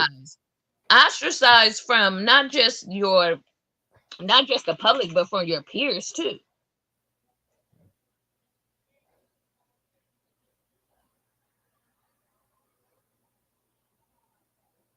It was in her chat just to tell her to remove that red lipstick. She will block you. But again, this sounds good to men, right? This sounds good to men. A woman always having a back. And we always taking down the black man. I'm so sick of that. you know what I'm saying, rubbing shoulders at this award show and that event and over there with this one and in the front of the camera with that one. You wanted that. And you used them men in the entertainment industry. You used the Diddies. Wait. They you? I know. God damn it. Who was zooming who, man? Who was zooming who? Shout out to Riri. Who? Oh man, I can't put And she sounded like old time angry preachers. Male preachers. Nick, you know, I jumped off her a while ago. Nick, you know these things, Nick, but I'm just saying, God damn. Just when you, this chick can't even lie right. She can't even lie straight. She don't even believe in the shit that she say. I can't be mad at her no more. You can't be mad at her. She's a fucking joke. You can't be mad at her. First of all, the men pick you. You don't pick the men. You could have Google Gaga eyes all you want. They got this thing called security and everything else. You can't get, you don't have access to them, right? But God, they use Nick. I tried, Nick. I tried. When the last time you heard of a female that wanted to get a high quote unquote value man coming up to him, I want you, and he's like, yes, and give me all your money too, and he says yes. No. And then he start beating her up, and she's like, "Oh, right. You know what? I like this because I want a new bag. I'll take it." After a while, baby, it ain't about the money. It ain't about the money. At that point, you going through the same thing a regular woman go through, and that is being in that circle. I wasn't even getting hit, and I walked away from some millions. I was getting like emotionally and psychologically abused, and I was like, this ain't worth it. And I put in over 20 years with you. I'm out. Millions and all. Bye. And all the other men that y'all trying to lump in now, y'all use them men. The Joe Buddens when he was at the top of his game. When his name had some clout to it, Tahiri. That's why Joe Budden told her to shut up. Shut up. I don't want to hear you talking, because Tahiri gonna get on there and talking about basically saying Joe Budden is a hypocrite for saying that it was wrong what Diddy did to Cassie because he used to beat on her. Both of y'all was the problem. Y'all was toxic. Tahiri, we have not forgotten what you did to Vado. We didn't forget about them hard, extra hard She said both of them. Oh, see, that's why your ass stay covered up and shit, right? That's why you stay covered up. To make sure, you know, they could. Jesus. Smith apples, one of the hardest apples in the supermarket. And what happened? And you were scoping him in the face with them apples. Relentlessly, like 2-3 times. Fighting. How is it relentlessly 2-3 times? That was only 2-3 times. You made it sound like she threw the whole goddamn wagon at him. I can't take her. Oh my God. What did Joe Budden's name have clout? Yo, I'm telling you, that's why she get paid lovely from these men. Her audience is a man. Again, I already read you guys the comments, right? So if she threw apples at that man, why are you mad? Right? Why are you mad? Like you was there. Like she just like, you know what? I'm gonna throw apples at his ass today. I ain't got nothing else better to do. Come here. Let me throw this damn apple at you. Relentlessly 2 or 3 times. Oh God. She is a detriment to society. I can't with her. But the men love her The men love her. They love her. Because she speak up for these motherfuckers. They love her. Truly indeed. You gotta look at her. Them cats, that money be coming in. That's the state that we in now. Mm-hmm.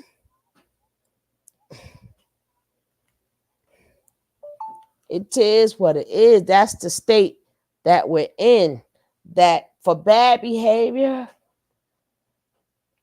Yeah, what's Joe? Yeah, Joe part of the creep squad. Mm-hmm. No, nobody can take us serious. Mm-mm. Mm-mm. And we ain't forget you throw them apple relentlessly 2-3 times. Oh man. Nick help. I tried not to see her no more. Never stopping. Exactly. That's why I said 2 or 3 times. What do you mean relentlessly? 2-3 times. Yo, but the men love her, but she is a detriment to society. That's why. Now I used to do reactions on her all the time. This is the same chick that said, "A woman by the time she 18, she should be on her 3rd child." Girl, we'll get the fuck. You the one telling them to go to get these men. Who the hell is listening to that? Didn't she say that, Nick? And then I said, from who? Another 18-year-old? Like who? From by that age? From who? So obviously you getting them ready for men like Diddy, right? You getting them ready for men, older men, because no 2 18-year-olds ain't taking care of all them kids. So then she should be blaming her head, herself for the busted lips and the Birkin bags then. Because if she giving girls advice like that, then you grooming them for this. She's a groomer. Yeah, that's what made me really start like talking about it, because she is a groomer. Like she's a groomer. And all her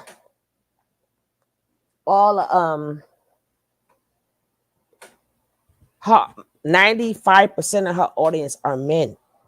So they pay her well to pacify them, you know. They pay her well. I think with this video alone, right? She got 15,000 views. Just this, so that's 15,000 people that agree with this shit. So they can get offline and say, such and such said you should blah blah blah blah blah, because this is what women is supposed to do, because they listening to her. Okay, Darlene. I would slap you in that beat. So I guess these men, if women like the abuse, I guess men like jail, right? They like to pay out their pockets because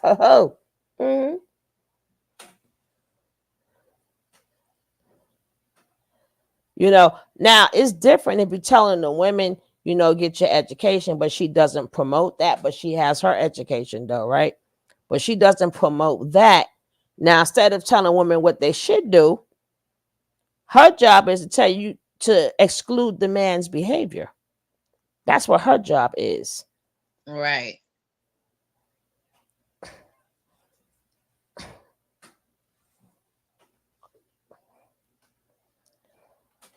She would fit right on in with Nature Boy.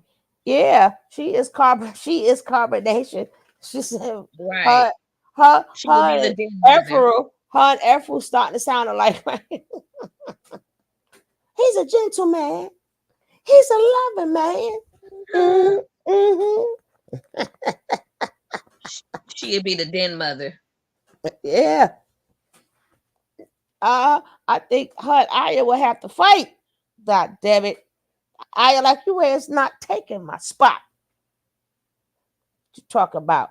Fight for the crown. Fight for the crown. World star. You come running over here because the cat done tried to take your head off. And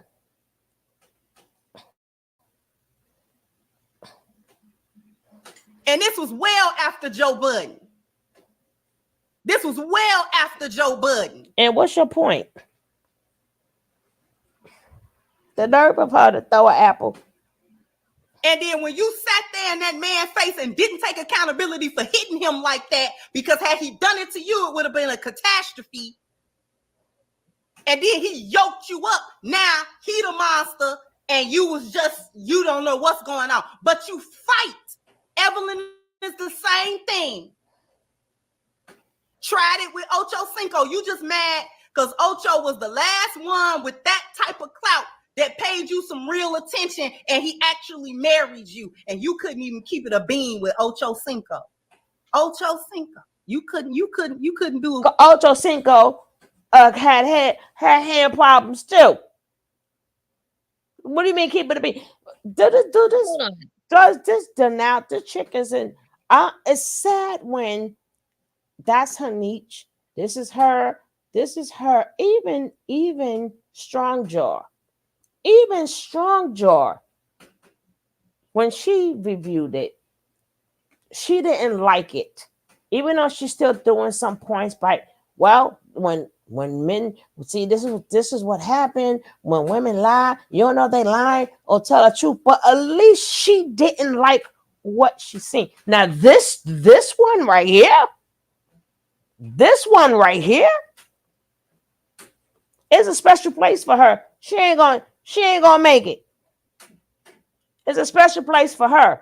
She can have all the high beams or whatever. She can have all that on. They ain't gonna help her. Or is she just wearing this as a garb? Because I wear a lot of hair wraps and stuff. I don't wear high. I don't. No, that's a high beam. That's her religion. Okay.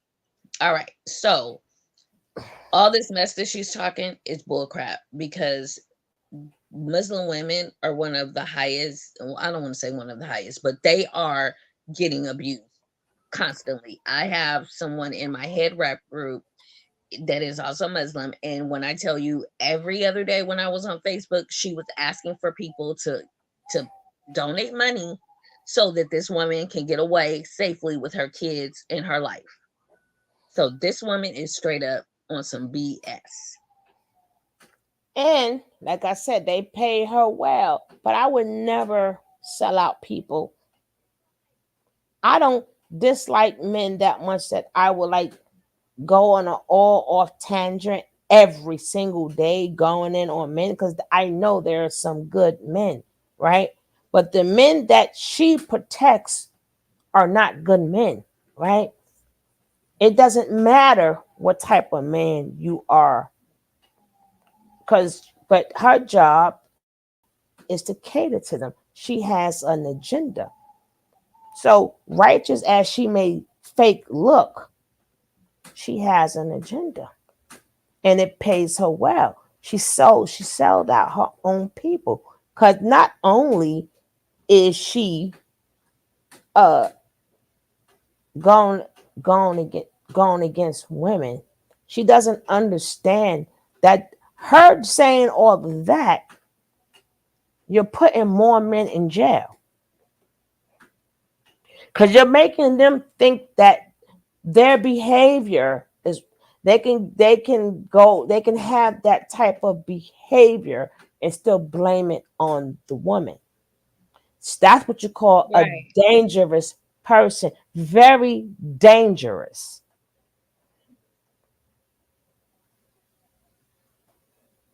I told you 15,000 people saw this, and that's and counting. And I also read you guys what the comments say. So these are other people in the comments who agree to this bullshit. And that's why a lot of men are in jail, because people keep excusing their behavior. You're going to blame it on everybody else but the person. Yeah, because any woman tell their story, they're not saying, hey, I'm the victim. A lot of them know what they walked into, but that still doesn't negate or take away. She also has the right to say, you put your hands on me again, nigga, you're going to jail. Why you don't have these conversations with non-abusers, right? Then you can Right. say, hey, he's a good man, whatever, right? But I remember at one point, right, Nick, she used to have like the red pill, if I'm not mistaken. She used to have they damn magazine right there promoting their ass. They love her because her job is to really not to all the way train women because her audience is not majority women, but is there also a lot of channels, right? Just to say the word masculinity, that sells. Just saying the word femininity, that sells.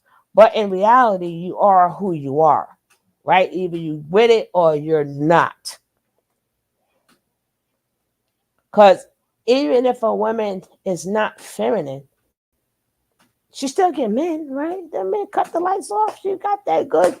Do you think he really cares? Right? If she cooking breakfast in the morning, that ninja cooking her breakfast in the morning. What you talk about? Some women are mad that these women have control over the men. And now you want to call them masculine.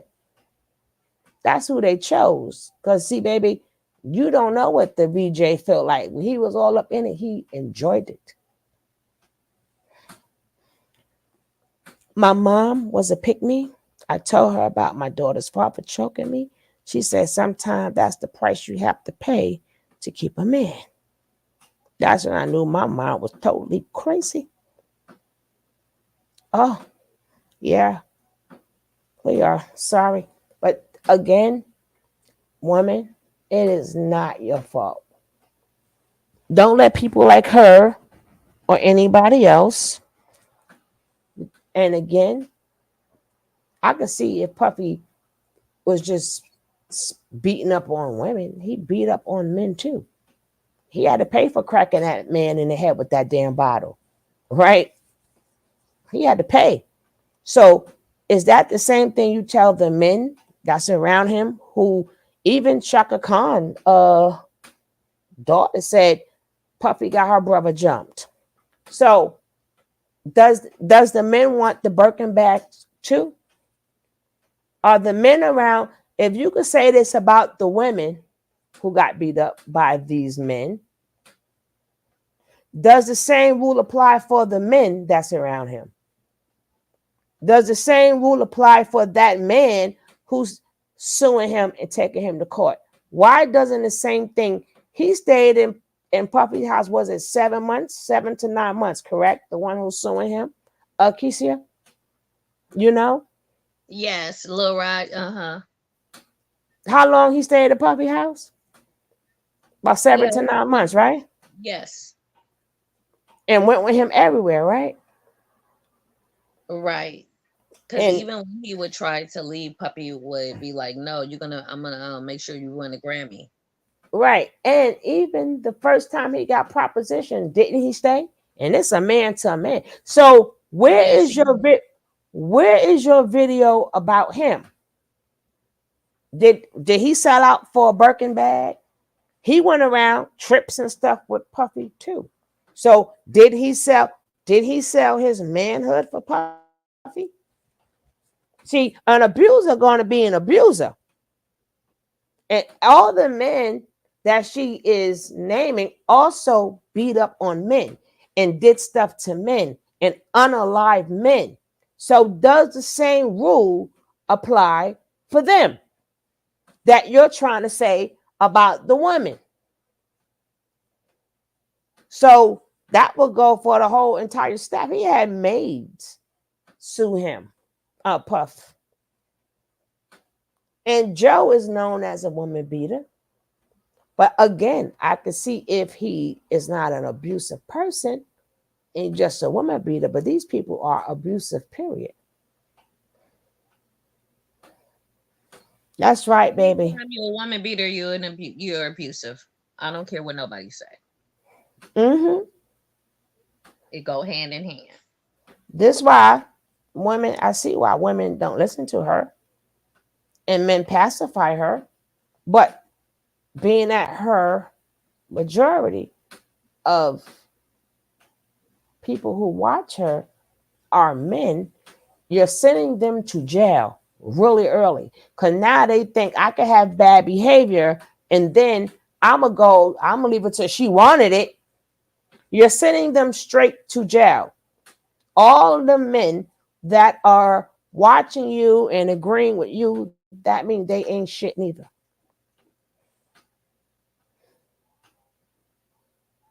They ain't shit neither. And you sending them straight to jail. Because you putting that hope in them. Their behavior is not being corrected. Then they're going to think they can really do what they want because of what you preach or because of what she preaches. My son, watch out, we got some problems. And I'm like, son, she ain't going to bail you out of jail now. Don't go, do not listen to her.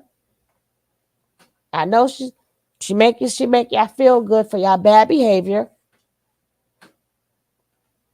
She done got you the submissive woman and making you look that she's not really changing women. Her audience is men, but she's putting in their head, this is what women's supposed to do.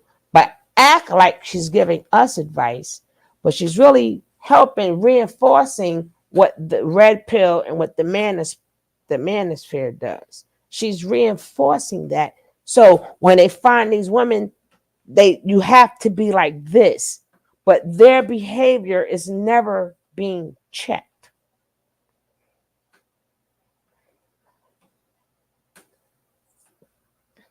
Just like if she was for to have a son, she'll be the one at the court. My son innocent. I tell you, innocent. Judge ain't trying to hear all that. He's a good boy. Mm-hmm. Because women, because 3 years ago she threw something at him, Your Honor. It's the woman's fault. They ain't trying to hear all that. They're not.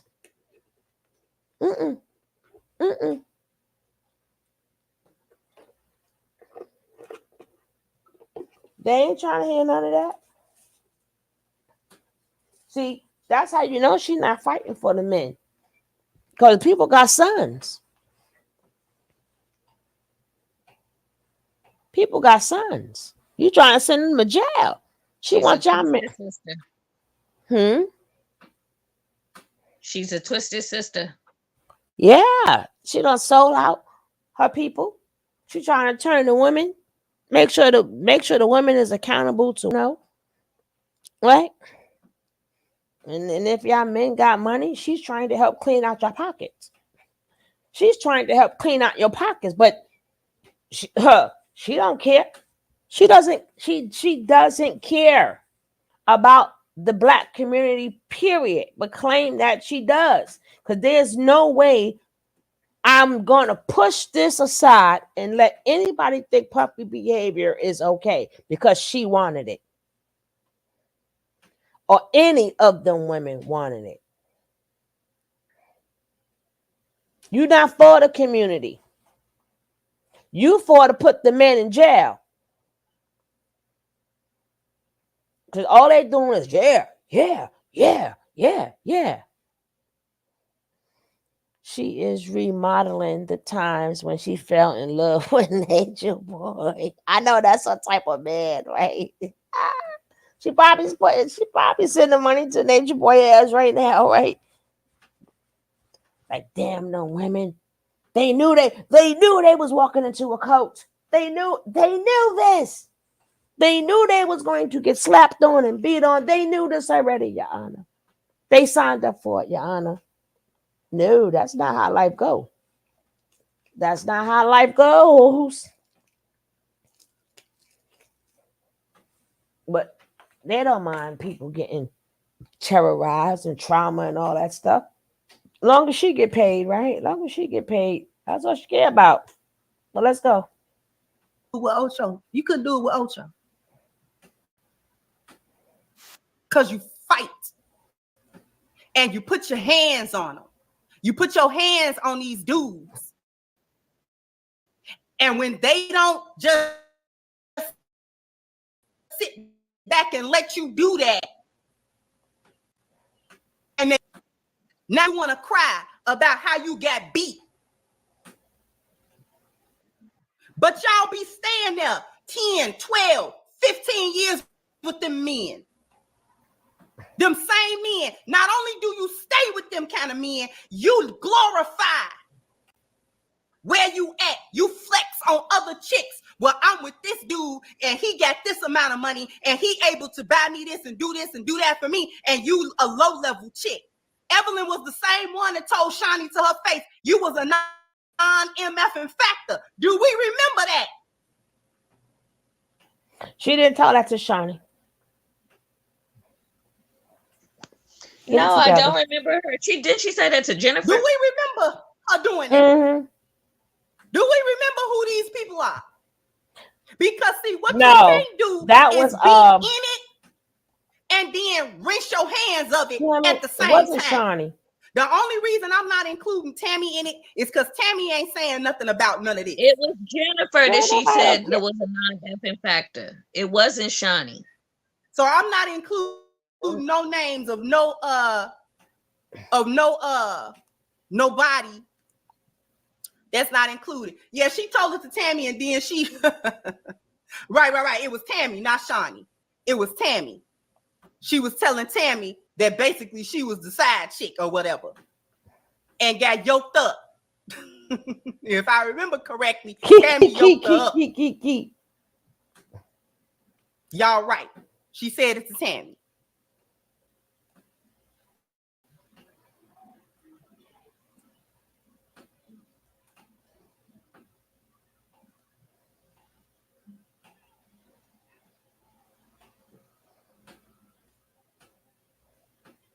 Constantly was threatening Jennifer. So you a whole problem, Evelyn. You violent your dang on self, Evelyn. You violent. And you're not only violent with the other women around you, you're violent with the men. And if you know it's a problem, if you know that if he put his hands on you, I don't care which man it is, if you know he gonna put his hands on you and that's gonna be problematic, why your hands up? Put your hands down. Put your hands down. You see how retarded this lady sounds? She can't control an abuser. That's not how it go. Because some accountability gonna be taken around here. Yeah, give it to us. Because see, I don't like when women don't have integrity. I don't like it when women don't have integrity. Because y'all stuck around for all of that so-called abuse y'all was taking. Y'all stuck around because he had money, because he had clout, because he was doing stuff that you wanted him to do. And you didn't care about the treatment that he was giving you. Cassie in the same boat. That's why they rallying around her. Because you was with Diddy off and on for 11. Huh? How about they stuck around because they was actually stuck? They couldn't. Not according to her. Not according to her. And then Diddy, we already been told that Diddy had people following her and shit. And at that point, people stick around at that point because they are brainwashed in their mind. When they get love bombed, that person is who they met is going to come back. The person who they met is going to come back. That's why a lot of people stay with narcissistic people. One of the reasons why. Yeah, because they breadcrumb you. They give you a little bit of affection or love or attention or whatever.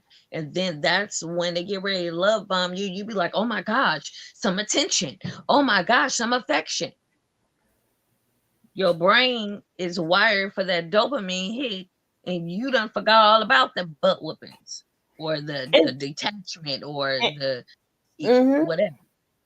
Then people gotta realize when you are with a narcissistic man or woman, like every time you think you had the best XEX, baby, that love bombing X is better. Like, but damn, where you get that from, right? Exactly. And then it goes. You know how the cycle goes. Then it's good. for about a week or two, right? And then depending on where they're at, if they're not getting you mentally, they may slap you around, beat you up again, whichever. It depends on how much supply they need. Everything depends on how much supply they need. Because abuse to people is like a drug. They need it. So if they need a big supply, they may drag you through the house. They need a little supply, they may punch the wall, whatever, right? Then the cycle, remember, it's a cycle. It keeps repeating itself, right? So even Cassie, so even the other strong jaw, I was going to show strong jaw, but even after strong jaw seen the video, right? See, she'll be the ones that will fight for that man to stay out of jail because it's not her, right? And even if a man hit a woman one time, that's one time too many. And guess what? He can go to jail then too, right? So it doesn't matter when she tell and how long she took it. Just the point of beating her up the first time. She could go to jail then also. How about tell them do not put their hands on people? So then he doesn't have to worry about going to jail. Even if she walk out the first time, he can still get locked up. Yeah, And tell him stop doing B for B. right, B because B for B. right, because even if you are an abuser, like I said, there's no difference from hitting one woman 1,000 times or hitting 1,000 women one time. There is no difference. Because if you are an abuser, you're going to abuse. So even after the first beat down and she leave and you meet the next woman, guess what? She gonna call the cops too. After a while, them cases start to add up. They gonna make Ninja. We don't have, even though each woman, I'm just giving you a scenario, each woman got beat down. They say they leave just the first time. And but so many times, it's going to be on your record as an abuser, and they don't end up keeping your ass in jail. Maybe the first time they'll give you like third, they may tell you mandated therapy, blah blah blah. But if you gotta constantly keep getting locked up for being an abuser, that stays on your record. So it's no difference between hitting somebody one time or 1,000 times. Because sometimes they be hitting multiple women in different places. Let's just keep it real. It ain't just that one woman getting her behind whooped. The other woman across town or down the street or around the corner or wherever he got her is getting the same treatment. Yeah, yeah. That's why I say she want these men in jail. Keep your hands to yourself. Because if she stay, either two things, you're going to get arrested for beating her up, or you're going to get arrested if you unalive her. Either way, don't look good for you.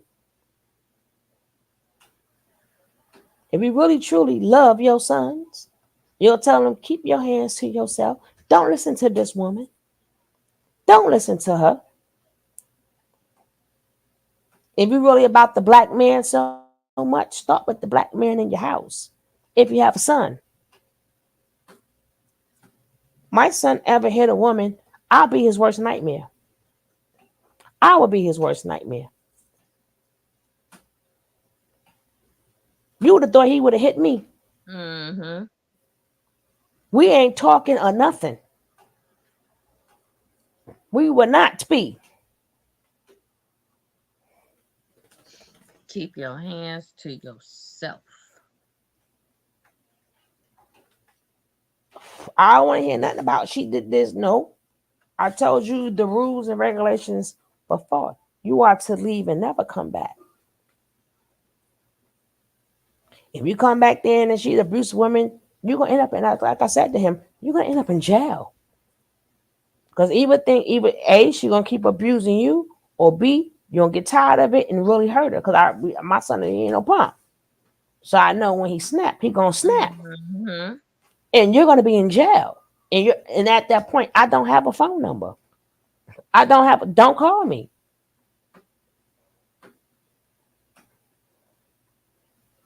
Soon as I hear such county jail, click.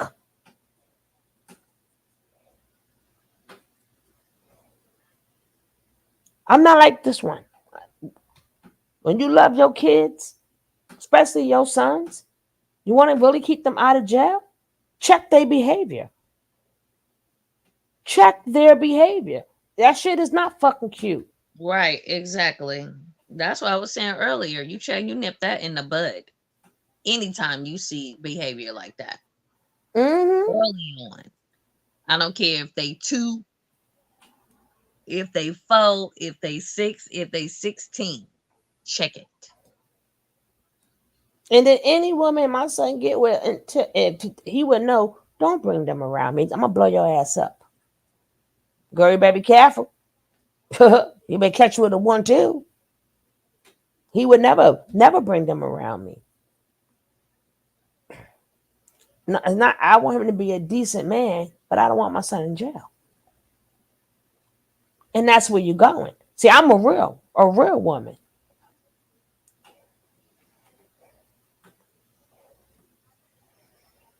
Leave that and don't go back. I know, right? Because she do that. Cause women can provoke a man too, but men are stronger. Leave.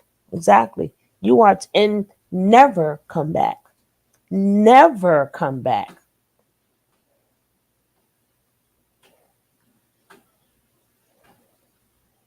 I did a video on that too.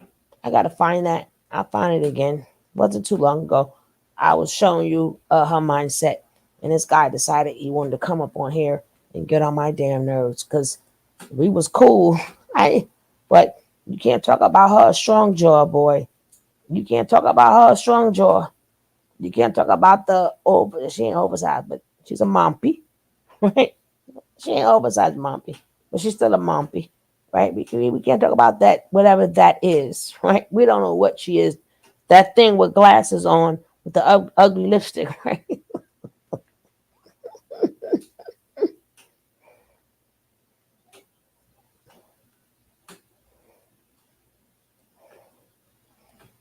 Years. Just because he just did announce it, I think in 2016 or 17, doesn't mean that y'all wasn't fooling around that whole time. Yes, y'all was. How you know? So in a whole decade, Mm-hmm. You mean to tell me your hands clean? All the stuff that Diddy being accused of, you didn't see nothing. No, monkey don't see, monkey don't do, and monkey don't tell.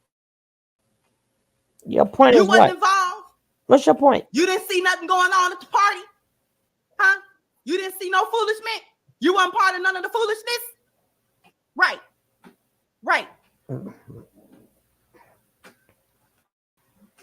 You sound stupid. I believe she told her part, right? It was embarrassing enough. She said, yeah, he made me do it, right? So she did acknowledge her meaning the foolishness. She acknowledged it.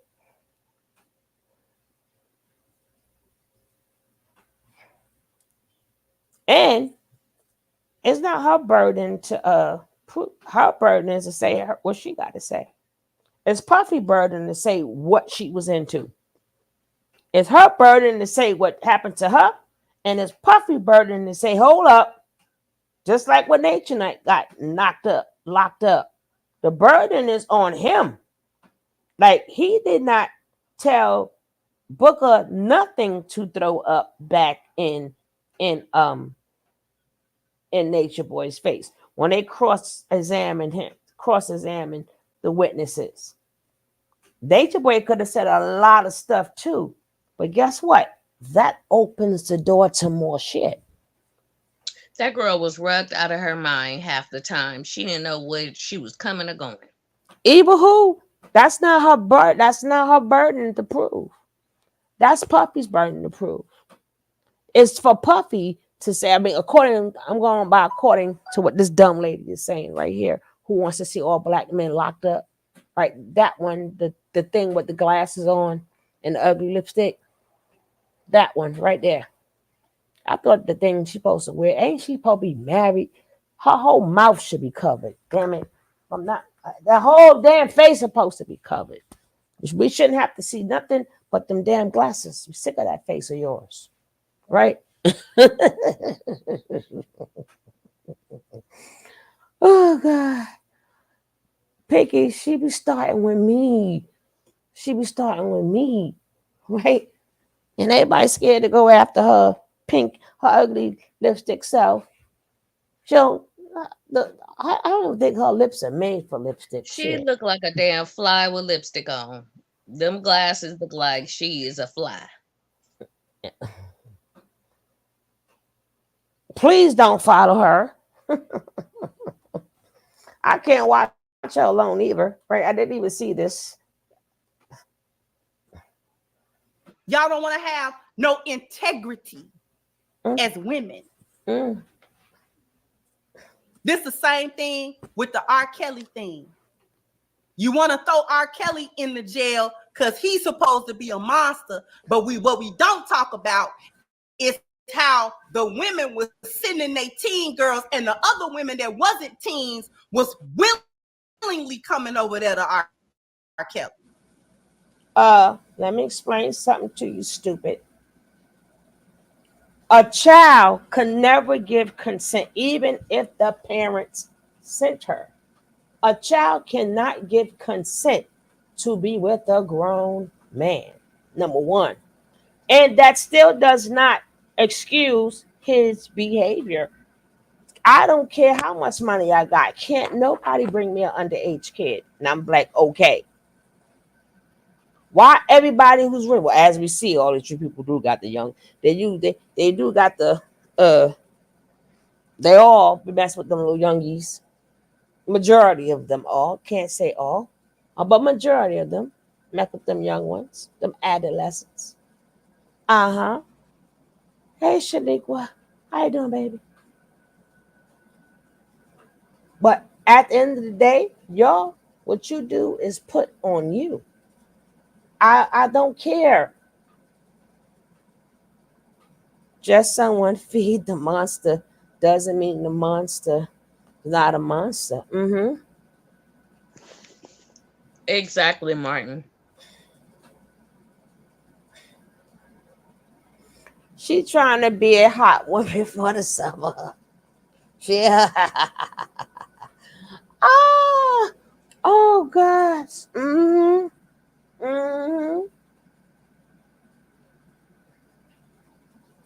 Not the hot Habib Being summer. involved with whatever he was involved with for clout, for money.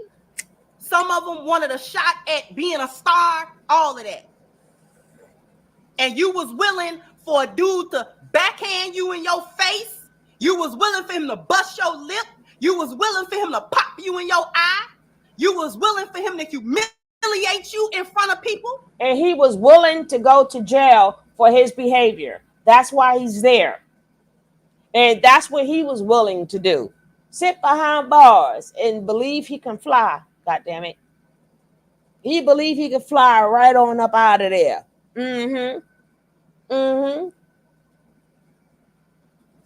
Just like Nature Boy. Nowhere. Just like Nature Boy sitting in the cell thinking he could levitate. Right on out the cell. So he could believe he could fly, and Nature Boy sitting up there, got his legs crossed, like he's sitting there for meditation. He think he gonna rise up out that bitch. You know, Nature Boy think he Peter Pan anyway. He think he gonna call Tinkerbell. Tink, where you at, Tink? I need you to help me, Tink. He say he gonna fight to the end. Send some of your fairy dust and sprinkle it on me. Sprinkle it. So again, listen to her. Well, let's go. You was willing for him to beat on you and bruise you, all cause this, cause you wanted this. So I'm not having a whole lot of sympathy for that. Because listen, I will sleep in a hollow log and drink muddy water before I let somebody put their hands on me like that. And just because I want a place to stay or just because I want a couple of dollars. Forget you, forget your money, forget your, I don't care who you are, I don't care what kind of name you got, leave me alone. Because you're going to treat me right when I'm over here. You're going to treat me like a human being. You're going to treat me with respect because I'm going to treat myself with respect. And you and your little money and your little crew and your little entourage and you know you own this and you own that, continue to own it. I ain't got to be over there. Because you ain't going to treat me like a dog.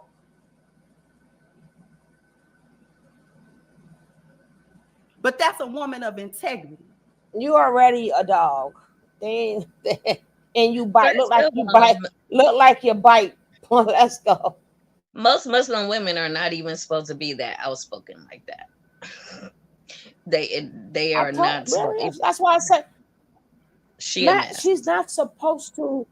First of all, she's not even supposed to teach men, right? Right. That's why she got to keep saying women all day, but just so happen her audience is men. She's not even as a married woman. She's not even supposed to accept their money. Her husband is supposed to do all of that. So this is when you know somebody is phony. Even her husband knows her audience is just men. What type of man is that? Even the guy tried to argue me down when I brought that up, but you can't. You can't.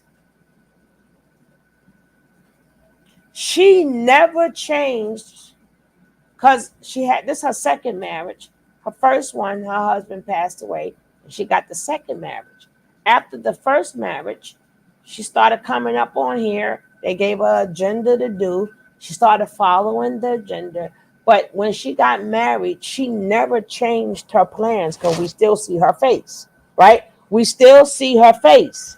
So she did not change her life for no man. So why do you want other women to change their life for a man? You got a whole husband. When you was married the first time, we ain't see your damn face.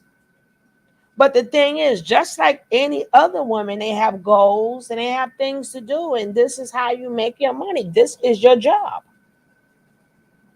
You got that right, Jackie. That part, right? That part. But you want women to be all submissive and change their life, blah, blah, blah. Now, I hear what she's saying, and it does sound really good. But it doesn't take away if you were an abusive man and they're not abusing you in the beginning. They give you the best love. They got some stored for the love bombing. But until you get to the love bombing, at that point, it's the best love you ever had. But even if you only get hit one time, he still is an abusive man. So all of that, I'll walk away. No, that's not how I know she knows that's not how it goes. But for my audience, I have to say that. For her audience, they can believe whatever they want to believe. But y'all need to know that she is a detriment to the community. That's what's one thing you need to know. That ninja is what you call a rent-a-husband. You know what I'm saying? He what's that, like the rent-a-center? He's a rent-a-husband. Not a rent-a-husband. Yeah, he's a rent-a-husband. He's a I see you when I see you. I believe he got other wives just to get away from your ass. And you number what? Right? You number what? All that I respect myself and all this other stuff. She a sister wife. Mm-hmm. I mean, like I said, if it was a thing that she's telling women like to leave that alone, but you still can't excuse his actions. You can't do it. You cannot excuse his actions or his behavior. That's why a lot of these men sitting in jail. I mean, she ain't pointing not one finger at the man saying, you need to stop putting your hands on her. Man, I mean, just a women, and you wanted this, and you knew what came with it. Girl. And that's the reason why women stay in that situation for 10 years and 11 years. Because that we're in a patriarchal society. She promotes that, right? Yeah, because that's what you get, especially a lot in them churches, want to So blame the woman, and don't say squat to the man. yeah, she's ruining them. She's ruining men also. Because she done put a bubble in their damn head. And they like, yeah, yeah, yeah. And your ass gonna be sitting in jail too. Listening to her. Head Putting so that big, damn can't even battery in get your through the back. doorway. Yeah, head so big you can't get through the doorway. Her 'Cause head you so listening to big her. that hobby don't fit. Her head so big that thing don't even fit. That's exactly why It she need back showed on up. plantation. Because the men love it. I'll show you the comments. I'll show it to you. All these are men growing up in the DV. I read it already. All these are men. Men. Only time it was a woman when we got to the Jamaican lady. Matter of fact, I see two women. A hollow log drinking muddy water. Preach. I hear you. Sister Kendra was speaking powerfully on this one. Let her could. There's a difference between victims and volunteers. What is the difference? But I don't believe anybody volunteered for that. Explain to me the difference, Mr. What is that? BH Bill Boy? That's what I Mr. was saying. Nobody's signing up volunteering for abuse.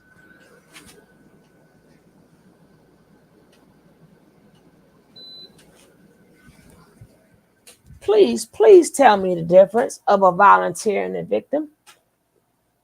The minute you get hit, you are a victim, point blank and period. You are a victim. Don't nobody volunteer. They may have wanted the lifestyle, but they didn't volunteer to be with that monster. And almost everybody said they did not like him like that.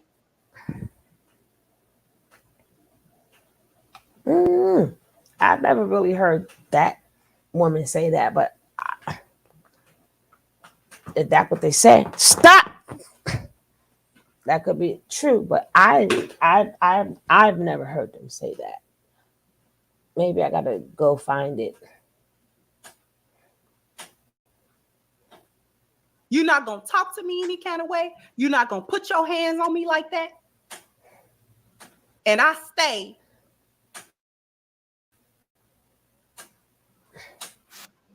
Cause you did it.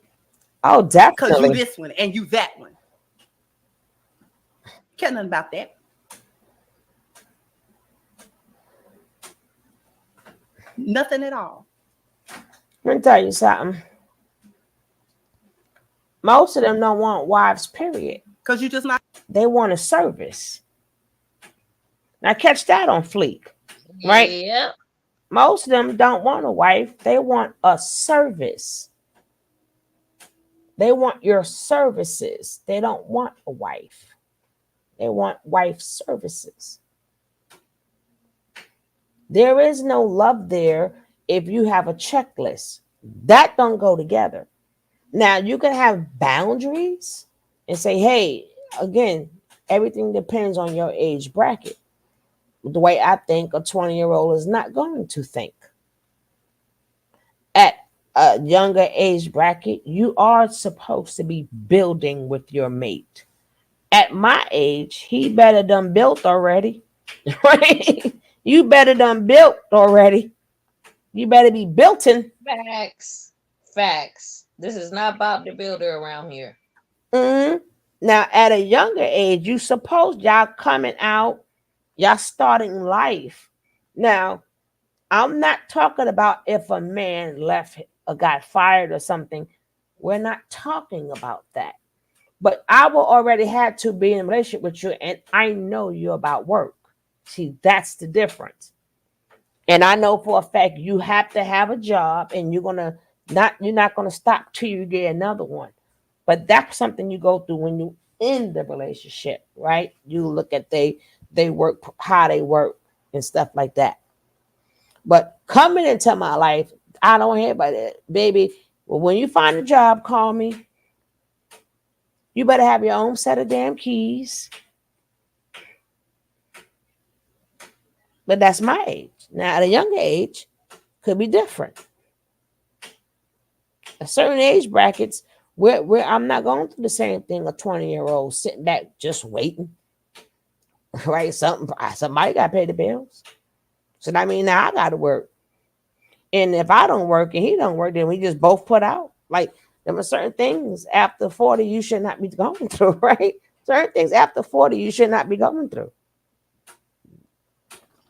I should not see your whole entire family because neither one got a job, got to go back to the mother house, go to the sister house, you, the husband, and the kids.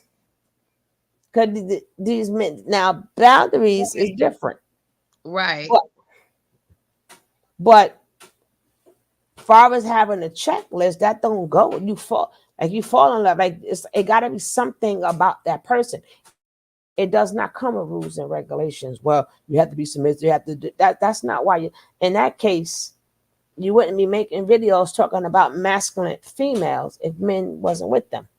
None of y'all videos will exist if men wasn't going for the 304s. If men wasn't going for the women you claim that's masculine, for the women that you claim won't submit, and the women who you claim are bitter, these videos will not exist unless the men were going for these women. So something about masculinity these men like that you got to keep making videos about them.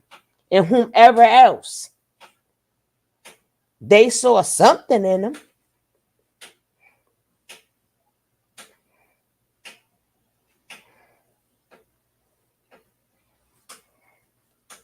If all these women y'all talk about, why do men bother with? They got your type of women. All these good men got women like you who believe this bullshit. It's enough for y'all to go around. Even though we as elders, we do not like what's going on with this new generation. We don't like it. We don't like it at all. But it doesn't take away. It's space for that. People pay for that. So guess what? It doesn't matter if we don't like it. People pay for it. People pay for them 304s. The same way a man would get off work and go to a hooker before he go home. And she is sitting home just as submissive as she could be. Yep. Or going to a strip club before he goes home. And the wife just sitting up there doing everything she can. Man gonna do what he want to do. It doesn't matter. Side piece. It ain't even got to be a lady at a night or a strip club. Anything. Exactly. So none of these videos is going to keep a man at home. None at all. And men talk a lot of smack, but men love to know a woman really got their back, if you know what I mean. Like, hey, if I'm swinging, she's swinging. Men love women like that. They don't want the women, oh, I'll protect you. And then she run the other way. Now they like that woman because they know that woman really has their back. That's love right there. I've seen that plenty of times. You touching her man, you got to touch her too. And we going out together. And these men could claim, well, I don't want my woman to do that. That's not her role. That's not her place. Then just stop. Ninja, stop. She saw you was getting your ass whipped and jumped in. Because if you was handling your business, she wouldn't have had to jump in anyway. She would have to be pulling you off of the person. Exactly. If she had to jump in, you weren't winning, right? Child, I went to Denny's one time. This guy was getting stumped out. His girlfriend jumped in. Them gangbangers stumped her out, and then it was a shootout at the damn Denny's. I said, "Can I just get my steak and fries and eggs?" After a while, Nature Boy would get tired of her. Nature Boy wouldn't even look at her. He wouldn't even do it with her in the dark. And you can't even see nothing. He wouldn't even do it with her in the dark.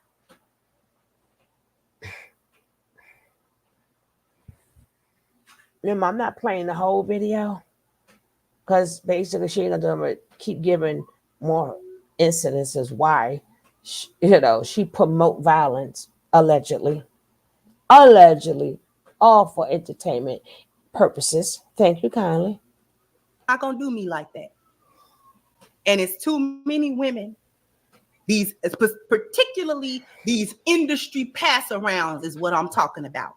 Y'all are just as much of an integral part of the foolishness that go on in the industry as y'all saying that the men are. If the men are problematic, y'all are problematic. The problem that I have with a lot of these women is not only that they stay in the foolishness, get out of it what they want to get out of it, or in the case of the Tahiris and the Evelyns of the world, they wasn't able to lock down the highest of the high that they had ever been with.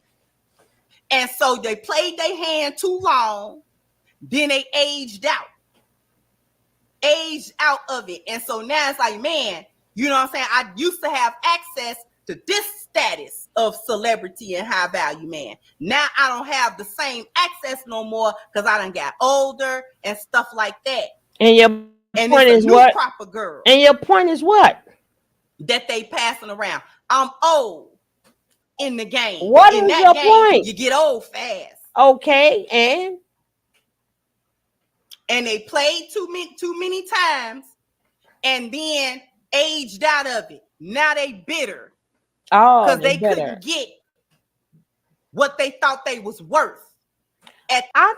I'm confused. I thought that they went after it, right? Now they can't get it, but they did get it. They did get it.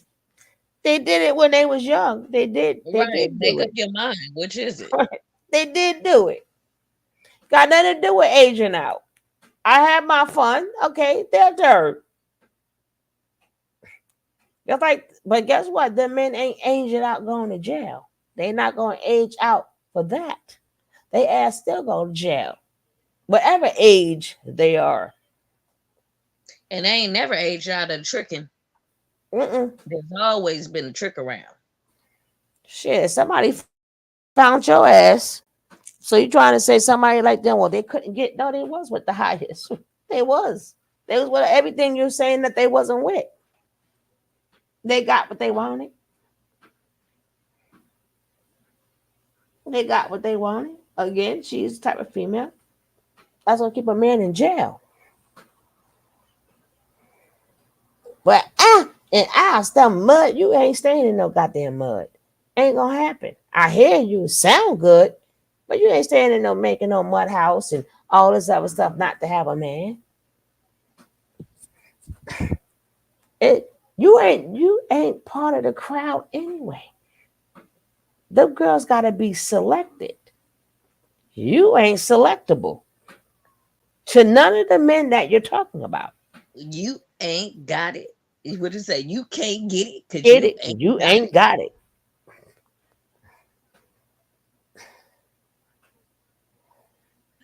TKO got that 1,000. That's how you hating from outside the club. You can't even get in. Okay. That's exactly what she doing. She outside the club talking about people. So she mad because some people in the club got locked up for bad behavior, and you mad at the girls because you can't get in. I can't stand y'all people. Oh man. Mm-mm-mm. At the time. So now they gotta settle for a guy that may not have quite the amount of money or quite the status and things of that nature. Now you want to talk back about how this one treated you and how that one treated you, but you wasn't saying that when you was driving the Beamer up. How he treated you Maybe she was did. not an issue to you. Not enough for you to speak out. You didn't warn no other women. You didn't tell the. How would you know that? Y'all got this issue that is a long-standing issue, quote unquote, that these men are such monsters. But y'all initiated other women into this by gloating, by making it a big lifestyle thing that women would want to have. And the only kind of men that really could provide that for them was these baller type of guys. And y'all promoted this lifestyle. Y'all was the pioneers of that. Y'all wasn't somewhere saying, hey, young ladies, don't do this. This isn't what it seemed. Yeah, I got a couple of dollars, but I'm not being treated well. And women deserve to be treated better than that. So don't come over here thinking all that glitters is gold.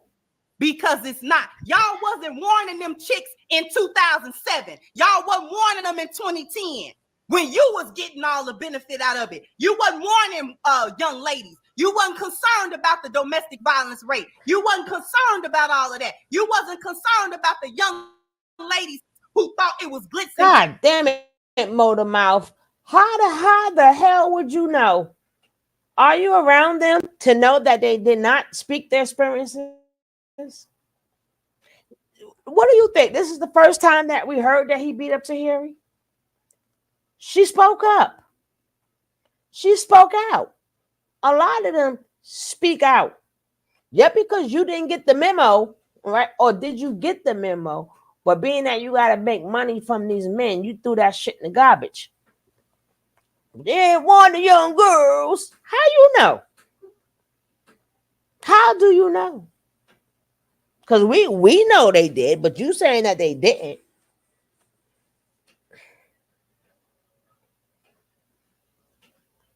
And then y'all the one teach to go for them type of men anyway. Because in your same videos, women don't need education. They don't need a job. So you set them up for these men. In that case, you set them up for these men. What is your point?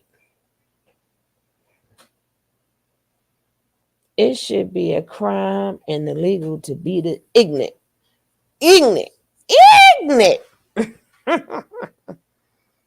Oh man. Slam. That didn't know that they was gonna get chewed up. You didn't tell these young ladies that. That's the problem I'm having. Y'all didn't tell these young ladies that they would have to do something strange for that piece of change. You didn't tell them. You didn't warn them. You didn't give them a stern warning and say, don't. And with the biggest mouth on the planet, neither did you. Neither, if they didn't, your ass didn't either. Let's go. Do this. Yeah, it looked good on paper, but it's not a good experience. We're not having a good experience. We get passed around. The men make us feel less than and unworthy. We don't feel very good. Some of us is getting their hands put on us and stuff like that. Y'all didn't say that. Y'all didn't say that to them women. Y'all didn't warn them young girls. Y'all didn't warn them 18, 19-year-old girls. Where was the women? If we saying Cassie was groomed, where were the women that told her don't do this? Well, actually, Kim Porter warned her. These women, some of these women are warned. These women speak their story out. Kim Porter warned her, and Cassie warned the other girl. So it wasn't like they weren't. Go to Miami. Mm-hmm. But again, I hear you. No, I'm talking about Gina. Not you. I'm talking about talking to this whatever you want to call with the glasses on, right? Whatever you want. What you call it over there. It again. There may be your classes should be about rich men and how they treat women. If you want to warn them so much, right? You like to warn us. Make more videos warning them. Mm-hmm. These men need to make some videos telling these men keep their hands to themselves. It's jails for them. There are jails.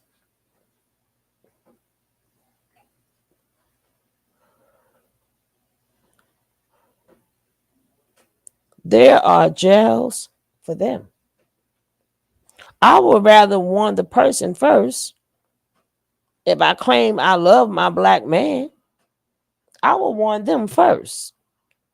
You care about the black man so much, they're the ones going to jail. Wouldn't them be the ones if you claim you such a man eater? You love men so much. Why you didn't want them? Hey, you rich? You don't want to lose all your money messing with these women. You don't want to go to jail for putting your hands on a woman. You would think there'd be more videos like that. But we're in a patriarchal system. So women take the blame for everything. But it's okay because they still going to jail. They're still going to jail. I don't care how you try to fix it. Psyops. Mm-hmm. Exactly. Mm-hmm. Mm-hmm. Motor mouth. Yes, ma'am. You know how the Bible say it's better to live on a rooftop than to be married to a nagging woman? Her husband probably spent a lot of days outside the house. He is.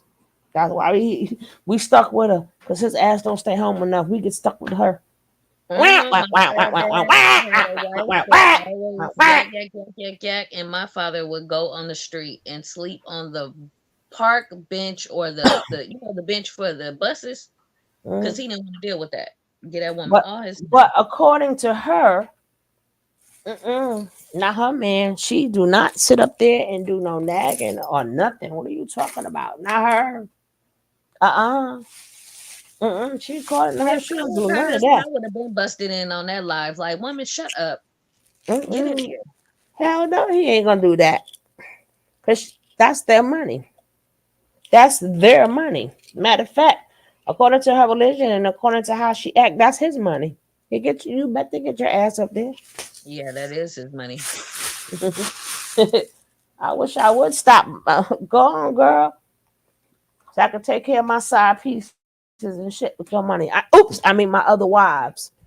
She ain't slow down to my knowledge at all.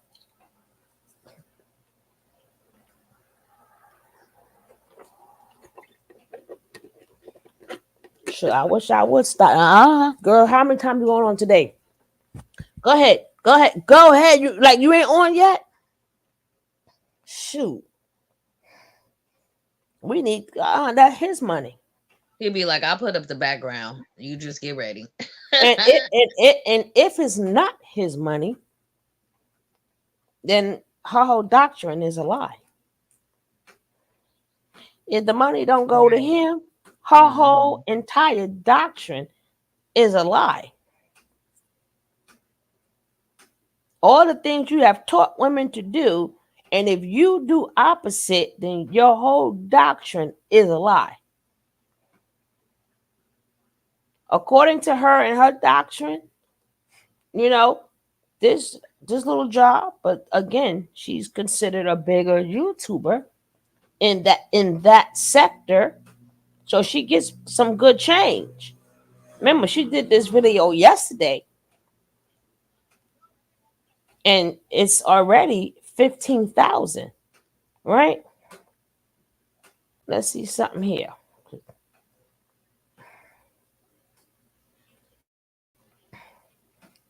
She already got over 112,000 subscribers.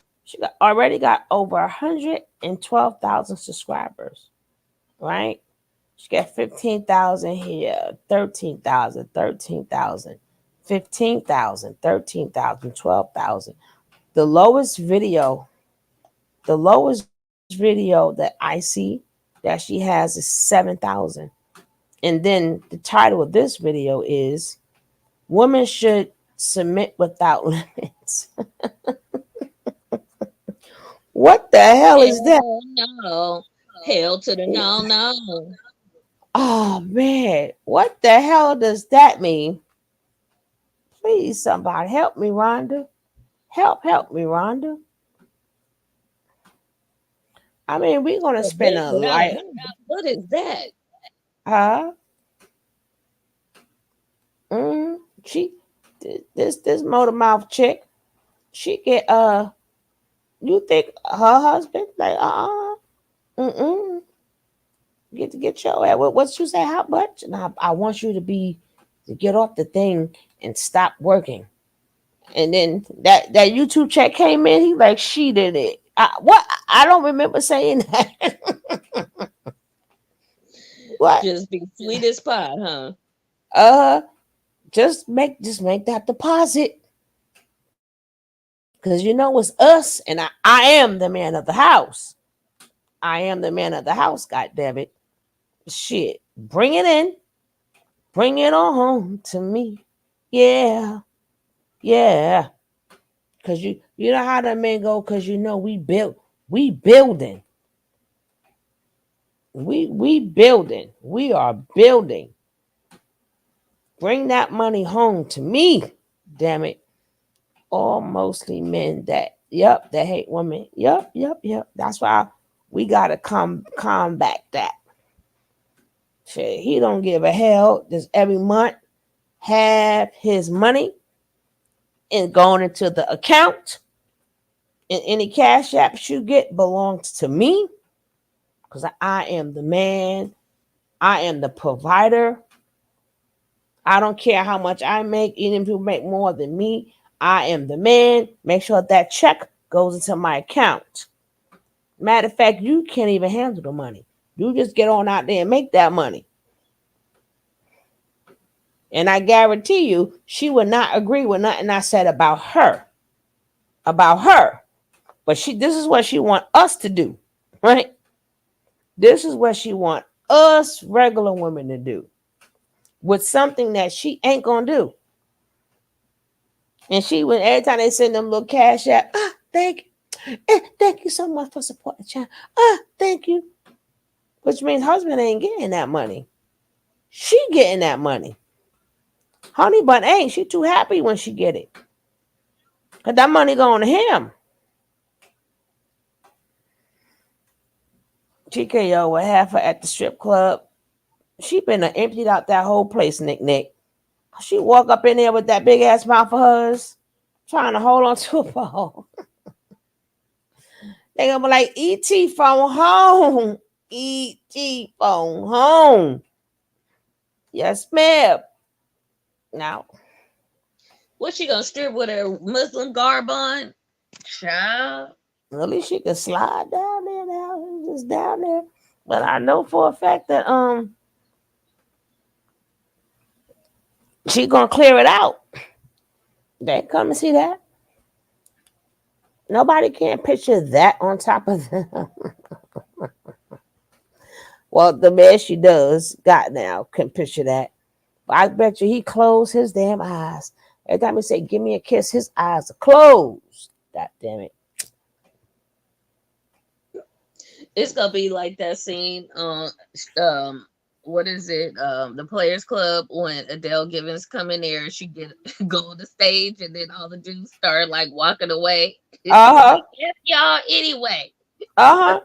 Mm-hmm. Like she is a true meaning when they trying to give that kiss, but the eyes is closed, so you gotta find the lips. Yeah, that's what she make them do. Mm-hmm.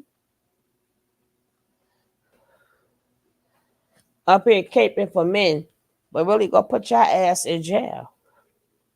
Gonna sound like an edgy boy. Why did I have to do that? I got many women. They're mine. They're my property. He tried that shit that y'all preach. Guess where he at? In jail. With a do not enter sign and a do not exit sign. He got a do not exit sign on his damn shirt. Do not exit. Ever.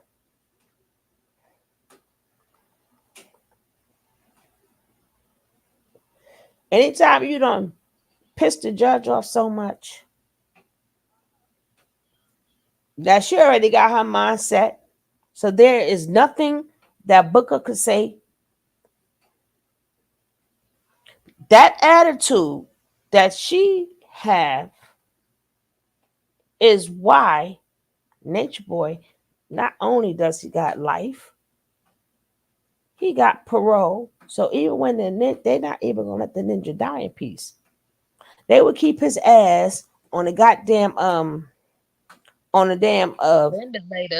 ventilator. Cause like Ninja, you owe us 10 more years. You gonna give us 10 more years. No, you would not. Coma. He gonna be in an induced coma, still in that cell. Mm.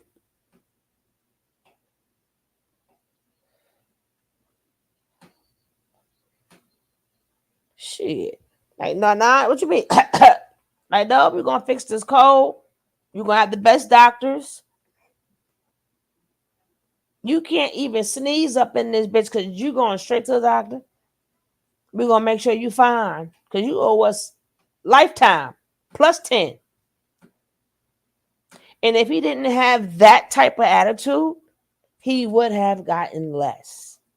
But men like that and women who push it, this is why men like Nature Boy got a do not exit. Like, nigga, you can't pass go. Your ass is not even a go. He changed it from go to stay. Because he got to stay in that bitch. Because thinking that he's the man, woman's his property, all that bull crap that you talking. TKO ass going next. He going next. And you know, it takes one to know one. And I never forget, I got it on video. When Nature Boy and TKO was going at it. And Nature Boy told TKO, we are the same. You think one monster don't know what another monster look like? Exactly. And TKO was trying to play it off. They was in the car. Nature Boy said, we are the same.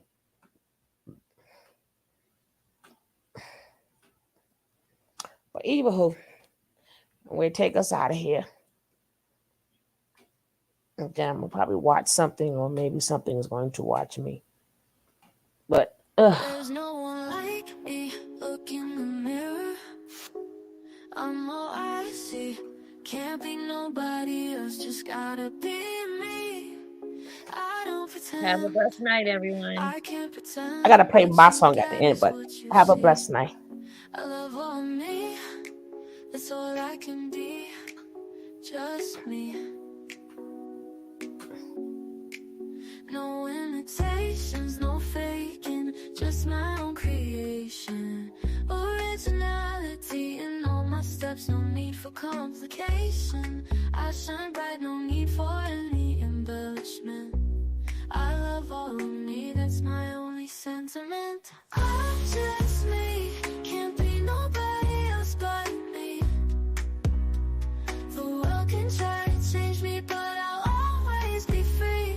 I love all of me, my uniqueness is the key. No one else can be me, just me. Just me.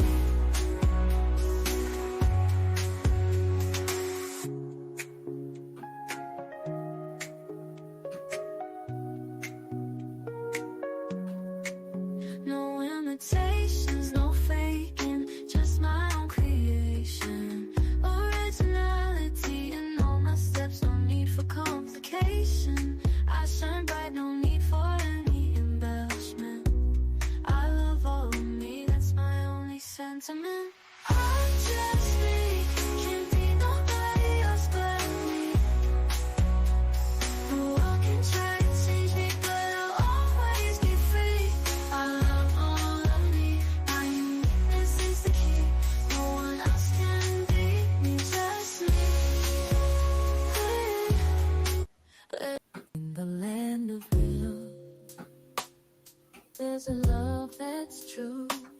Sugar love is her name, spreading sweetness too. Her voice like velvet, smooth as a summer breeze. A podcast, a soundtrack to everybody's ears. Sugar love, she's the queen of soul. Ooh, yeah. A podcast, a place where the stories unfold. Ooh, yeah. News and entertainment with a touch so sweet. She's the heartbeat of the community's beat. She brings the news with flavor like a cup of hot tea. Uncovering stories, bringing light to what we see. With her infectious laughter, she uplifts every soul. Sugar love, she's the one who makes us feel whole. She's the one who makes us feel whole. In the land of real, there's a love that